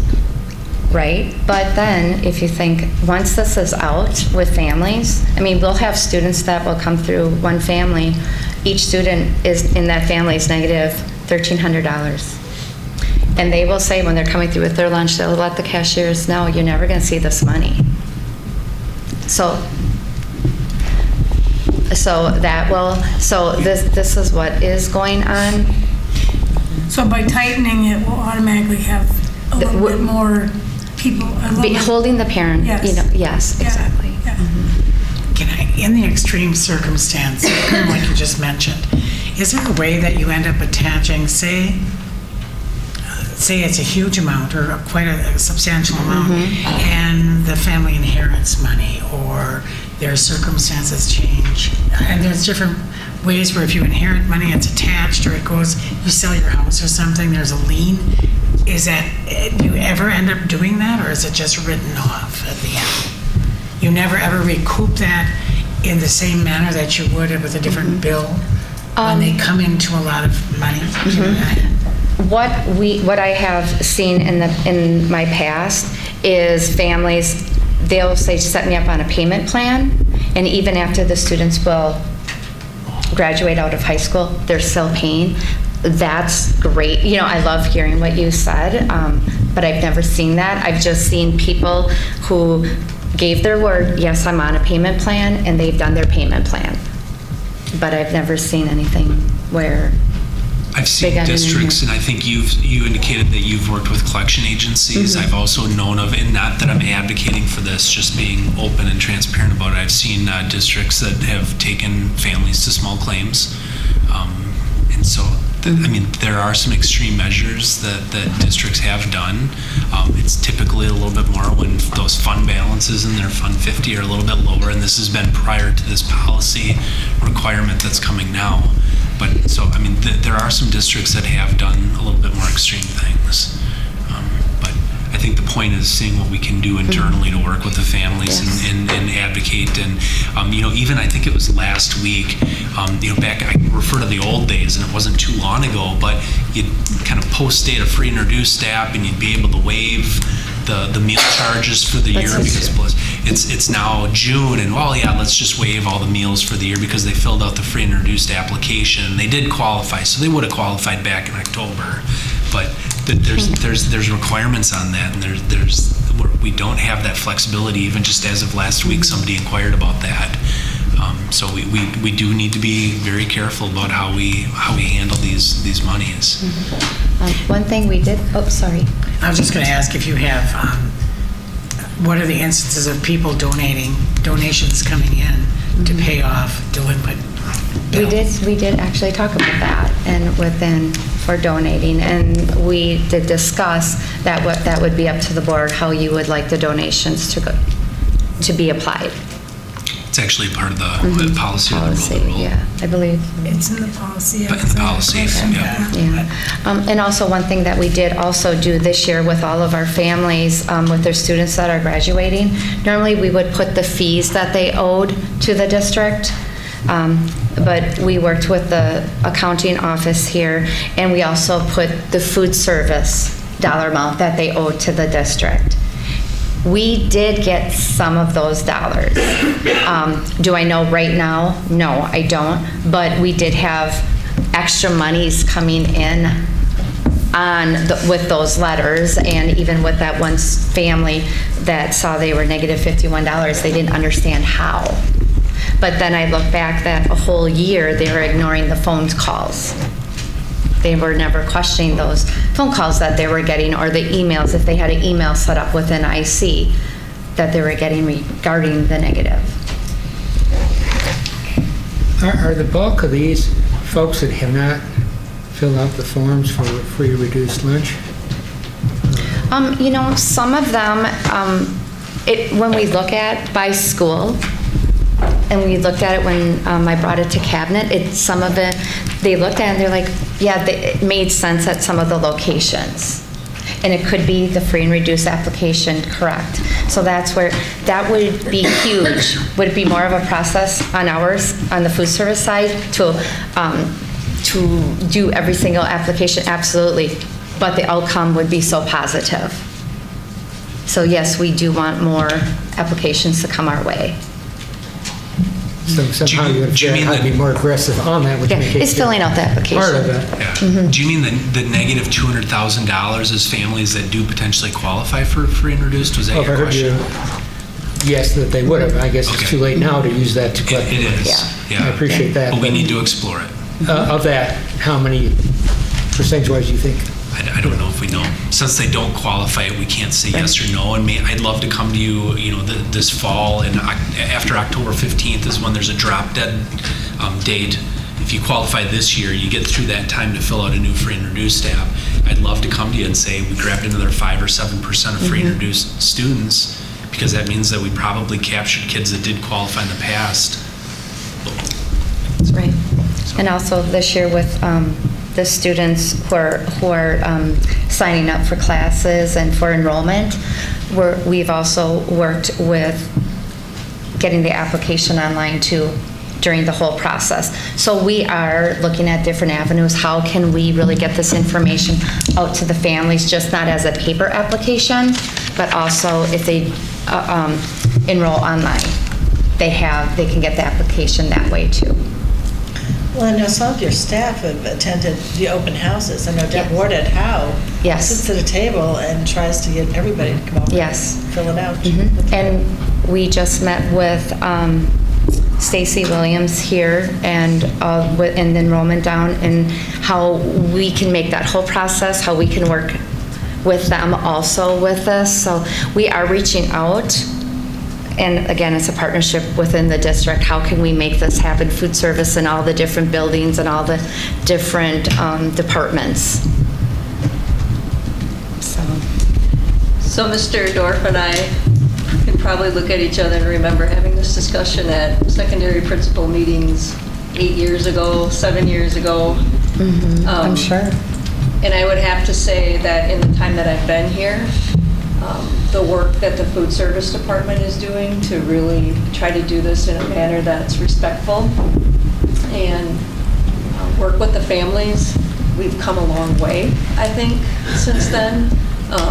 And I know at the same time we had these same concerns, but I really see the effort on your part and the department's part and Andy's part to do this collaboratively with the buildings and to do it in a manner that's I think the best they can. And it's an issue in every district I've been in, and it's probably the same for you. But I did want to say that having been here long enough to see this every year come up, I think what you're doing right now is probably the best way I've seen it handled in a long time. Yeah, thanks.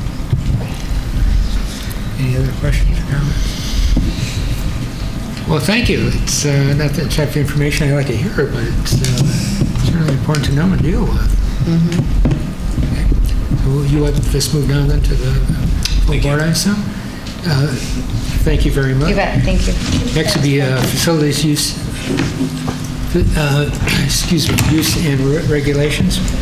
I'll ask Luann O'Leary from our facilities department, as well as Kristen Bruchot, tech integrator with our school district, to come up and help us out. The two of them have been working, and as well have to give some credit to Chris Frutenhill, project manager from the technology department, changing over our vendor with our scheduling, and I want to, not scheduling students, scheduling classes, but our facility scheduler and some of those things.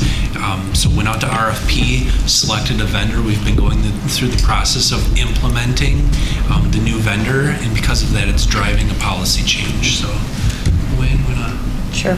Okay. Hi.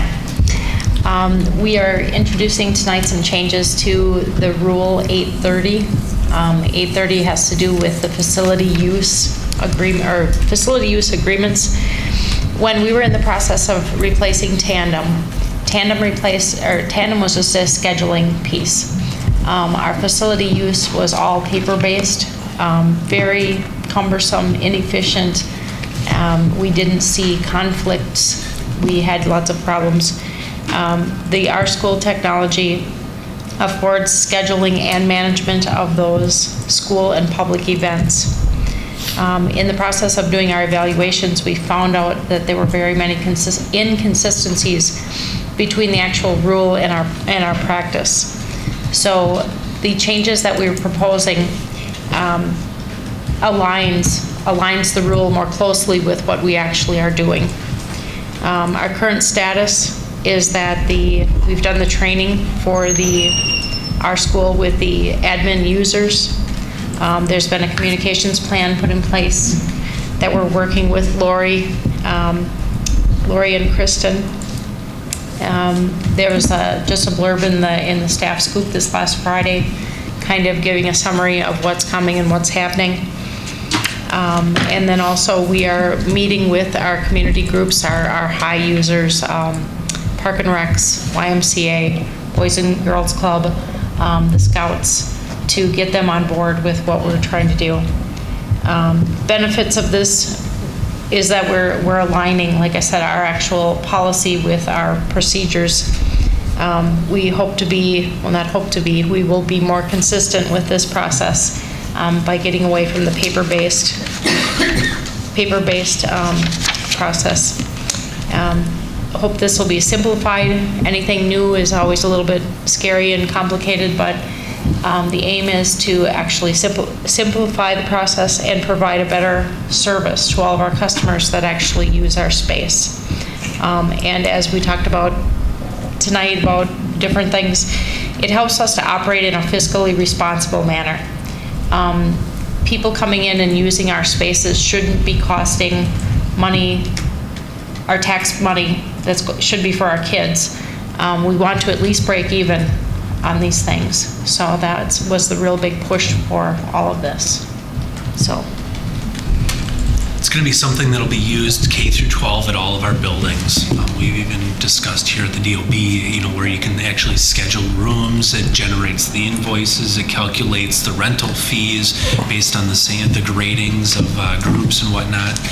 So it's going to be something that should be very easy to use. It is new, but it should be something that's very easy to use both for our internal as well as our external customers.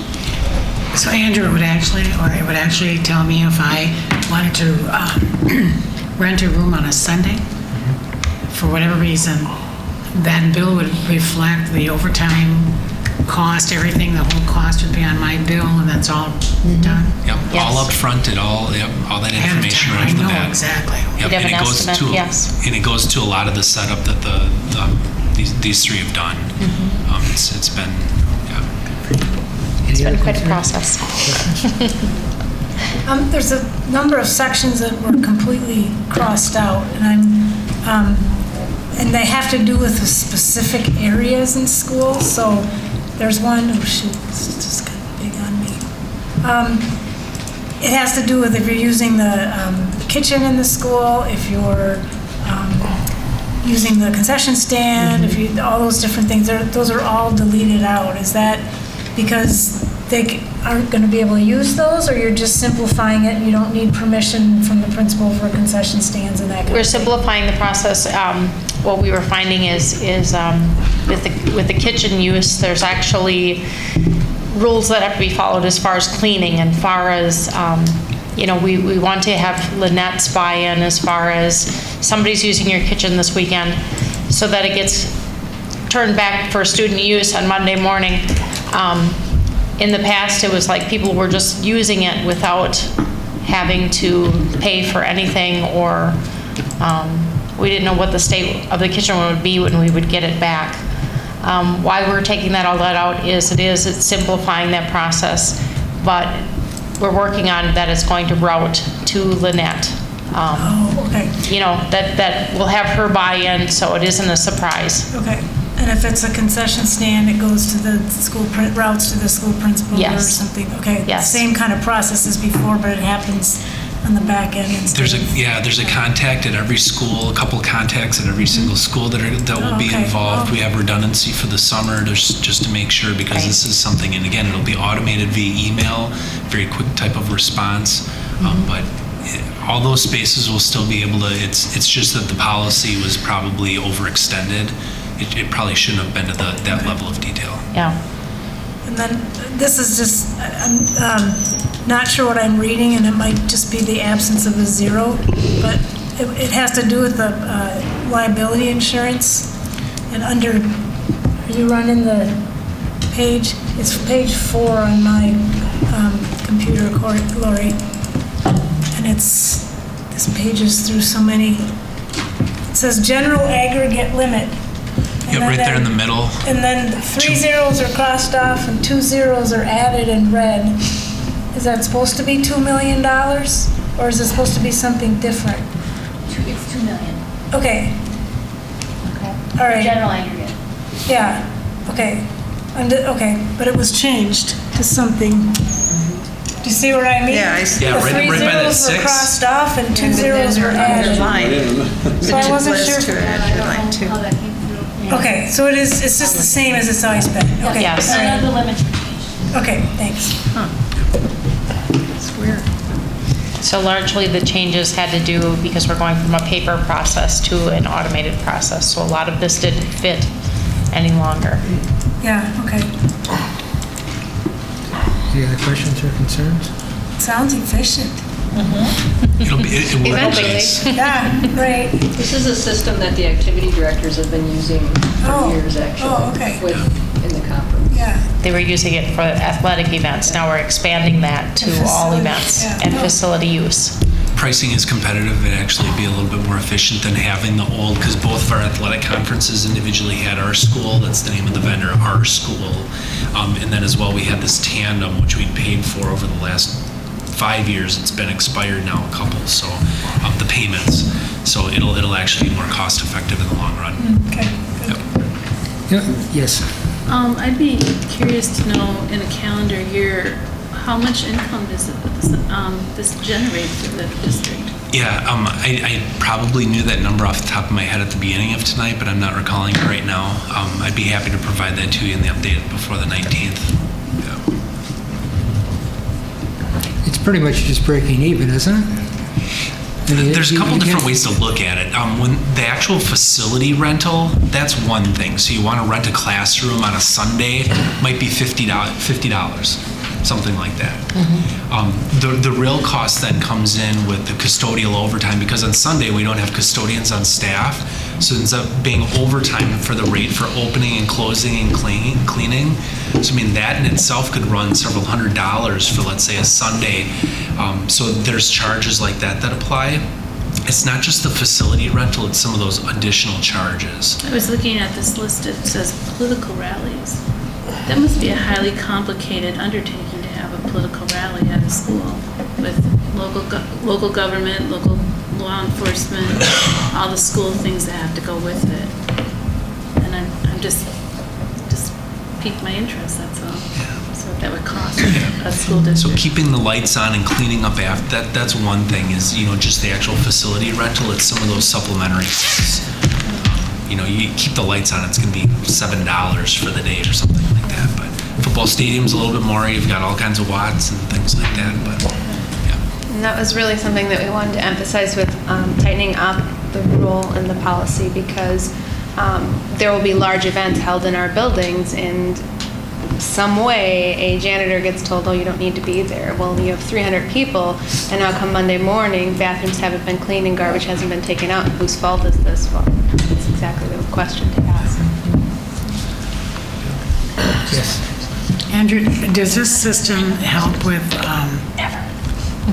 say somebody reserving on a Sunday a school room repeatedly, and then you get paid up front with this system? yeah, great question. Is this going to help that you're going to get paid in a timely manner? Not necessarily. The transparency of the cost will be more upfront. It will be a little bit more immediate. The collection of that, and Luann and I have spoken about that. I think we have to be a little bit more diligent in following through with some of those uses, especially when that weekly cost, because of some of those overtime expenses, can add up rather quickly. Yeah, that's what I was thinking. Okay. Anything else? The only thing I would add is to take into account, even though this may be fast-tracking the process, that we're careful with our buildings. From the standpoint, I had situations where in the past people were trying to come in and rent out the gym in particular before my folks even had a chance to get their schedule put together in there. So, yeah, I'm sure you're aware of that. So we'll move this forward then? Okay. Thank you. Thank you. Thank you. Thank you. Thank you. Good, thanks for hanging with us. Thanks, guys. Luann's operational and Kristen's techie brain, it was a good combination between the two of them for this project. So. Well, now we have a couple new job descriptions here that Ms. Marshall will Yes, take us through. the first job description is the Chief of Community and Pre-K 16 Programs job description, which you've had a chance to look at, and I think Michelle, in her information to you, outlined the thoughts behind that. It would be an interim position at this time, and we do have an individual who would be filling this role. And I think that Jean, if we could go back, I know that the experience piece, that top education and experience, I believe, was also part of Kim's job description, and I want to make sure that's accurate. This is an interim position, and as you know, it's an interim, and it's in between an associate superintendent and an executive director. And the reason for that is it affords us some consistency in the next year to be able to continue the focus around the student service component and community component with consistency. I think in particular, we are on a very good trajectory for our student service programs and special education, and we wanted to make sure we maintain that. But the other piece that people may not always see is the level around the community partnerships. And as we went out for referendum and have those community spaces and the mental health spaces, and also there's that component, and then some of the pieces as we move to alternative programming. That's why we have Vicki Beyer in mind for this, and also believe that this will provide some consistency. Again, because it is an interim position, we will not backfill for Vicki.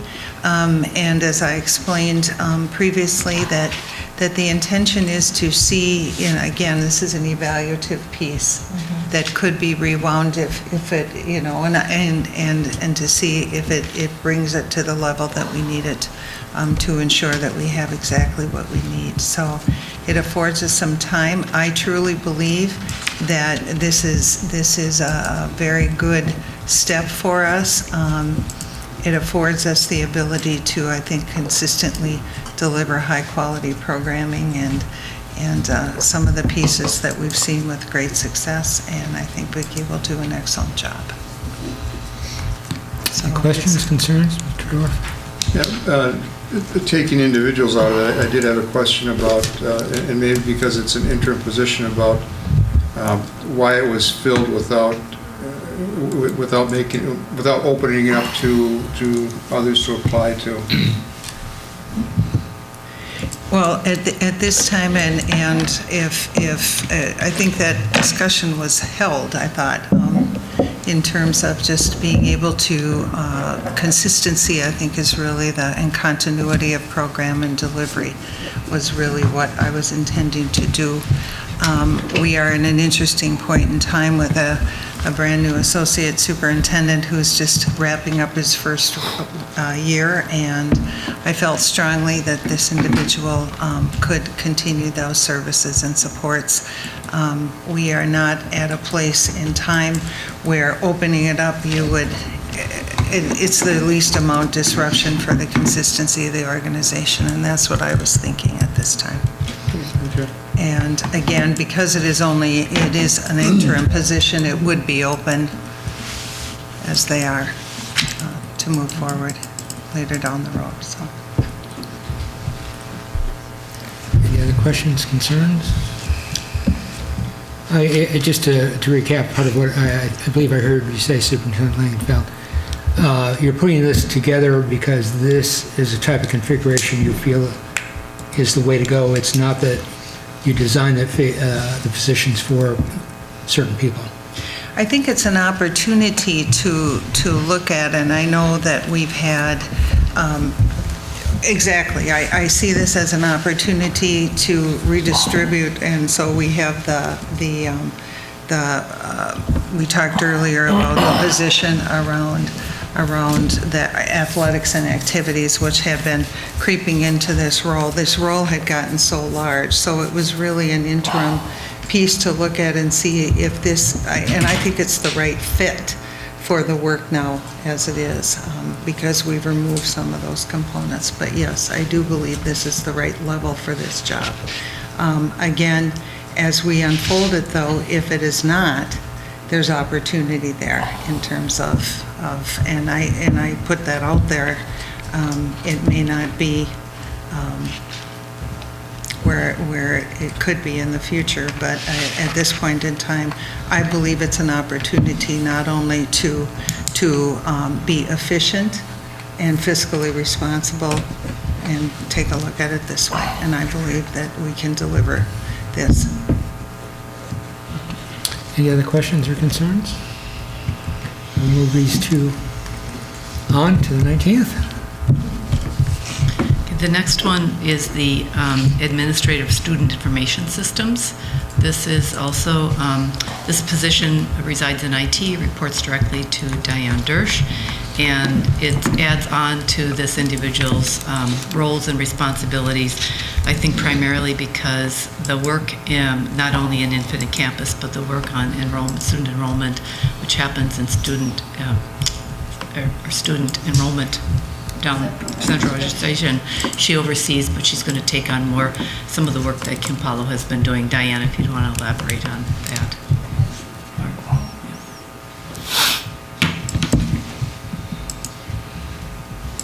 So this position would help with the oversight of the process of open enrollment and interdistrict transfer. This is something that Kim had done. She oversaw the process, but Jenny Vandenplas from Central Registration has actually done the work with interdistrict transfer as well as open enrollment. And so Jenny's job would stay the same, but instead of Kim guiding the process, it would be Stacy as well. I actually see this as a really good fit because Stacy in her former district had done all of these roles. And so this can help with consistency and also building efficiencies as we move forward into this new era. That combined with online registration, which you've already heard discussion about, is going to help us understand the process and make it the most efficient that we can. This will require work with John Magus as well, because he's going to have to make some instructional decisions that will, we'll divide the work out in that way. But this will involve increased complexity in the work that our student system administrator would do, as well as this involves district decision-making. And, we've heard how important that is through our open forum regarding following a process that does follow the procedures that we've got in our policy. So that's why the change in job description and title as well, the increased complexity. We've got more and more regulation and compliance by the state of Wisconsin as they are working on involving data at a higher level so that it is interoperable with other systems. And Stacy is also as intimate as she is with our student information system, Infinite Campus. We're involving, custom tabs that help reflect multi-level systems of support. And, we'll be expanding Infinite Campus to hold more of that information that is instructional related. So that is why the increase within the complexity of everything, and I see it as a good match and fit. This position's pay grade will move up one level. Questions, concerns? Thank you. Move this up. That's all from this end. All right. Next we have our closed session. I'll read that. It's two-sided. Okay.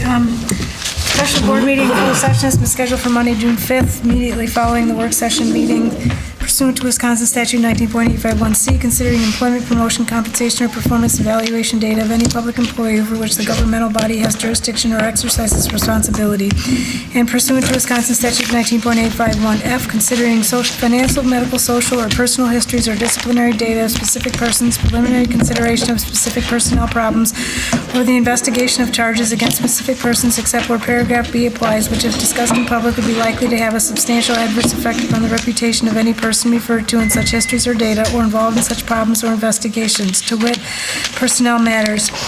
Pursuant to Wisconsin Statute 19.851E, deliberating or negotiating the purchasing of public properties, the investing of public funds, or conducting other specified public business whenever competitive or bargaining reasons require a closed session, more specifically to wit, potential contracts. Pursuant to Wisconsin Statute 19.851E, deliberating or negotiating the purchasing of public properties, the investing of public funds, or conducting other specified public business whenever competitive or bargaining reasons require a closed session, more specifically to wit, negotiation of collective bargaining agreements.